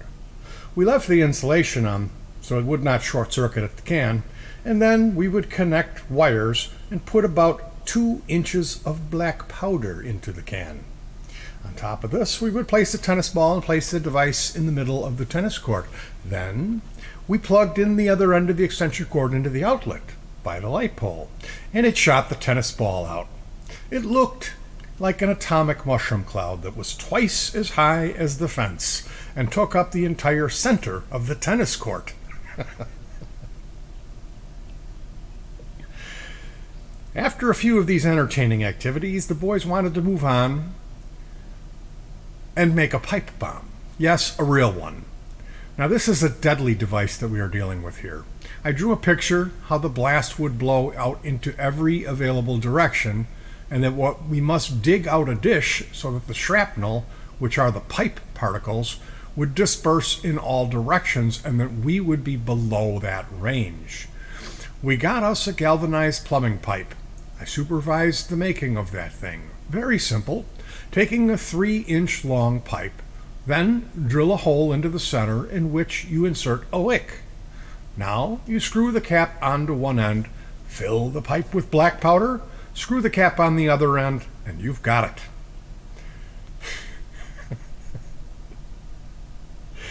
Then we let it go off. But after that, the boys were not so curious anymore. I think they learned that this stuff was in a different league. I really had no training in this field, so therefore I made it a simple device. Fireworks. I must as well bring up here a couple fireworks while I am at this explosive subject matter. This was after the divorce. Normally, Monica would go with me on one of these business reward trips, but this time, Timmy went with me. It was the Winds of Fortune trip. The ship was the Sea Goddess. I would call this trip somewhat extravagant. Why? Well, there was some 100 guests and some 200 crew members aboard. You see what I mean? We had the ultimate in cuisine, beverages, and entertainment. We would anchor outside some famous places, offshore. Then the crew would lower the massive rear platform, and we would ride our wave runners or a little speedboat about and just play. While we were hanging out on the platform, we would of course be served fancy appetizers and beverages. Needless to say, that we did go along with this program. On this trip, we also went to Morocco, where we saw snake charmers and belly dancers. We also got to ride a camel. That thing was rocking more than the ship. Now back to the Sea Goddess. It was the 4th of July. We had anchored in Barcelona, Spain, and enjoyed a special fireworks display in the harbor. It was mainly for us, the guests of the Sea Goddess. When we returned home, we learned that Rick and Mark had their 4th of July in Palos Park. So far, so good, but there is more coming. A few years earlier, I had gotten my hands on the Bird of Paradise. This was a symbol for Glaceret, which is a German company, which is equivalent to DuPont in the United States. Now, this Bird of Paradise was a blow-up thing. It was about 4 feet wide and 3 feet tall. At this time, I used my gas welding equipment, which I had in the garage. I had set the oxygen and acetylene gas mixture on neutral, which would produce the most efficient and volatile gas mixture. You can do that by adjusting the flame neutral, not too much acetylene, which makes the cone of the flame too long, or it even smokes. And then you adjust the oxygen so it does not hiss. After the perfect mixture had been achieved, I would then extinguish the flame. Now remember, perfect flame is burning, and we want to use just the gases, not the burning flame. Now there was an old tradition in Germany where a mechanic apprentice would do stuff like this. I would lick my index finger and then I would quickly snap it to the burning welding nozzle. You get the trick here? Quickly. And by the way, you must not miss. You'll figure out why. This is kind of giving you some homework, just in case you'd like to fill up your own Bird of Paradise, or whatever. I do not know what would have happened if I had missed. I never missed, and I don't know of anyone else who had missed, so it's okay. This is very important macho stuff. It was on a Sunday when nephew Johnny and a few more people had visited us in Palos Park. We filled the Bird of Paradise up with our highly potent gas mixture. Johnny came prepared. He had brought a helium tank, so we filled a number of balloons up with the stuff. We attached the balloons and a slow-burning wick to the Bird of Paradise. We finally set the bird free after we had lit the wick. It was a great feeling. We gave the bird his freedom. He took off gently until he was about 300 feet in the air. Then the wick did his job and ignited the balloons and the special gases in the bird. It was one wicked thunder. The earth was shaking. Finally, the bird was free. Later on, somebody told me that they had heard that there was a gas leak in a home in Palos Heights and that the house had blown up. I left it like that. There's no need to explain. Now here we were, Timmy and I, enjoying the 4th of July in Barcelona, Spain, while Rick and Mark were doing theirs in Palos Park. Still, so far, so good. The boys had done this before, no big deal. All they had to do now was crank it up a notch. Which they did. They took a 55-gallon garbage bag. Yes, 55 gallons. They had learned the macho German way of handling welding equipment, and they were filling the bag. Yes, they filled it up beautifully. It bulged. Rick and Mark were proud. They tied a string around the neck of the bag because the string was too strong, and here it comes. You're all waiting for the punchline.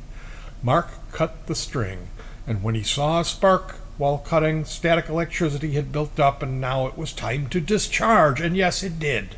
The unfortunate part was that this was the perfect gas mixture all over, and the spark united with it, and here it comes. Bang. Rick and Mark were blown away. One of the boys was thrown against the wall in the garage. In those days, one of my toys was a 15-passenger Dodge van, which was parked some 20 feet away, and the van rocked. A hubcap blew off. The coins came out of the cup holder. They were strewn all over the place. The overhang under the roof of the house was not blown out, but badly buckled. The face of Mark's watch was blown off, and all of the flesh facing the explosion had all of the hair singed off, except for where it was covered by shorts or shirt. Be careful playing with welding gas. Never would think of static electricity, and thank God I wasn't harmed in my foolishness. Rick endured the same experience, and his special contribution was that he blew one part of his eardrum out. Man. In addition to this, an 8-foot neon lamps in the garage fell out of their fixture, and you know what? My adjoining workout room had wall-to-wall mirrors in it, and also sexy neon tubes around the ceiling, and one of the neon tubes busted. Good blast! The bag busted outside, and the neon tubes busted inside.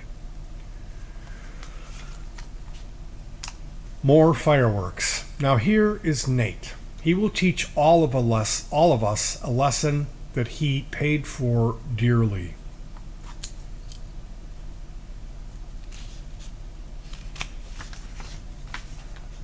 Now here it goes. It always happens to the other guy. This is not a trick photo. His fingers are practically gone. There was one 4th of July, and he and his buddies lit fireworks all day. Everyone had lots of fun and excitement. These guys knew what they were doing. Then there was one firecracker that did not go off. No big deal. This is called in many terms to be a dud. A dud is a piece of whatever. Now this dud was lying in the street. It was run over by cars several times. So, after some 5 or more minutes, Nate felt it was time to clean the street up. Nate is an orderly, clean guy. He walked into the street and picked up the dud so he could throw it away. Now guess what? The dud came alive in his right hand, and it blew his ring and middle finger off of his hand and part of the rest of his hand. Now that is not all. This dud happened to be 1 half stick. You know what that is? Yep, it's a half stick of dynamite. The dud also happened to rip some 7 inches of Nate's rib cover and busted his eardrums. Now what means busted? When Nick would suck on a cigarette and then blow the smoke out, smoke would come out of his ear. Funny? Maybe, maybe not. Go ahead and blow your eardrum out and see if smoke comes out of your ear. When Nate left his house earlier that day, his mom asked him, "What do you need those for?" Nate said, "Just a little boom." Anyhow, the ambulance people rushed Nate to the Ottawa hospital. Their best diagnosis was to amputate his right hand by the wrist because it was too mangled. Now this was a very strenuous situation for Nate, him being in pain and under duress, but he did not buckle. Nate did not want to give his hand away. He needed it for welding. He needed to provide for his family. Nate insisted on a second opinion. Can you imagine? Fingers ripped off, rib cage ripped open. This man had balls. He didn't give in, and he fought back. He wanted a second opinion. They put him in a second ambulance and shuttled him to the Peoria hospital, where it took some 3 hours to get him there. The medics were not supposed to administer any pain medication in the ambulance. When Nate got to Peoria, the surgeon asked him what he did for a living. The doctor wanted to know how much he needed his right hand.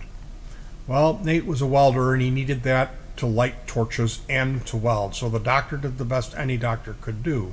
He wanted to save his hand so that he could make a living for his family and weld again. The doctor did just that. It took just 5 surgeries and 6 months of rehabilitation to get back to welding again. Now, on a separate note, Nate had his first son. His dad passed away on leukemia and said, "Life will only hand you what you can handle. So light him up and count your fingers." The motorhome. Somewhere around this time, I wanted to explore and travel with my family. I rented a motorhome and to get the feel for it, and it felt good. So I bought a second one. Sounds fancy and rich? Heck no. We bought a used 28-foot Southwind motorhome and had Papa Kurt spruce it up for me. Now, Papa Kurt was a German master technician who worked for us. He made that beauty into a contraption that slept 9 comfortably. There were often stray kids that came along, hence the extra sleeping places. Papa Kurt liked to get people's attention. He installed a trailer hitch on the front bumper of the motorhome. Now I could drive through the campground pushing my boat in front of me.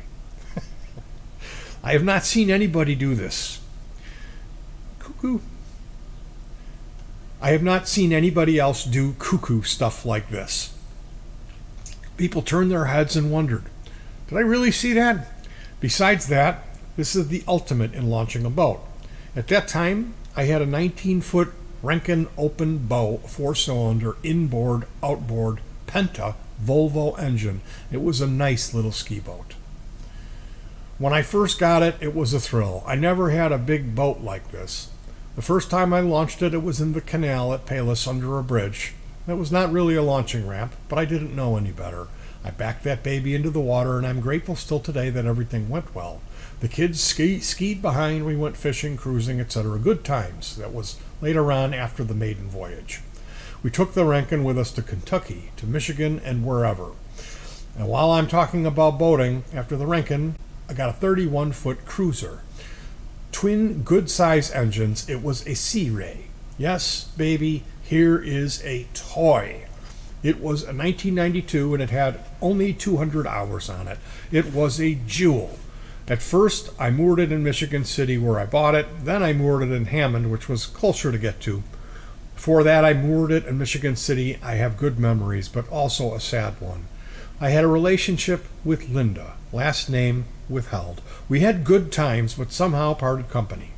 Later on, I learned that Linda had died one night where she and her friends came back from Chicago to Michigan City on the boat that she was crashed on in the breakwater just outside Michigan City. You know, a big bunch of rocks piled up to stop the waves. Linda crashed through the windshield, I was told. She died instantly. Mark knows her daughters are good-looking ladies, and their mom was too. God bless you, Linda. I get the chills every time I went by that breakwater.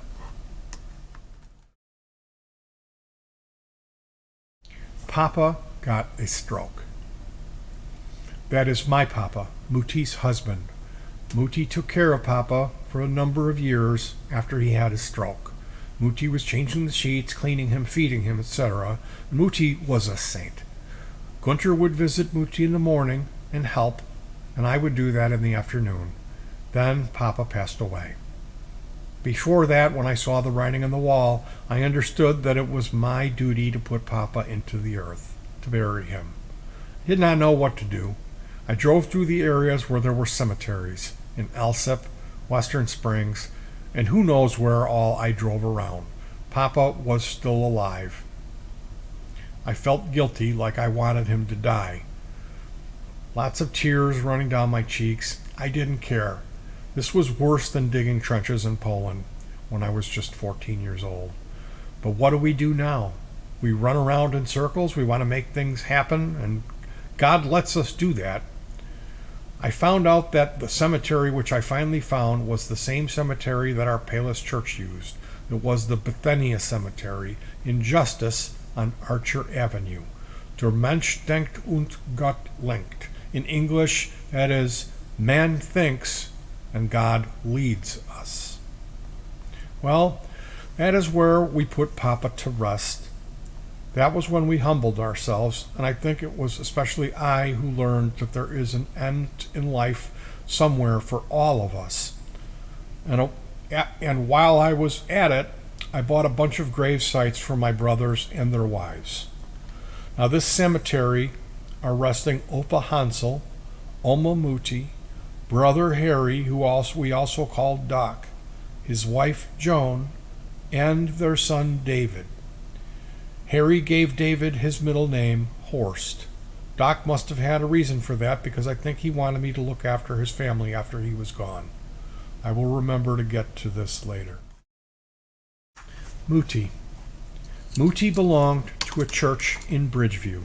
She lived in a 6-flat that Gunther and I had bought some time back. Then Pastor Bob, the pastor of the church, got transferred to Apache Junction, not far from Mesa, Arizona. Muti was ready to make a change. She had spunk. She went to, yes, you guessed it, Apache Junction.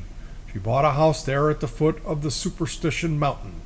That is where a Dutchman was digging for gold in the beginning of the 1900s, I think. Look it up somewhere in the history books if you'd like to know. It was a beautiful sight from Muti's house.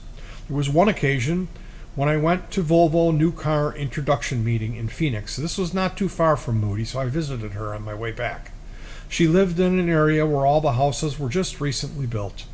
Nobody had palm trees in their front or backyard, so I went to a nursery and had a truck loaded up with palm trees. I started planting in the afternoon until late that night. Next morning, I got up at 4 and 5 and planted. The ground in the desert is like compacted gravel. I worked my butt off, but I loved it. My plane was leaving in the afternoon, so I had a time limit. Muti watered the heck out of them. I took a picture of her. She was stretching her arms out into the air, thanking me, saying, "Praise the Lord." That was her.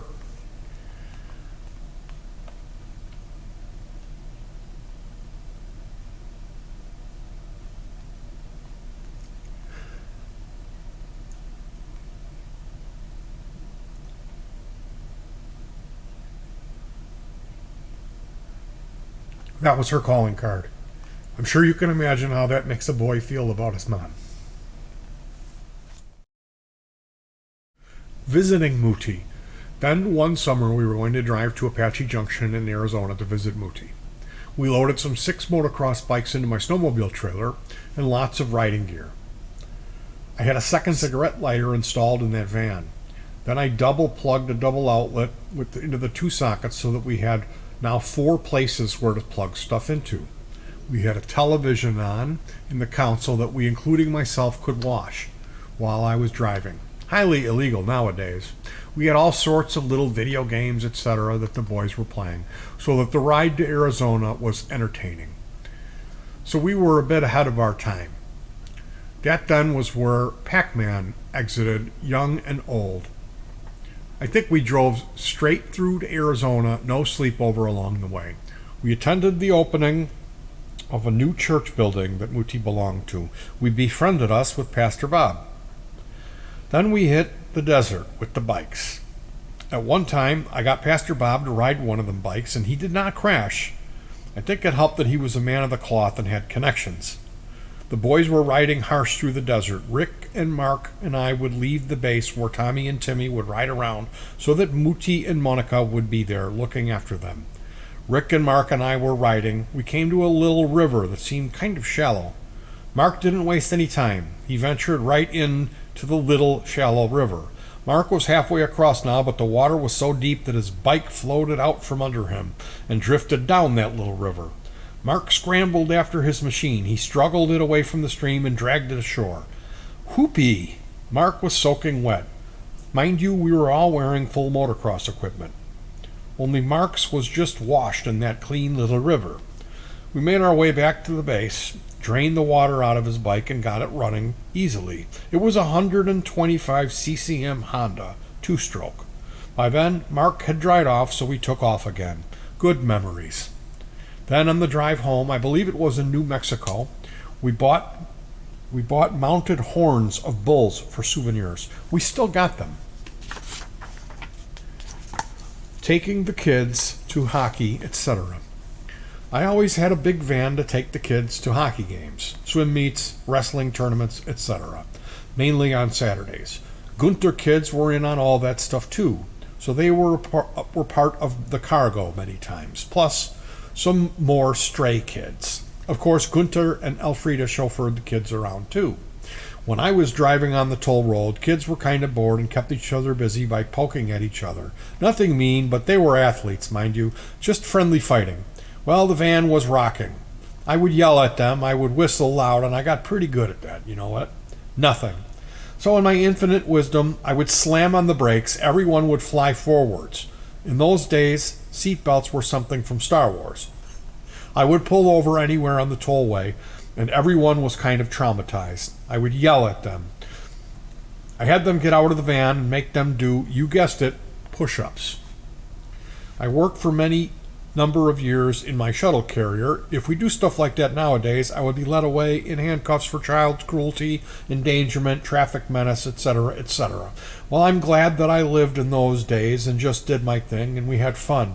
The kids thought I was really berserk, mad, and unpredictable. I had no problem with that. I was able to communicate with them in a way that they did understand, and I loved all of them and still do. They didn't know I was kind of bluffing. Another way of teaching them about life was when we would have a hockey game or heavy practice that we would go to the hockey snack shop. I would buy a large Coke and get a bunch of straws and have them drink from the same cup simultaneously.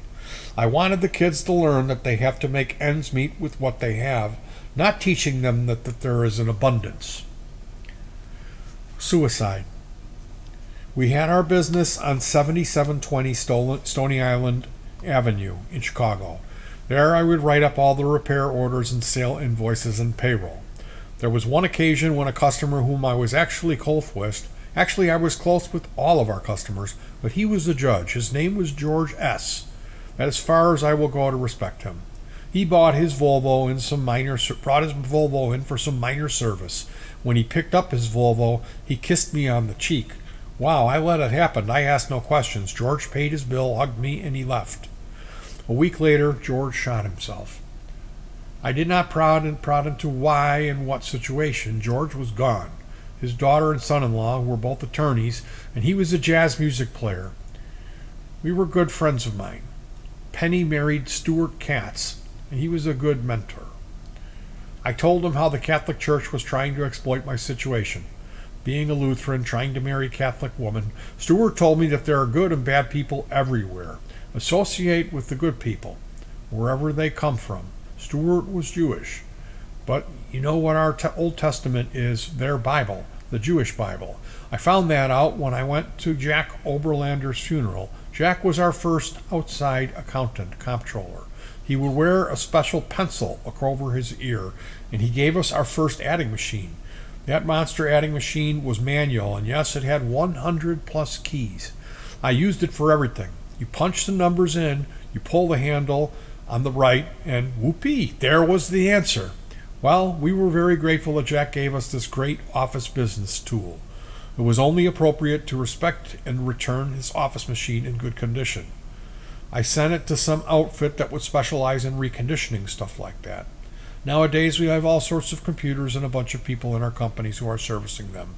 That is their full-time job, only it is now a living computer network that needs some constant pampering, or I should say installing of new software, backup, terminal installations, blah, blah, blah. I respect these people. One of them, Adam, got first place in the USA in building the fastest, best amateur computer in the United States, computing against some 2,000 people in Las Vegas. He placed number 27 in the world. Then we have a computer genius, Nathan, who makes us show up on the internet very strong. We are very happy to have people like that in our organization and many more. These are just young managers who we appreciate. We also have a number of senior computer wizards, dedicated managers, and dedicated employees everywhere. Timmy did not get his way. Now I'm going back to the good times with the kids. Timmy, or Grim, which was his calling card later on, had come to a hockey game at St. Spectrum in Bridgeview where Rick and Mark were playing. Timmy could not stay home alone. He was too young, and Monica was not around for whatever reason, which is okay. The game got underway, very tense. The whistle blew, and the game stopped. It looked like the refs were kind of puzzled. Then the whistle blew again. The game went on, and the whistle blew again. Same scenario, confusion, and the game went on.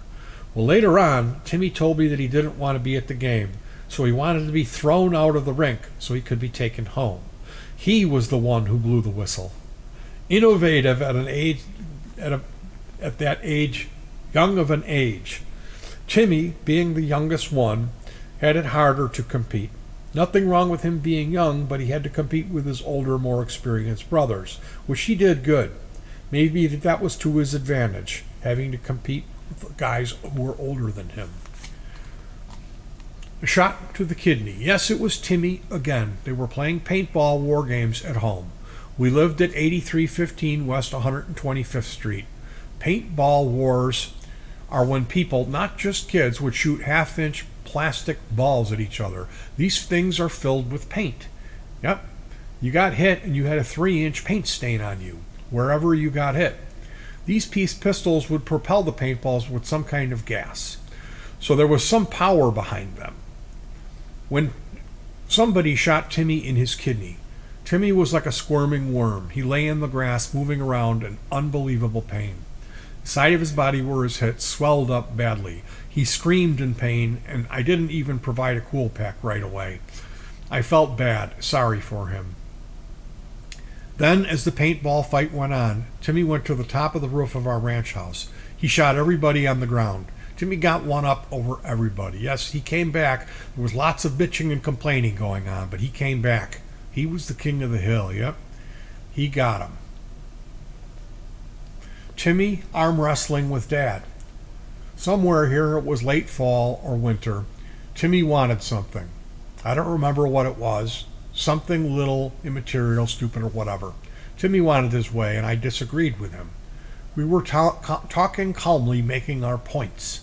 It was a good way to learn how to have an exchange of different opinions. Well, you guessed it, it didn't go Timmy's way.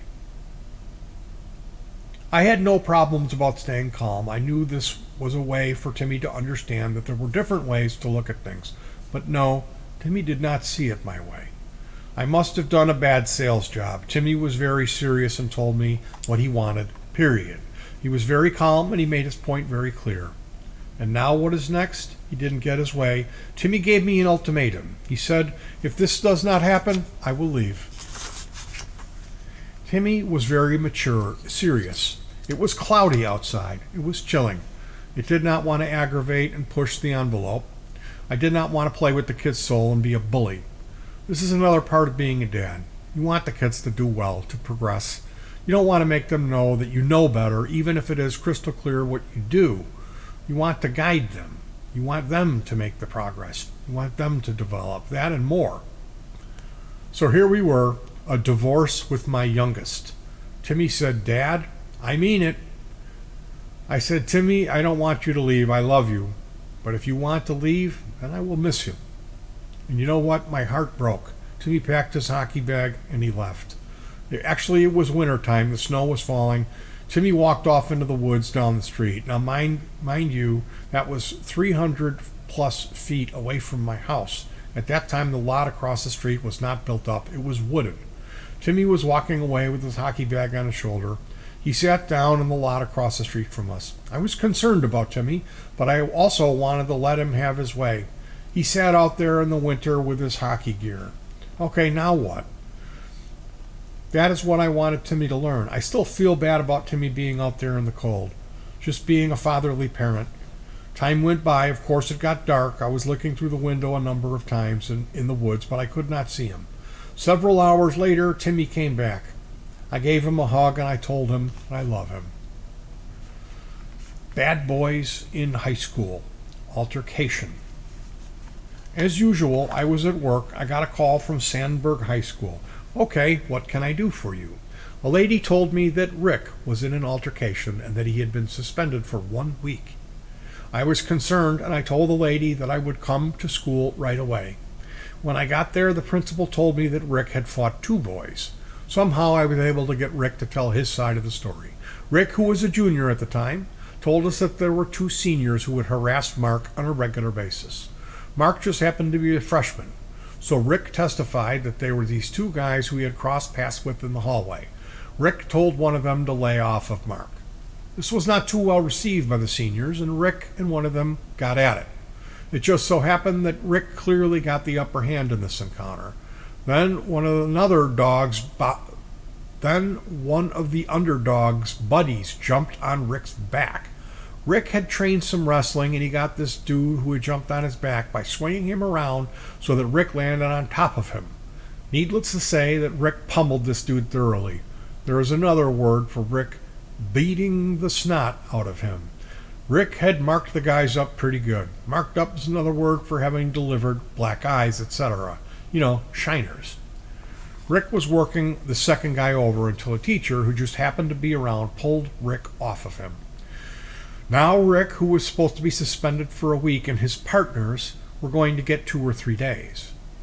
My appearance was not in vain. Rick's sentence was reduced to his opponent's time. This was okay with me. I was glad that I went to the school to get a first-hand report of the incident, and what I like here is that Rick won.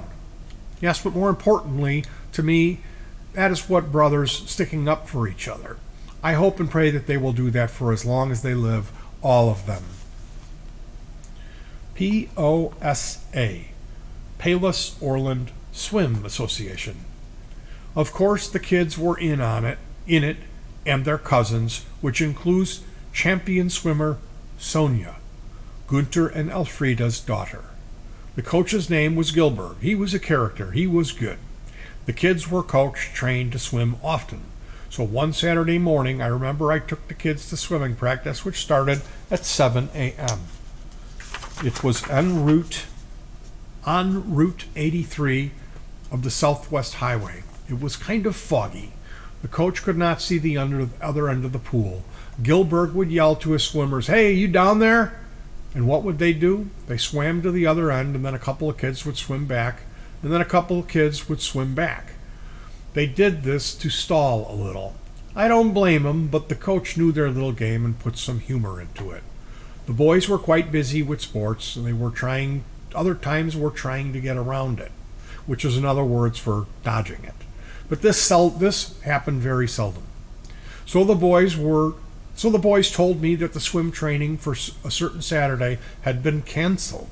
The swimming would normally take place in the morning.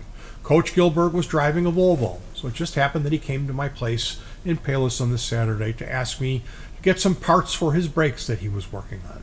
The boys were chasing each other around the yard, and you should have seen the looks on their faces. Swim training was not canceled for that morning.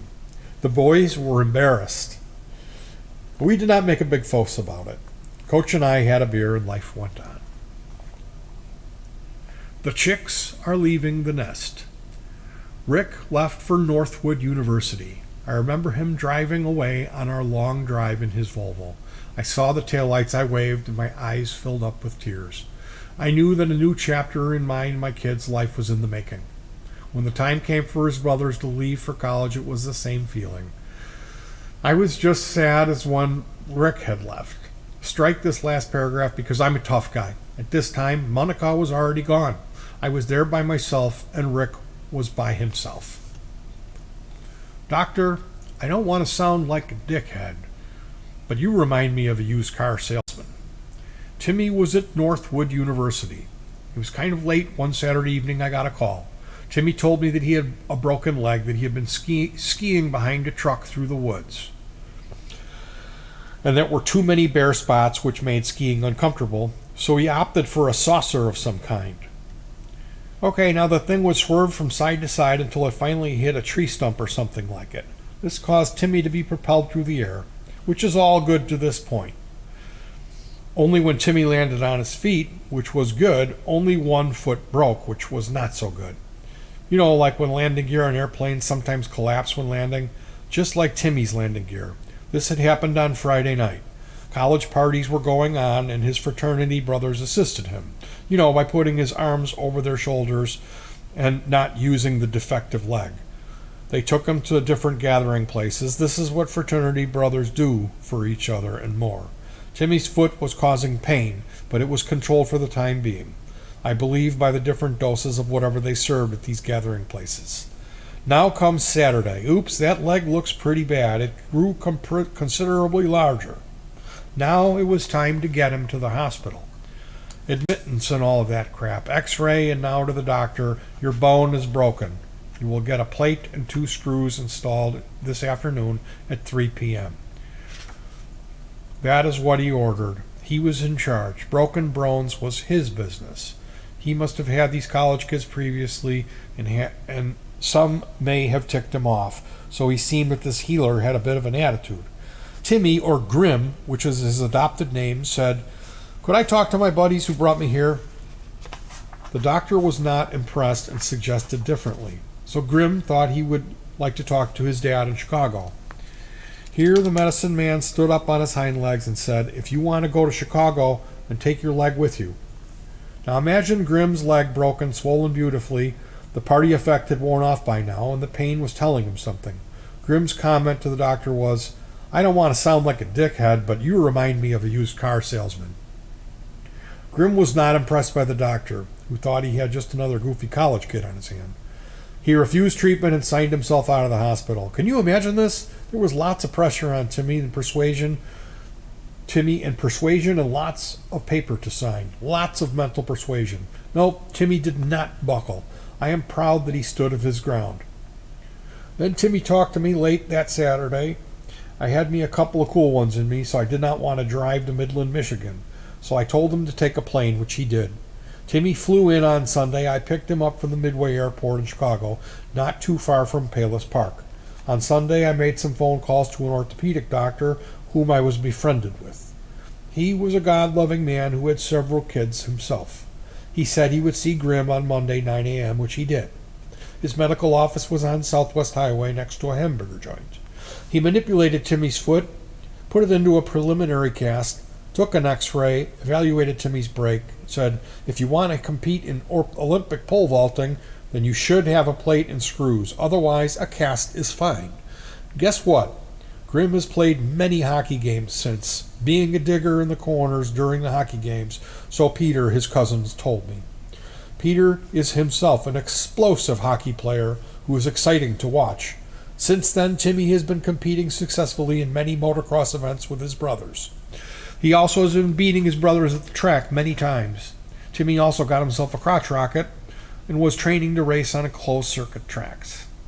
Now, going back to the broken leg, I would say if we had to judge the situation where it was Grim versus the medicine man, then the score would have been 1-0 in favor of Grim. The underdog won. Married for good. When I grew up, I had no sisters. My school classes were never co-ed, so I did not know much about girls. When I did get married, I thought it would be good for Monica to have a piano. I thought that she might have something that she could bond with, something where she could express her feelings and just be herself. I was trying to enter a phase to accommodate Monica. I had no idea of what kind of territory I was trying to enter into. Nevertheless, I tried on my amateur level. Okay, close but no cigar. I failed. So shortly after we got married, I bought Monica an upright piano.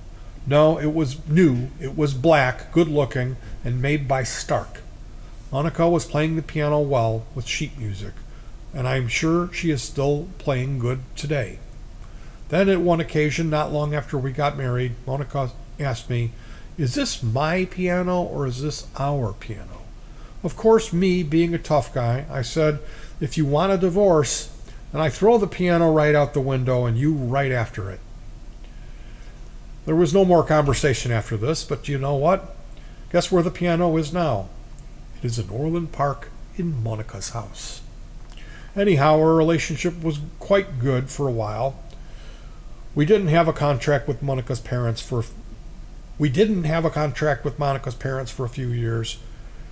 We didn't have contact with Monica's parents for a few years, but when we had our first son, Rick, I thought that her parents should not be left out and enjoy the grandchildren. I'm not the kind of guy who does carry a grudge. Life goes on. You forgive. That is what we pray for every night. More, or at least we should.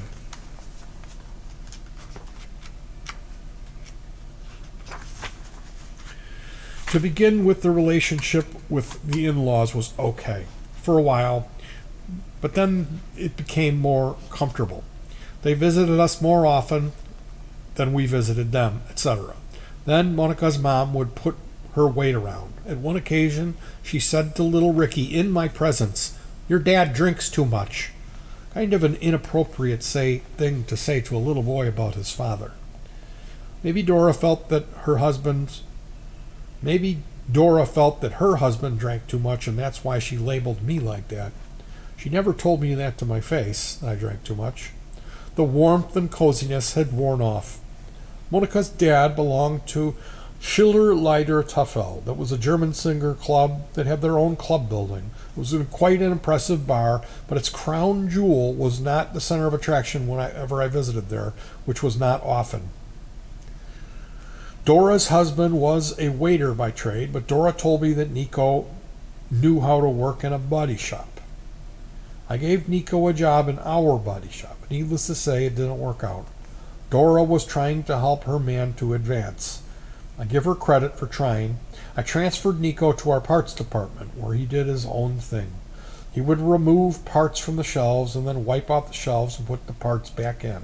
He was an old hand, and you could not teach him new tricks. In those days, and still today, I would walk through the dealership building to get the vibes, to see how things are going. I would want to see who needed support and who had trouble at home or otherwise, so I could help them to get that taken care of so they could do their work. That was my mission at the situation, and it still is today. So when I walked through the Honda parts department and I saw Nico, I would say, "Nico, hi, how are you?" He would say, "How should an old goat feel?" He would tell me about his back. This went on for months. He was just too mellow to fall. I was just too mellow to fall for this stuff. But then I woke up. When he told me how bad he felt, I would gently pat him on his back and say, "Okay, glad to hear that." This was kind of arrogant of me, but what triggered me off to be so insensitive was when the young girls were around, Nico would smile and stretch his chest out. "No more back pain." He would be the friendliest, happiest guy you would want to hang out with. But of course, Dora, his wife, knew what kind of dude he was, and therefore she wore the pants. Rightfully so. And you know what? Maybe they were the best match for each other at the time, but what do I know? Before we were married, when Monica lived with her family, they would thoroughly clean their apartment for hours every Saturday. Can you imagine Dora, Nico, their children, Monica, Claudia, and Robert having the same ritual every Saturday? And it was a small apartment. Now, why am I making such a fuss about this? Maybe this sheds some light on Monica's routine. This was ingrained in her subconscious mind. I'm not a shrink, but this could possibly explain for why she felt that this woman should be in charge and run the show. If the strongest one is in charge, then the family has the best chance to survive. I think they didn't have a strong father figure in their house. Monica was a nurse's aide and studied to become a nurse.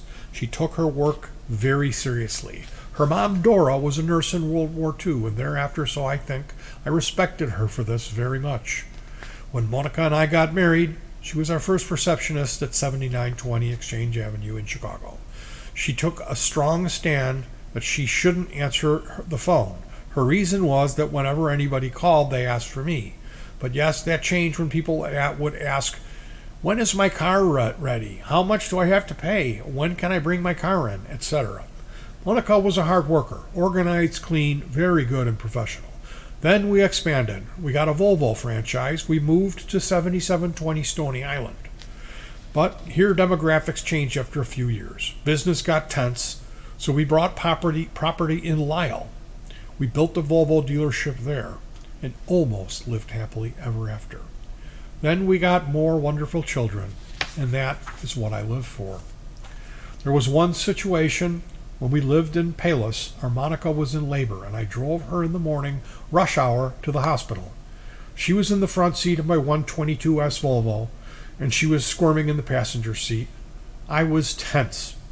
I had flashers on, but nobody would get out of my way. People were not compassionate at all, so I felt. They didn't know that Monica was in labor. So they thought that I was just some guy who didn't get his butt up and early enough to get to work in time and just wanted to get by. So after this experience, I brought a flashing yellow service light that was magnetic. I plugged it into the cigarette lighter at the next hospital run, put the light on top of the roof, and it worked fine. Only this time, there was no rush hour.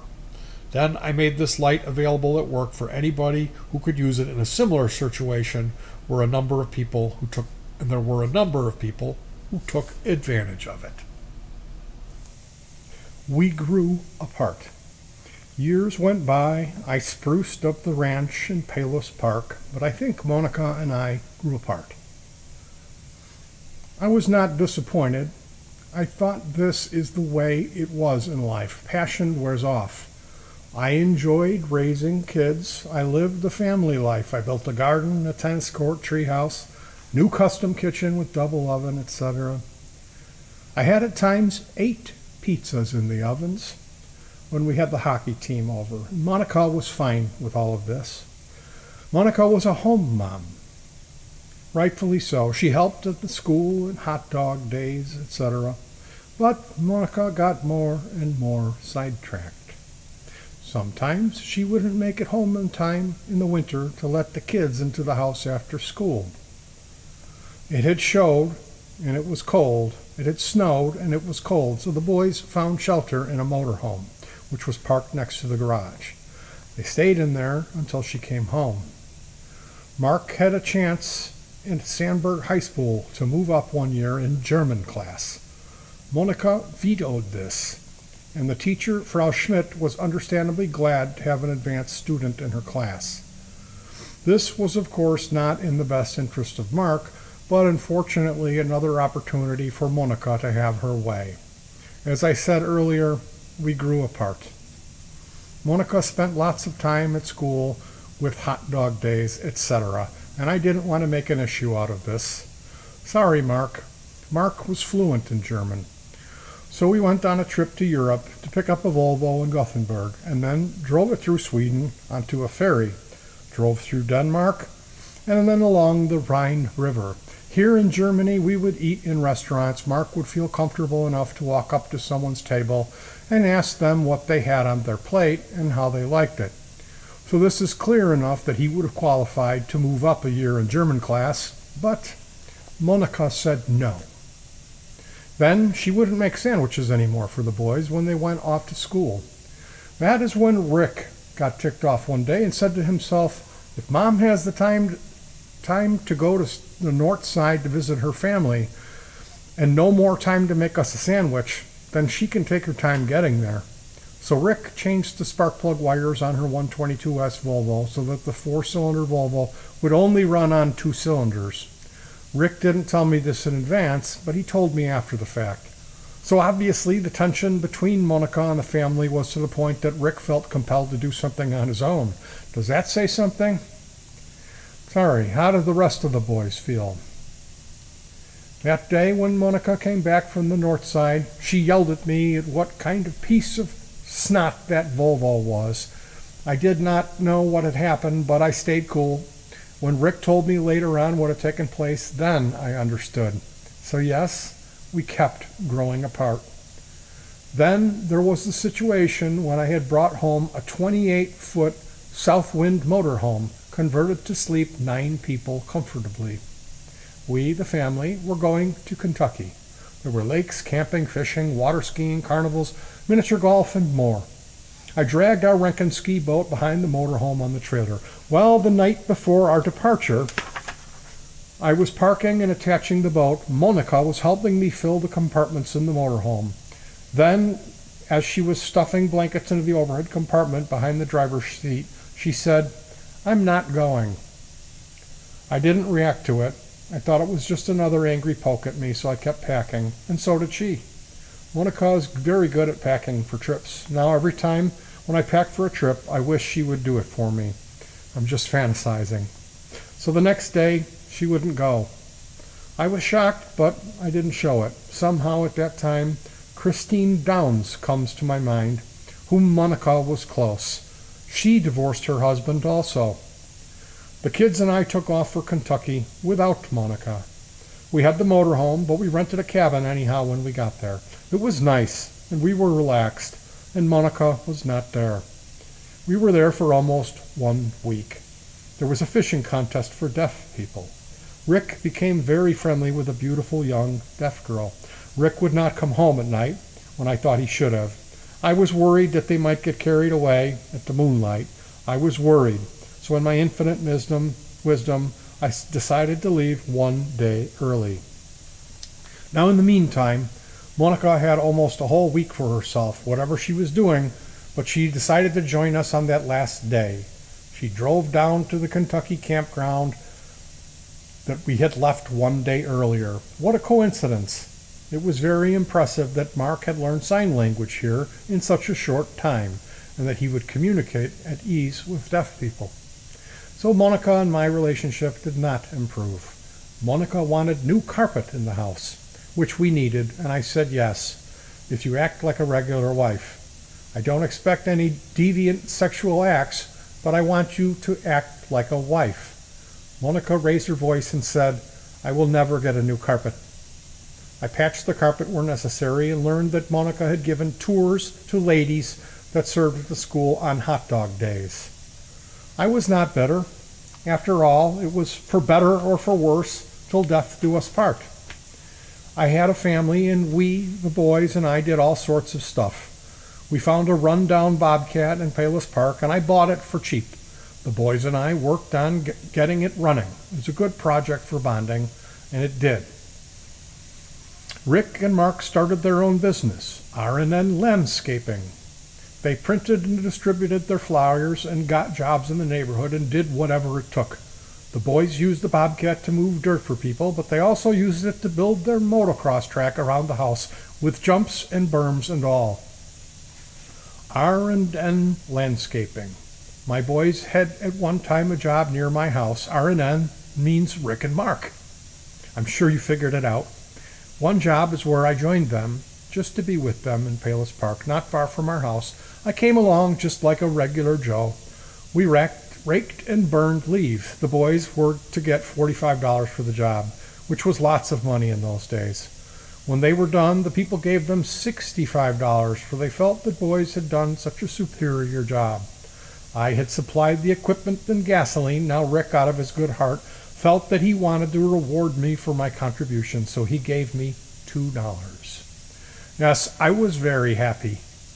I have these $2 attached to a large picture frame where the boys pose for the camera, making it stop on skates. It is downstairs. The boys had learned entrepreneurship. Get your butt up, work if you can, and do something for somebody. Then you will get rewarded. Not necessarily always with money, but with a feeling that you helped someone or that you have accomplished something. There is no end to what people can do. Plant vegetables, share with your friends, teach someone something who appreciates it. Let your imagination go wild.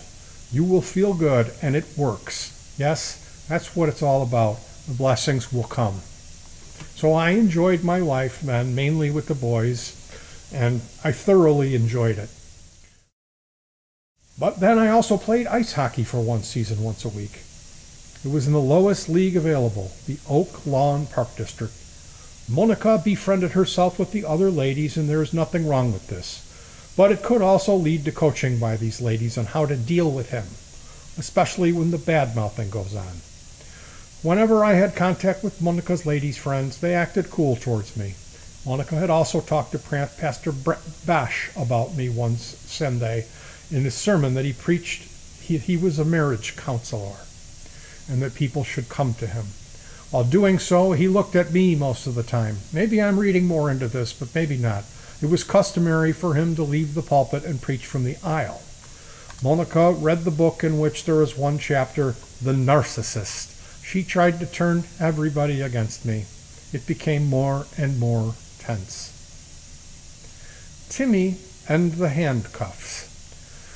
At one chilly fall afternoon while I was at work, I got a call from home.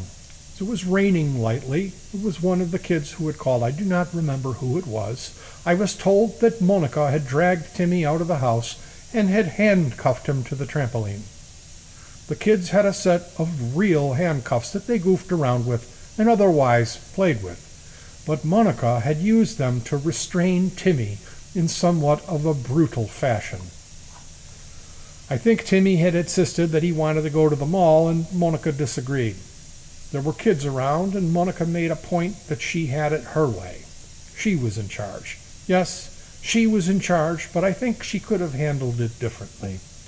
I left work immediately when I got the call. My brain was racing, and it told me to call the police and file a child abuse report against Monica in order to have some of her behavior on record. So this would help to build my case as to why I should have the court rule in my favor of getting the boys. I did speed home. Timmy struggled to have his little hands pull through the handcuffs, but he could not. I was told that he was in agony. As I said before, here is my opportunity to make a point. I couldn't do it when I saw Timmy. He was in the cold for quite some time. I guess at least 1.5 hours. I freed Timmy and took him outside and spooned him into the upper bunk bed of his back bedroom. His body temperature was cold, and I wanted to warm him up. Needless to say that home life turned more and more tense. The incident has been on Timmy's mind ever since, and I wish that his mom would make peace with him about this. The bombshell hit. This time the gun hit without powder. Monica had served me with divorce proceedings at work. Monica had also taken the kids for a ride in her Volvo that she had their full attention to tell them that she was divorcing me. She drove the kids west on 123rd Street past LaGrange Road and stopped at a little lake with a forest reserve. I think this type of bringing a message of divorce to kids is somewhat textbook. Rick was at this time a guest with the family in Germany, which belonged to a Rotary Club that had a son at his age. Rick was disappointed, angry, sad, and lost. He did not know how to deal with it when he learned his mom was wanting a divorce. Rick learned this when he came back from Germany. His brothers felt the same way about their mom wanting a divorce. It hit me like a ton of bricks. For at least 1 week when I was trying to sleep, the side walls in my bedroom would rapidly bounce toward me and back in rapid session. It did every interval. It sounded like a big bullhorn that would yell, "Divorce, divorce." It is needless to say that it didn't get much sleep for weeks. However, one good byproduct out of this was that I lost weight. Monica had portrayed me as a monster. She had restraining order against me, not to molest her, not to on and on, not pretty. People later told me that all of the people in Palos knew that Monica was divorcing me, but nobody tipped me off. If I had known about the upcoming divorce, then I would have had a chance to defend myself. I would have been able to better take the blow. I forgive them all. I hope that they don't ever have to go through something like this. But now I have to defend myself and show the world my side of the story, what kind of dude I really was. The first statement I wanted to make was that I was not the incoherent tyrant that was running a business just because I was the dictator. I wanted to make it clear I was a hockey coach and a father to my children, an uncle, etc. I had lived my life with the children practically every moment except for when I was working. Why? I liked it. I had fun. I taught them how to box, build jumps, hammer nails into quarter pipes and half pipes that they use for skateboarding and motorcycle jumping. I also taught them how to use power tools, and they helped me to build a treehouse. Good times, baby. Way back, I got my boys a little Fenticino, Italian motorbike, which I had bought at the McCormick Auto Show. That bike had a 50 CCM engine. The boys were too young to even ride a bicycle. I had never heard of it before, but I invented trainer wheels for a kiddie motorcycle so that the boys could drive that contraption, and they did. They had to wear their hockey equipment. When they fell off, they were yelling and screaming, but they couldn't get back on it fast enough. But people knew only a little about my family life, so they had to make a statement. So I enlisted to run in the Chicago Marathon in the fall of 1985 to make it clear that I was not what I was depicted to be. I did not much have time to train for it, but I was fairly fit. I did the marathon in 3 hours, 46 minutes, 11 seconds. Even Monica came to see me at this event. I saw her. She was by herself. She was not in a crowd. I was towards the end of the race. She just looked at me, and I was too exhausted to make any corny remarks. I had done the Joliet Triathlon before, and at the corporate Chicago Triathlon, where Rick did the swimming, Mark did the biking, and I did the running. Rick and Mark did well in their discipline. I did not do so well because I had started out too fast, and I had trained at night when it was cooler. So my pace in the heat taught me a lesson. Nevertheless, I think we beat AT&T. Gunter and Bob Plesher took me to the event. It was chilly, and we left early in the morning. The Chicago Marathon was brutal. I had my nipples taped up, but the Band-Aids came off. Anyhow, after a while, blood left a streak on either side that went down to my hips. It shows it at the finishing line picture. I also lost my big right toenail. It is said that when you reach the 22-mile mark that you hit the wall. I had a hard time to go with this myth, but I learned a lesson. When I got to hit the wall, it was a different state of mind. My shirt said Horst on it, and other people would cheer me on when they saw me struggling. They would yell at me, "You're looking good, Horst." I would want to run toward them and yell, "No, I'm not looking good." Yes, I did hit the wall. I not only finished the marathon, I also did it in a relatively respectable time under the circumstances. Yes, I had made my statement. Another step was taken on a long journey to have my sons.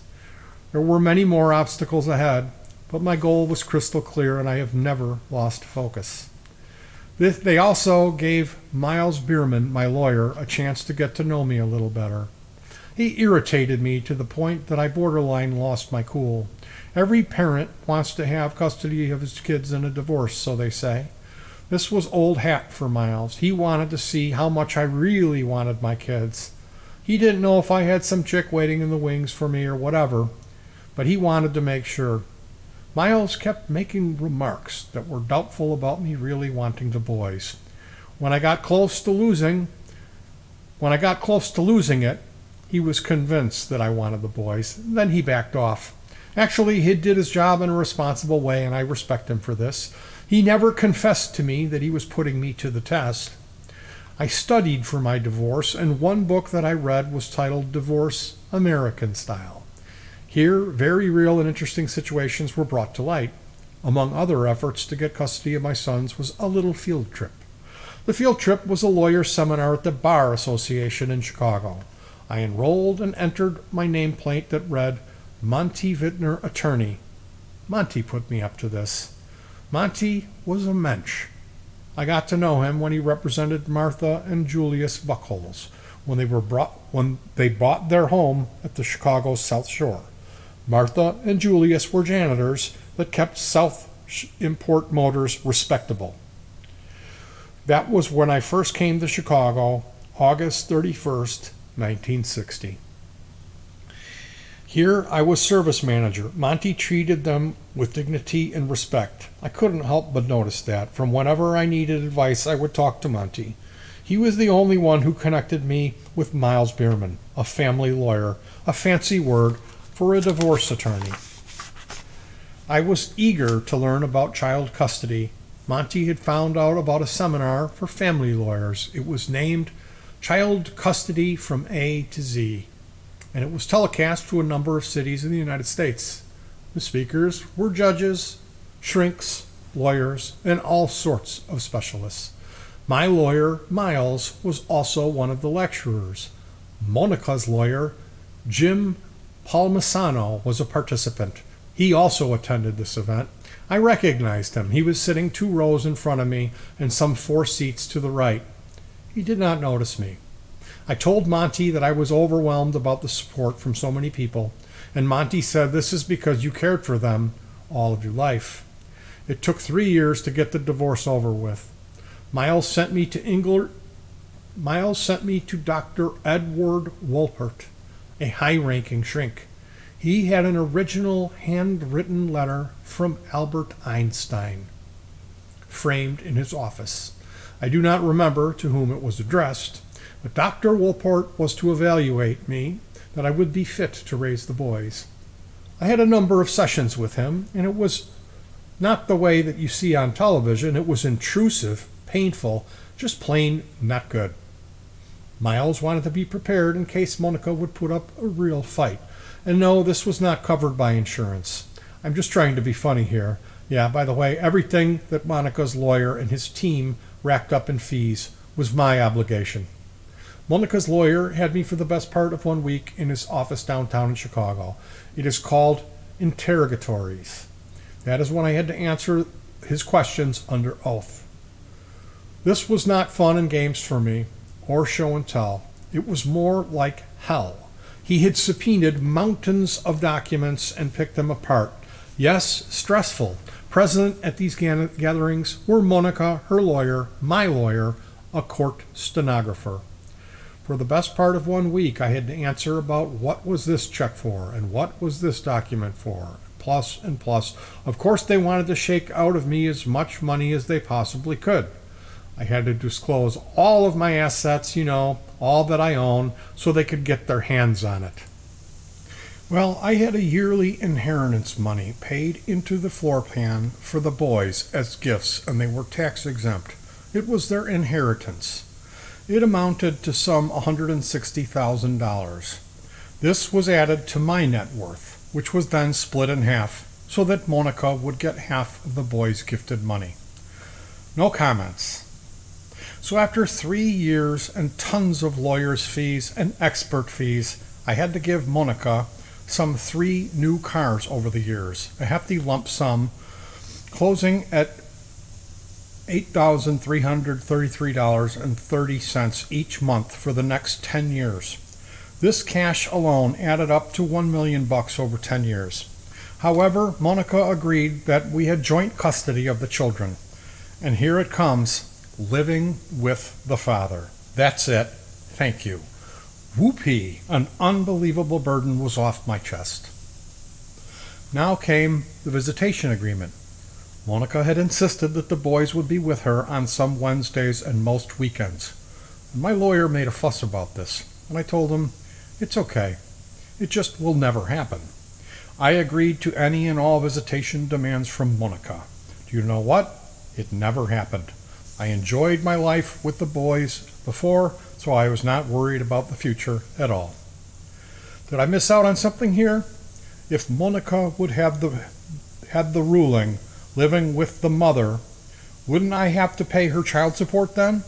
But I didn't get any child support from Monica. I'll have to figure that one out and let you know. Now, I being in the car business, we also always have to deal with warranty. In a divorce situation, I would like to say forever or when we have a divorce, whichever comes first. I guess my warranty ran out. I'm just trying to make a little lighthearted here. I did not want the divorce in the first place. I would have gone on with what I was dealt with. But I'm not complaining about the outcome. Many blessings came my way. Somehow that is part of the story of my life.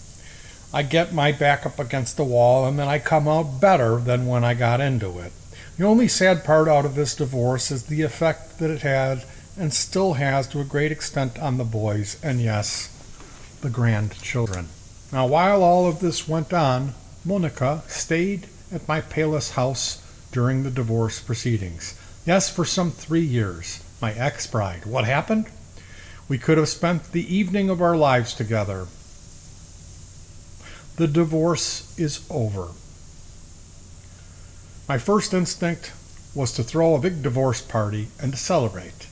I came to realize that this would be macho, but it would not have been good for the boys. Kids suffer in divorce, always. I had to pull back. When our divorce was final and the boys and I were doing our thing after Monica had left, I was very eager to do an even better job than before. I developed a phobia that every new day should also have a new beginning. I would clear the house up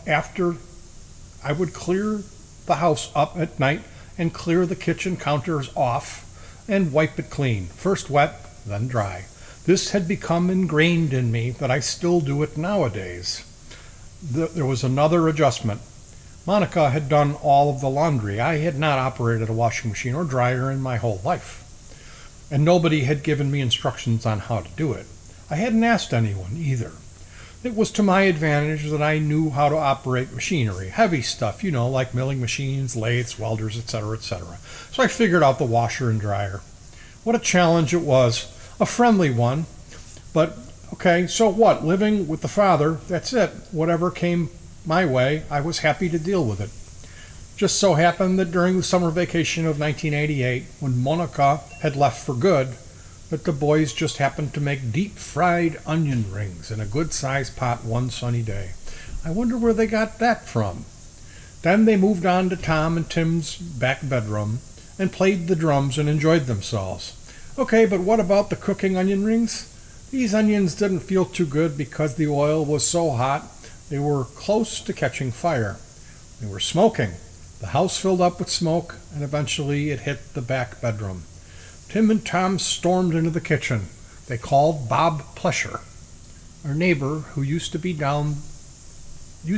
a down-to-earth truck driver, and he was a God-loving neighbor. Somebody called the Palos Fire Department. It was bad. Bob ran up to my house and extinguished the flames that had started to lick up on the cabinets over the stove. He used wet towels to slap at the burning cabinets. The heat was so high that the plastic that covered the lights on the ceiling next to the open kitchen and the adjoining room, some 18 feet away, would start to get soft and melt down. Yes, somewhat serious. Now the fire department arrived. They drove the trucks up to the house. They also brought a backup tanker down to the street, which was 300 feet from the house. They brought another backup tanker to the crossing of 123rd Street and 88th Avenue. We did not have fire hydrants then. Yes, they did their job. I always supported them in their fundraisers. The boys told me that the firefighters were outside and they put their gear on. Fireproof clothing, humongous overalls, super helmets, gas masks, and they had hatchets in their hands when they entered the house. Now they were ready to put their lives on the line. Thank you, guys. Now before that, Bob Plesher had gotten the burning onion rings out of the house, and he was hitting the cabinet doors. He had killed the flames. The firemen entered the premises. They went through the house into the basement to shut the electricity and gas off. They went through the sunken living room, some 36 feet long. They came to the stairs that led to the basement and found a familiar setting. Stairs covered with mattresses at the end of the mattresses, a few feet away from the wall, there was another mattress stand-up that they had the joy of bumping into. Just like my boys would do, just for joy. And there was no emergency. This was the kids' setup for an indoor side innovation and cost efficient. I did get a call at work from Bob. He said, "I want you to know that there was an emergency, but nobody got hurt." Okay, so what? He told me that there had been a fire and that everyone was okay. I hurried home to find the fire chief sitting on one of my picnic benches on my beautiful porch that had a bunch of oak trees on it, and at the perimeter was brick pillars and wooden fences in between that were beautifully stained. The chief told me what had happened. He was cool, I was listening, and not yapping in between. I got the message. The kids were there at this occasion. They didn't say anything either, which is not necessarily admirably. They were used to shut up, which is another word for listening. Now it was my turn to address the situation. I said, "Boys, whenever you cook anything, next time you must not leave the kitchen." That is what caused the emergency in the first place. This is what I said when I came home after the aforementioned commotion. Then I turned the electricity and gas back on and started to clean the house up. Well, what I did not know was that I could have had my insurance cover the smoke damage. So there I was, cleaning out the smoke damage inside the cabinets and outside and everywhere. I was working my butt off for weeks, but I got it done, yes? When I added up the expenses for outside help, replacing cabinets, light fixtures, etc., then I found it to be $28,000. Yes, this can happen. Of course, the event was made the local newspaper, in which they said the boys went back inside the house to rescue the canary and the dog and that their lives were in serious danger. The paper said that this was shortly before the house would have gone up in flames. Okay, but it was Bob who stopped the house from going up in flames. Thank you, Bob. About boating. When Gunter had joined me in Chicago, I bought an aluminum open boat with a Sears outboard motor on it. Of course it was used. I think it was no more than 9 feet long. A cheap piece of joy. It was a cool toy. I remember that I carried Opa Hansel into it at 79th Street Beach at one occasion. His knee was out of commission, so I carried him through a couple of feet of water, and he was a good sport. This vessel was parked in the garage behind the house where we lived in the off-season. Now, even in those days, there were bad boys out there. Would you believe it? Some people broke into that garage in wintertime, brutally cut the controls off with metal shears. I understand the logistics. They were in a hurry. Now, what these entrepreneurs, or whatever you want to call them, would have known, or what I knew, would have been a different story. They should have stayed home and watched TV, drank a beer, or both. Who cares? On our last trip, this fine vessel, I blew the engine up. We paddled ashore and dragged it out of the water. I would have loved to have seen the thieves when they found out what they had worked so hard for. These poor bastards. I would have loved to have seen the looks on their faces and hear the expletives, too. After this vessel, I bought a brand new 17-foot open bow ski boat. I think I got that from the Chicago Boat Show. What turned me on was that it had a Penta 4-cylinder Volvo Marine inboard and outboard engine as standard equipment. We dragged this beauty all over. We launched it in the sanitary canal in Palos and steered it through the locks in Lake Michigan. We dragged it down to Kentucky on vacation when Monica decided not to go at the last moment. We launched this beauty in Lake Michigan, etc. The kids were getting older, and at one time when Mark and his cousin Michael launched the vessel in Lake Michigan, they were out quite a bit, where the Chicago skyline didn't look so big anymore. They were having a great time. I don't know if there was anybody else with them. Then the weather changed. The sun disappeared. The sky got very cloudy. Mike and Mark were laughing with each other. Their hair was standing up, and that was so funny. Well, those young men were smart and figured out that there was lightning to strike at any moment. Their fun and joy turned around very seriously as they blasted the Rankin back to shore out from the lake where they were. Well, they came back to tell the story, so lightning didn't strike them for whatever reason. Talking about boating, after this fine vessel, I had a divorce, I think. This time, I bought me a 31-foot yacht, a Sea Ray. It was a beauty. It only had 200 hours of time on the engines. It was pristine. It was like the most precious and gorgeous woman flirting with you. I know what I'm talking about. I had some encounters. There are women around like that out there. Now, I found that there were some snaps missing that should hold the carpet down at the bottom of the boat. So I bought professional snaps and tools to remedy this situation. Took me an extra trip, which was well worth the effort.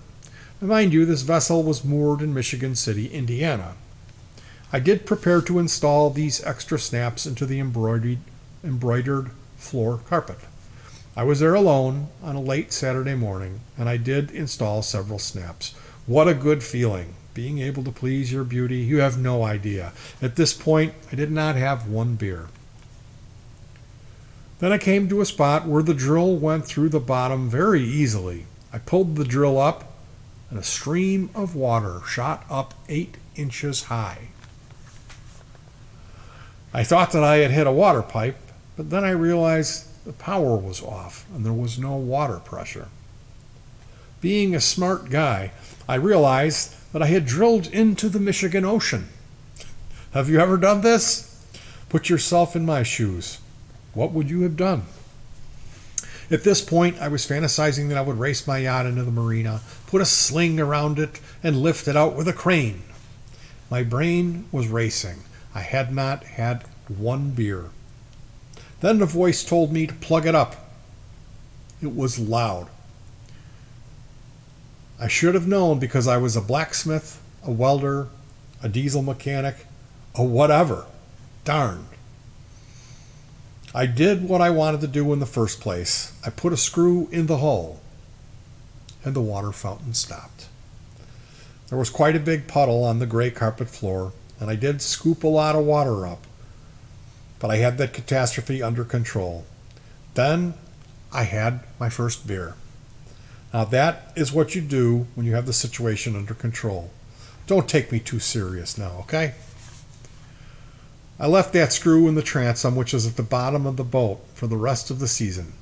My nephew Johnny repaired the fiberglass at the bottom at the end of the season. He plugged that hole up.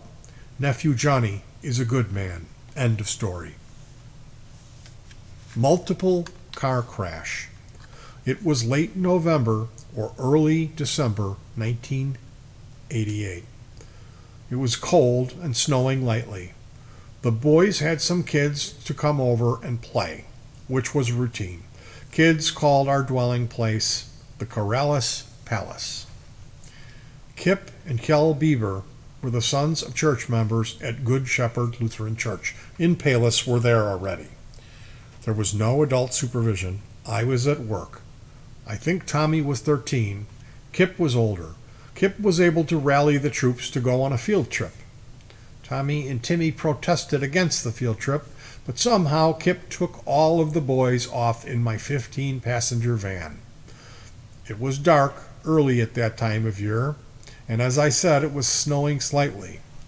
And yes, you guessed it, it was slightly slippery. Can you smell something coming? Disaster. Somewhere near I-80 it happened. I think it was a 6-car pileup. This took some sorting out to do. And thanks for insurance, and that there was nobody hurt. Just a little side note, Kip did not have his driver's license. Sammy and the divorce. Sammy was our dog, whom we got from our neighbor, Bob Plesher. Sammy was a mutt, a German shepherd with short legs. He was designed to be a raccoon fighter, so I fantasized. I saw him fight a raccoon successfully one evening on the front of our house. Brother Gunter just happened to be there. Then there was another occasion when Sammy had cornered a raccoon on the stairs in the back of our house. These stairs would take you into the basement. I had learned my lesson to leave Sammy alone at his encounters with the locals. The raccoons. There was one situation where I heard an alarming animal screaming going on outside of the kitchen. I ran outside the dog room, which other people would call the great room, and there was a raccoon lying on its back with part of his intestines hanging out.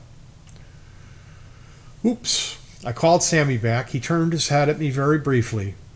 This time the raccoon swatted Sammy, and I learned that this was not my territory and who was to call the shots. I'm getting ahead of myself here.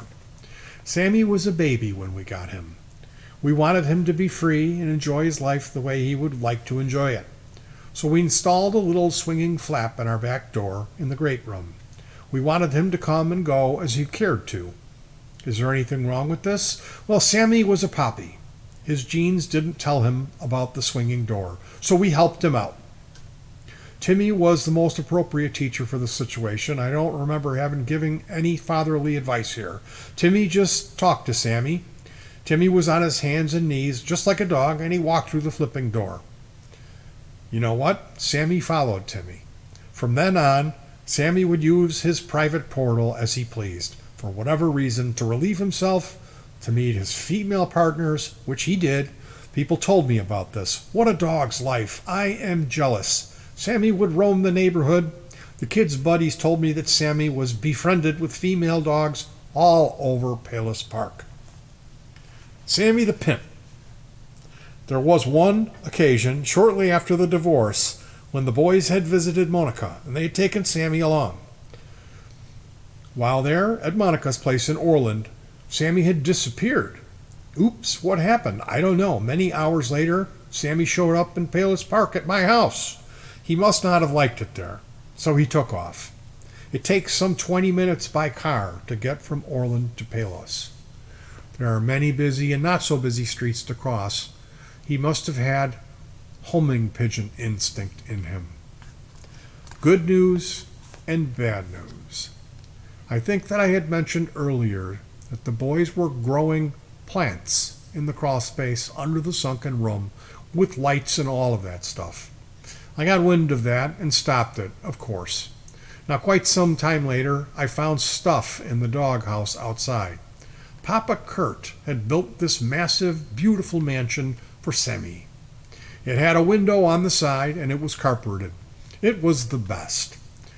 But Papa Kurt had some experience when his dog had died and he could not get it out of the doghouse. Papa Kurt designed the upper part of Sammy's house with hinges. You could just flip the top over easily. So much about the design of the doghouse. But what about the stuff that was in it?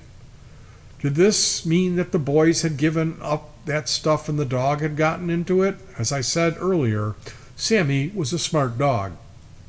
But then as time passed, Sammy would stay closer to home. Sammy got to be some 16 years old.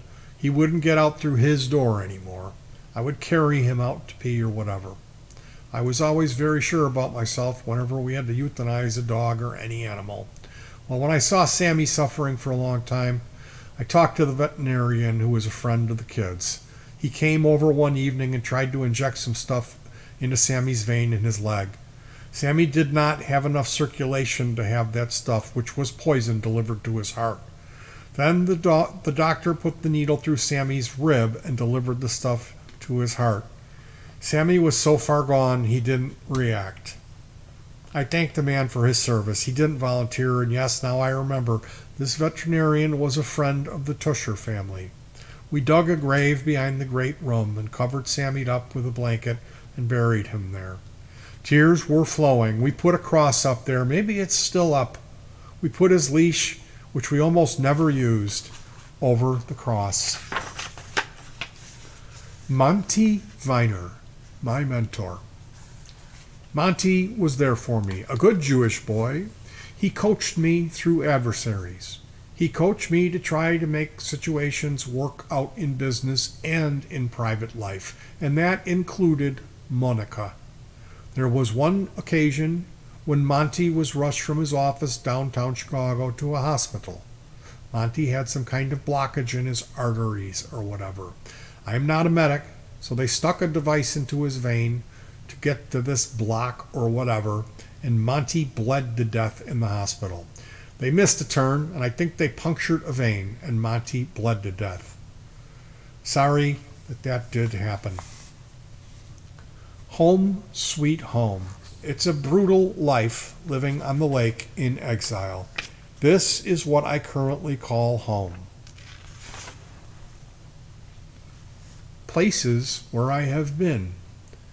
Ray gave me a map of a bunch of pins where he thought it would be kind of cool if I would put a pin into each place where I had been. It was boring at first, but I went back in time and relived my memories of what had taken place. Mark and Horst at the Olympics in Athens 2004. This is where Mark Spitz achieved a new world record in swimming. From Russia with Love, Tommy and Horst in St. Petersburg, Russia, 2005.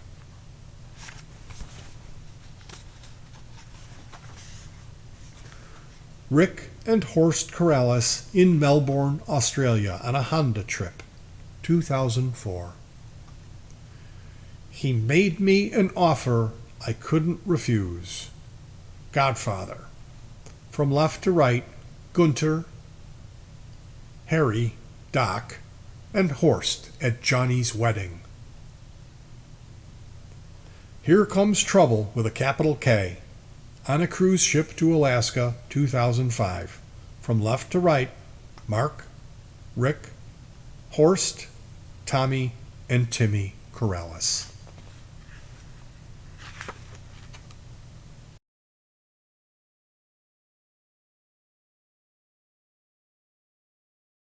About the author. He enjoys his work and lives by a lake west of Chicago. He works out. He likes boating, gardening, enjoys the grandchildren, traveling, cooking, and much more. Writing this book has been a great privilege for Horst Korallus. He hopes that his sons will benefit from his life experiences. He also confessed that through this book he has lived twice. Horst Korallus wrote this book because he wished he had known more about his ancestors. Between research and memory, he was able to compile this book. He's written it for his fans, their families, and friends. He's had an eventful and still leads an eventful, powerful, and exciting life, which is obvious in his writing. He forgives anybody who did him wrong and also wishes that anybody who feels he had done them wrong forgives him as well. He thanks the Lord for all of his blessings and for having been with him in good and, yes, down times. Crazy Kraut, the story of the H-Man.